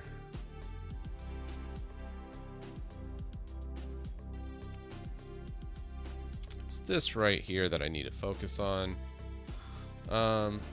These categories look bad as independent items. I want them like as a slide out menu, or I'm thinking like a slide out menu, or maybe a tab selection.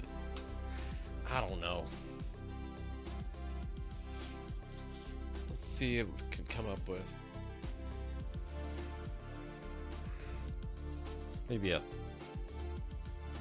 stack panel, binding scripts, binding categories.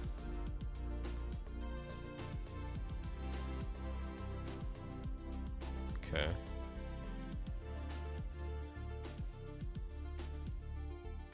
Alright, let's keep that. Cool.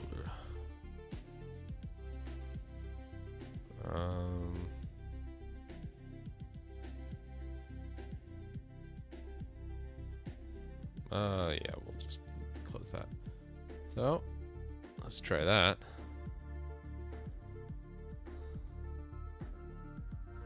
Do we need a refresh? I feel like it should just open.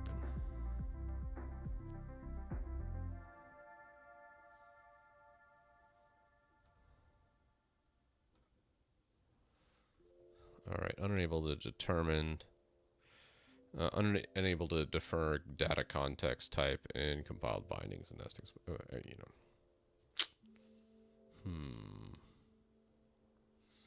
So the tab control will probably need to go inside here. Yeah,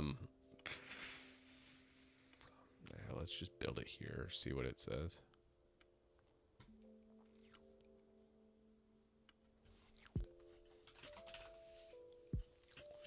Oh, you can connect to Copilot through JetBrains? That'd be nice. This is like a weird setup. Let's go here. All right, fine. Try it again.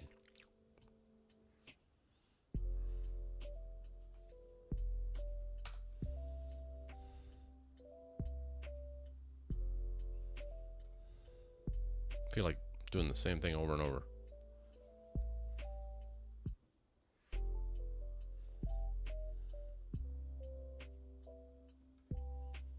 Is it outputting? Where's it coming from?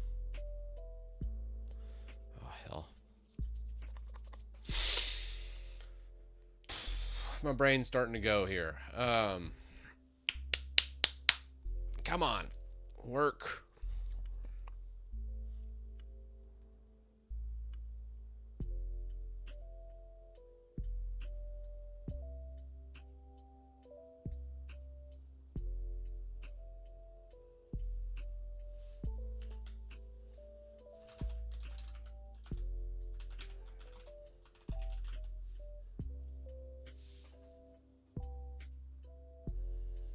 We'll just feed it direct, whatever. I don't care.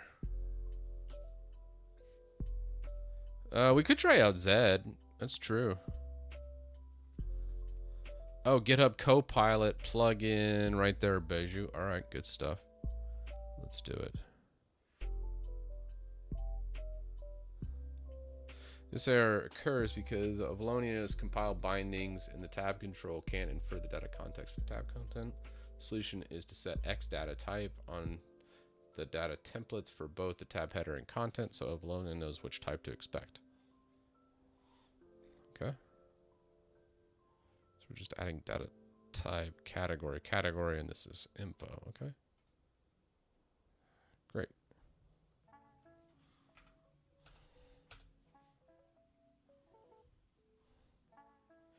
And then we have unable to resolve namespace alias module. Line 42, position 47. Line 42, position 47. Yep, that's that addition of the data type. That's incorrect, so it just hallucinated it, which it's about par for the course.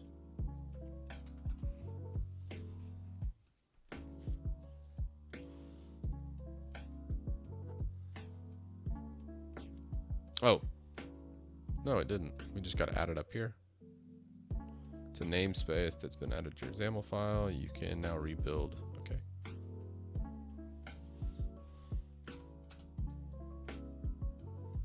Perfect.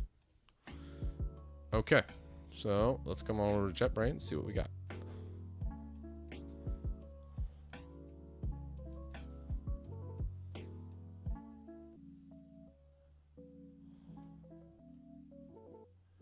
Better.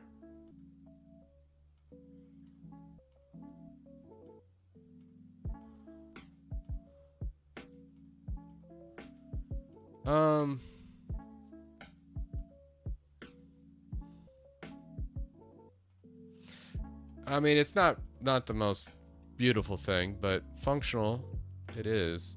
All right. I like the JetBrains. I might tinker around with that some more. So let's go ahead, .NET run, show this in the big screen. So full screen mode. Okay. So we have this tab style, system tools. We now can do system cleanup, communication, developer tools. Should have used this to actually install the JetBrains toolbox. Let's do it. Let's go run script. Okay.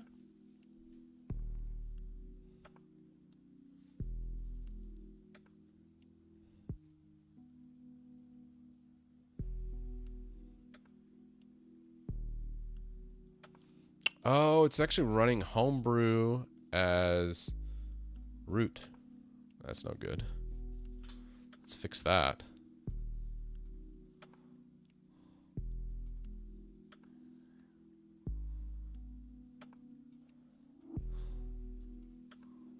It's looking good though. I'm no GUI designer, as you all know.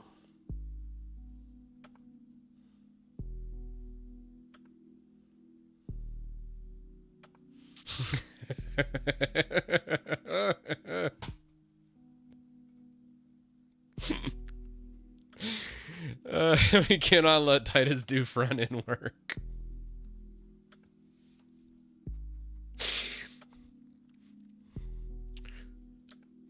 This is absolute facts. Like, yes, I am absolutely terrible at front-end. As you're like, I was like, yeah, that doesn't look so bad. Look at that.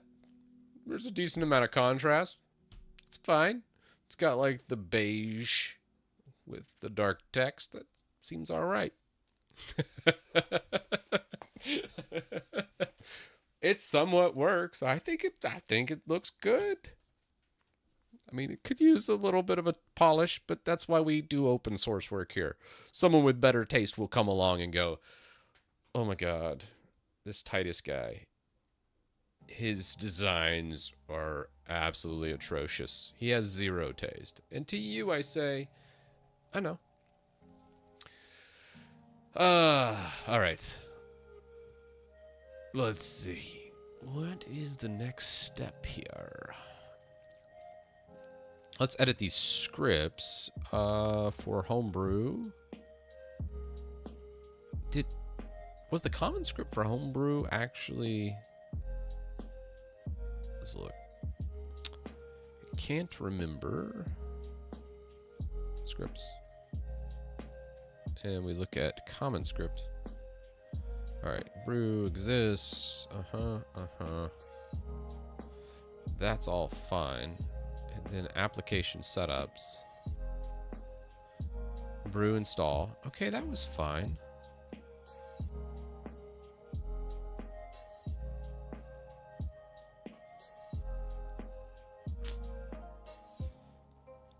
I don't think we need an escalation tool to move within the home folder.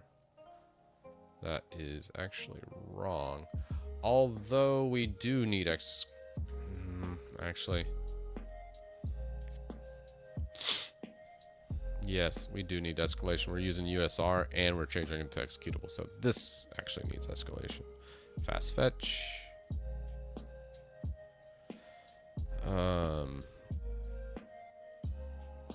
Wait. I never updated this script. Shit. Okay. I think we actually updated most of the scripts. Yeah, that's fine. Okay, let's Alright, let's look at JetBrains.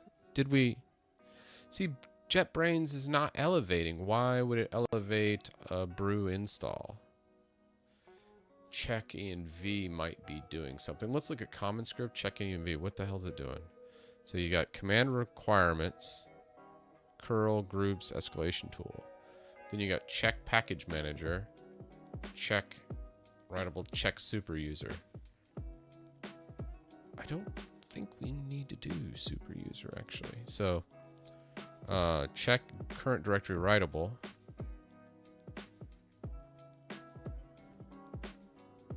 Should be fine.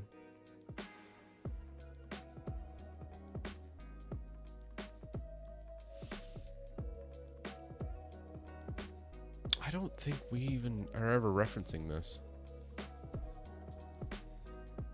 Let's just take it out. Super user.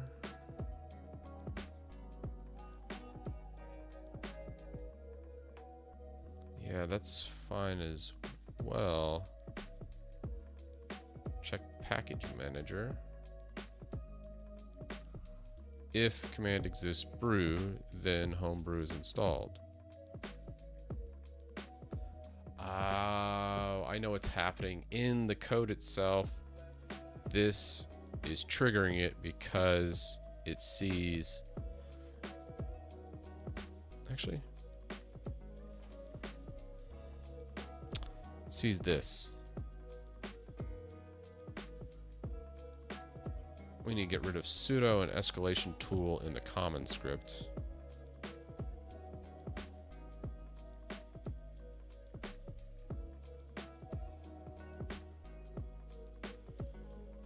Actually, let's just get rid of this altogether.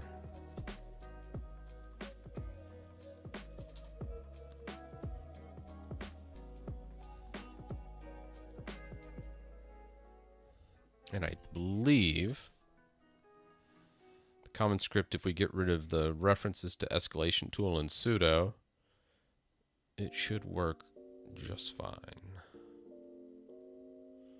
Yes. So now, when we go to run,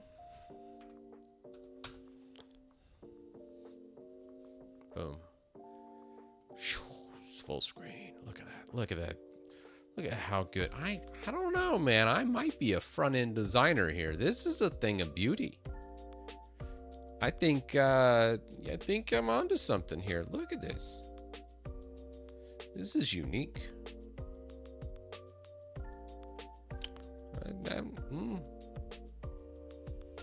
All right. Here we go. Son of a bitch.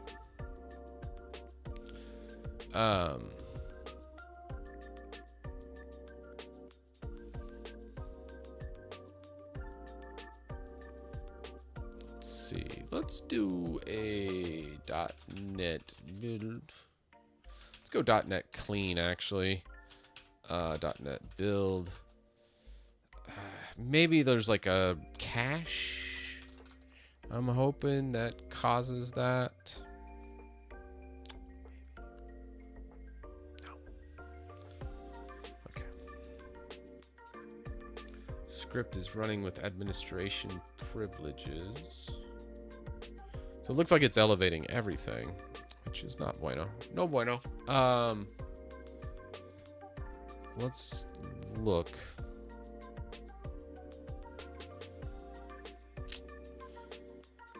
Let's look at the elevation F# script, which would be up here. We go into services.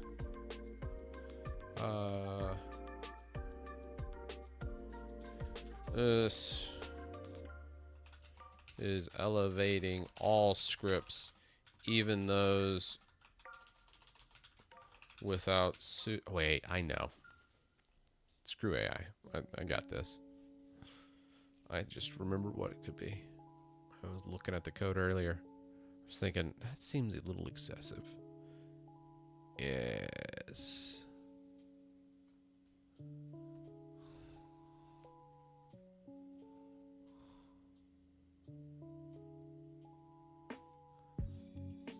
So if the script contains these things,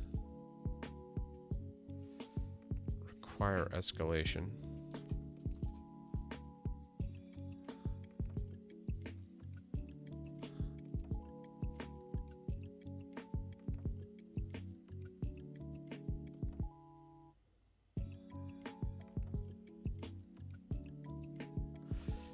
All right, let's check.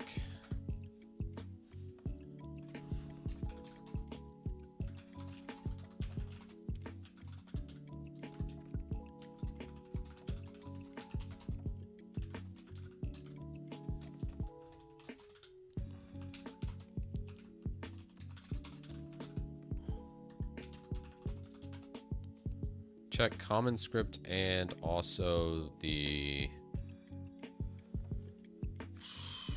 common script and JetBrains.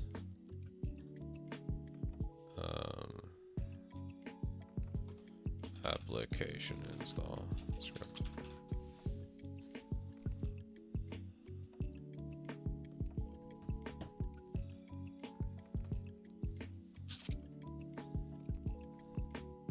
The reason all scripts are escalating, even though they do not contain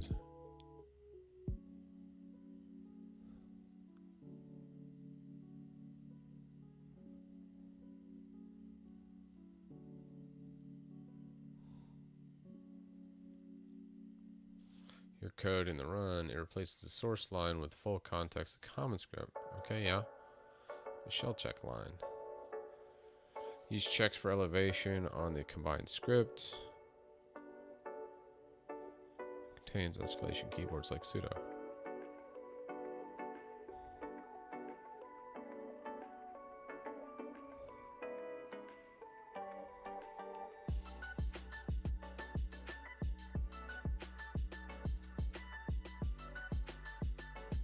I thought we got rid of all of those escalations.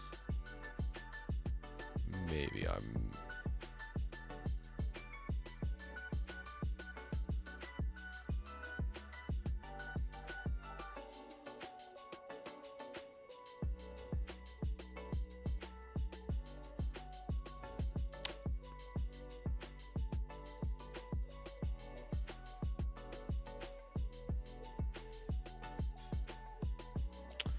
Yeah.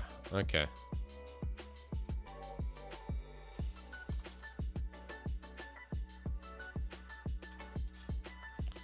Clean this up a little bit. Yep. My bad on that one.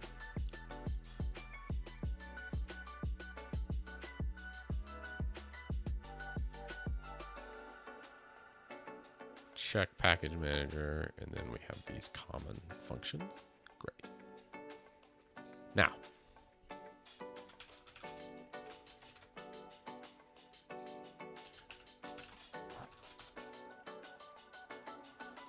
okay.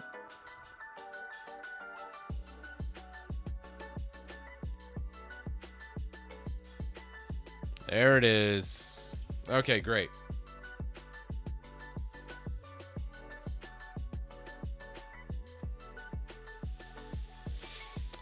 That's pretty clean.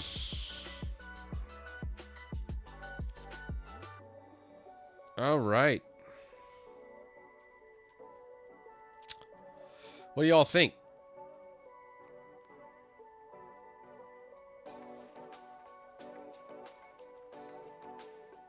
No, so like how we do the OSA script elevation, Julian, is we check for keywords such as escalation tool, sudo, those types of things. As soon as a script contains that, it launches that script with OSA script. So then you never are going to run into a permissions issue. The problem was the common script contained one of those keywords and was elevating every script because every script gets the common script addendum basically tacked onto it when it is built. So that's pretty good. Thanks, Prof. But yeah, no, that's working really well. So I'm really digging that build. A good start, but the front end needs work. Bro, don't I know it? Don't I know it? God, is it ugly. But I mean, think about where macUtil started from. That was ungodly. You talk about an awful. Just to show you my my first run at it was PowerShell. Let me see if I think I still have it on my YouTube channel. I think I made a playlist with them. Let's go. Shoot, I've made too many damn videos. What is happening here? Okay. Videos. CTT util. Ah, here we go. Full playlist. All right. 1 month, 4 months, 10 months, 4 years. Here we go. And this is 4 years. It is fun. A lot less gray hair there, just gonna say. So this was my initial one. God bless. Look at that in all its beauty. Wind forms with absolute values. Oh God. Look at my hair. Look at my hair here. What's happened? Time has not been kind. Time has not been kind to me. Oh, anyways. Yeah, this was my initial macUtil build. I think this is the very first initial GUI runs at it. It worked. It was fine. But oh my God, so terrible. Ugh. So that was 4 years ago. That was like one of my first builds. Obviously the last build, let's just pick something.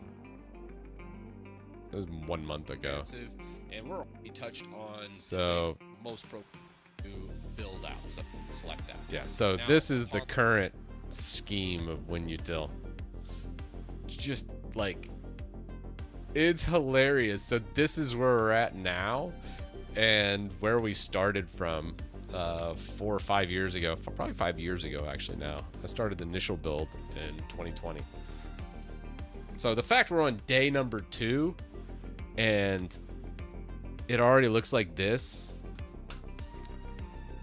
bro, like, just imagine. Give me time. Like, this is amazing for a second or third day. Hell yeah. Ashlyn, what's happening? Yeah, making good progress though. That is really good. And it should be fully functional now, so someone could actually download this. I kind of want to wait for the next release just to see if I can't get my developer license. So I might wait a day or two for the next release, just because I really would like to tie it together and actually have an official sanctioned by Apple utility. But we'll see. We'll see if we can get there or not. Hopefully. I think we can. Yeah. But yeah, so, you know, Rome wasn't built in a day. It's very, very good. Let's finish this up. Theme update. We'll commit that. We're good. Oh, one last thing before let's look at actions. think our F checks are going to fail because of formatting. So we did, what was it? What was that stupid command? Why does the commands have to be so weird?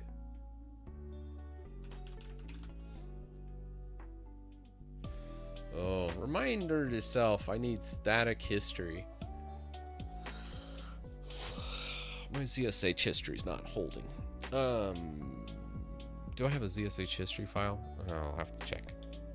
But I want static history so I can look up old commands. Oh, God. Phantomas. Phantomas. All right, yep. Phantomas.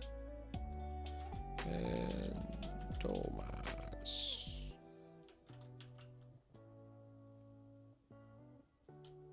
Okay. No. Nope.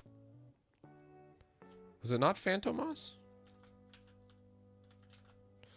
Apparently not.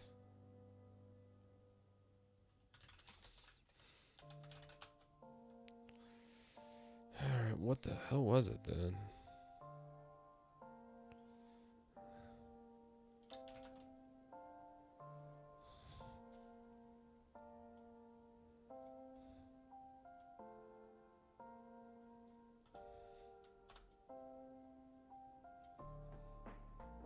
It is Phantomas. It's in the path. Oh my god, my brain's breaking. Like, it's in path. Why isn't it using it? It's in there.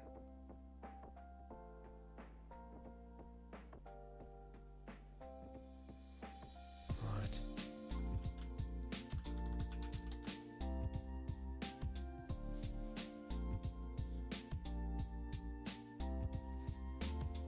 What? It was Phantomas.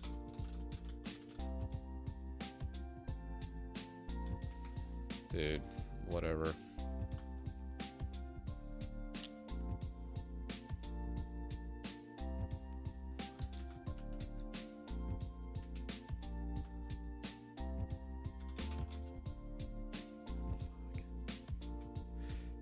I don't know.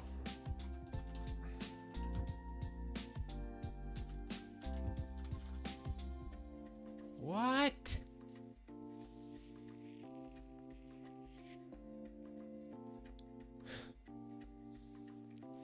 Whatever. All right. Well, I think we're gonna have to look at some ZSH next time.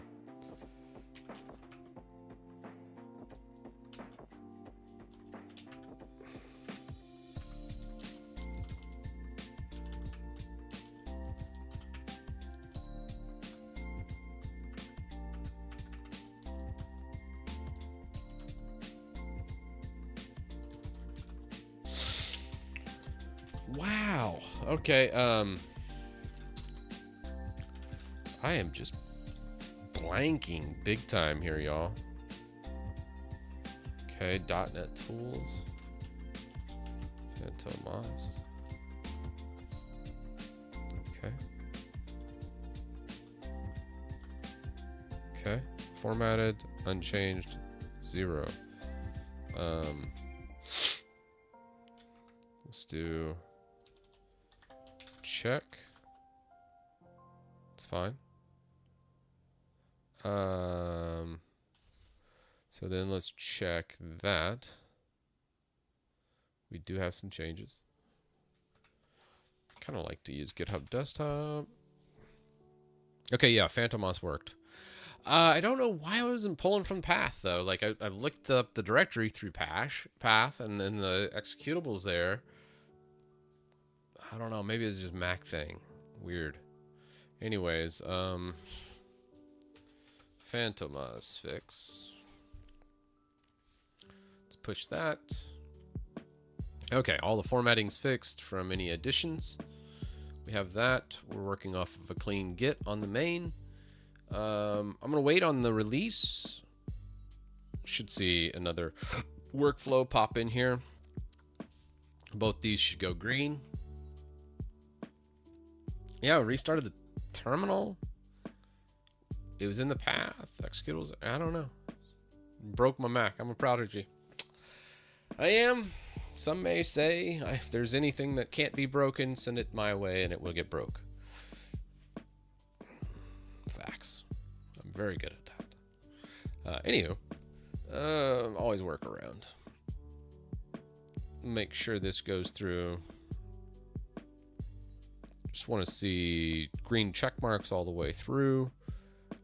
Make sure we update our README file as well. Let's look at that.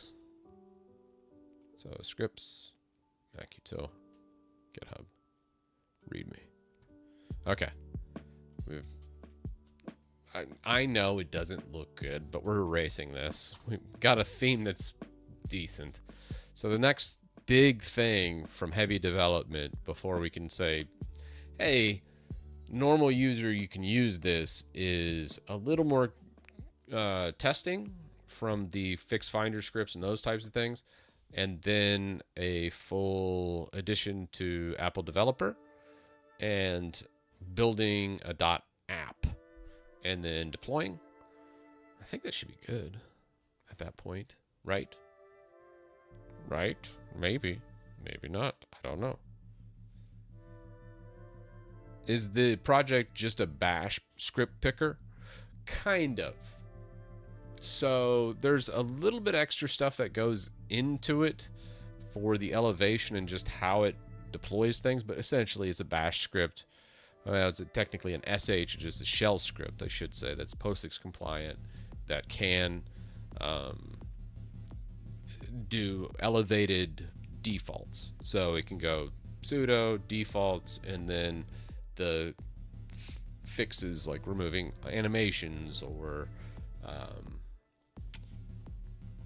trying to think of some of the other ones, fixing Finder so it always shows path bar, status bar, just make it to where it just does all these things in one click of a button instead of having to hunt and peck through all the different system settings to make that a thing.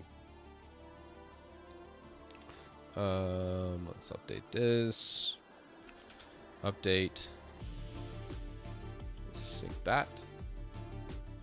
It's gravy. So there's our update. That's good. That's good. The C# port PR had a fix. I'll try to port to F# for the sake of this project. Platform detection. Since you can run it on anything other than macOS as well, it's best to check for that. Oh, okay. I got you.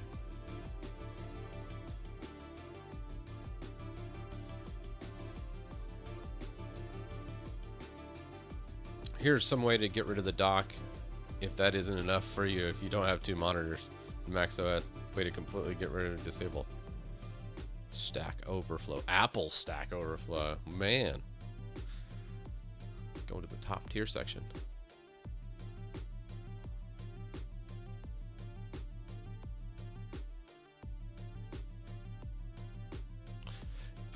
So he took the same idea as me. Have you tried the other solution in the meantime?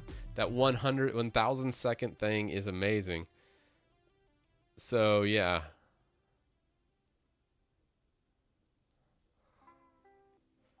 You can't really get rid of it, but what you can do is delay the animation. Setting the dock auto hide delay to 1,000 seconds so it looks like this.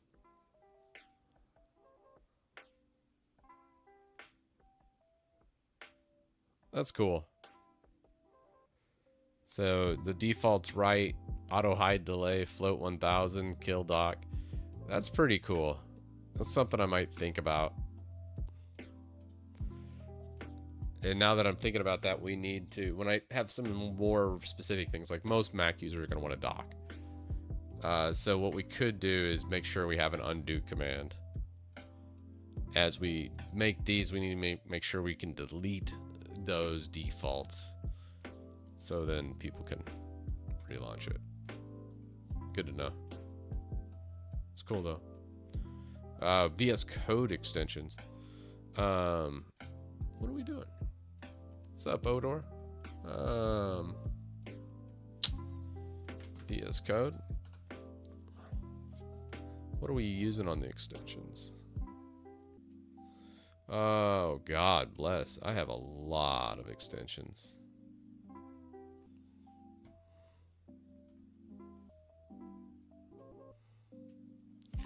Oh, we have 54 extensions.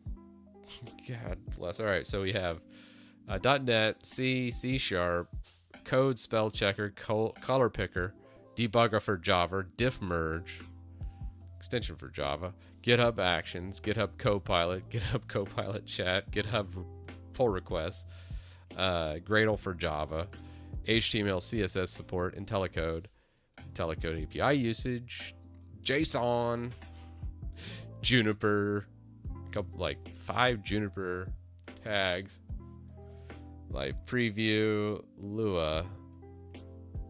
It makes me wonder, there's got to be an extension for this, for preview, much like Writer had. Maybe not, though. Maven for Java, NuGet, PowerShell, Pretty, or Project Manager, Python stuff, Rainbow CSV, Shell Check, Synthwave 84, my theme of choice, Test Runner for Java. God, Java's just full of shit everywhere. I hate Java. Java's the worst language. Java, JavaScript, they all suck. Anyways, VS Code pets, of course, because you got to have some pets on the screen. Wacka times, usually what I use to track what I've been doing.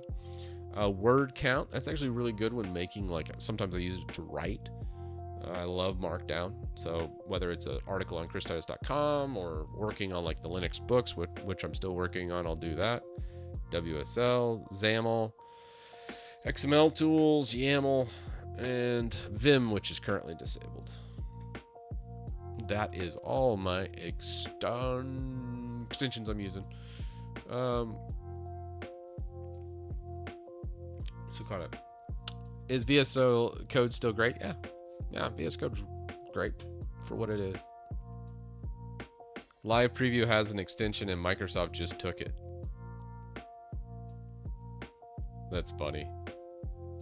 So they yanked the extension?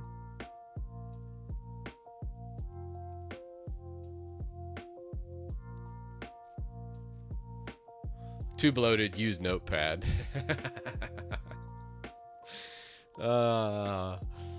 Hey, NeoVim's pretty great too. I love me some NeoVim as well.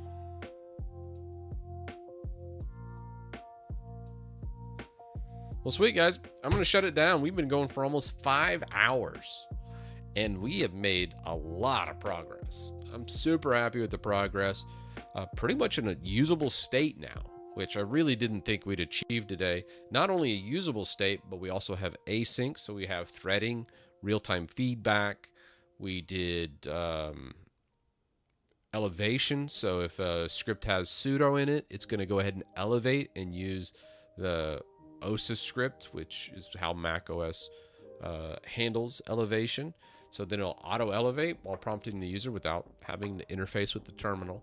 And then, man. Oh, and then we did the theming.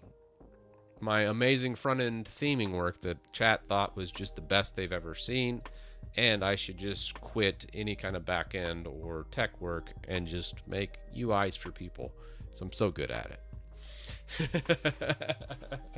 All right, well, let's shut it down for the day. I'm gonna just go ahead, pop off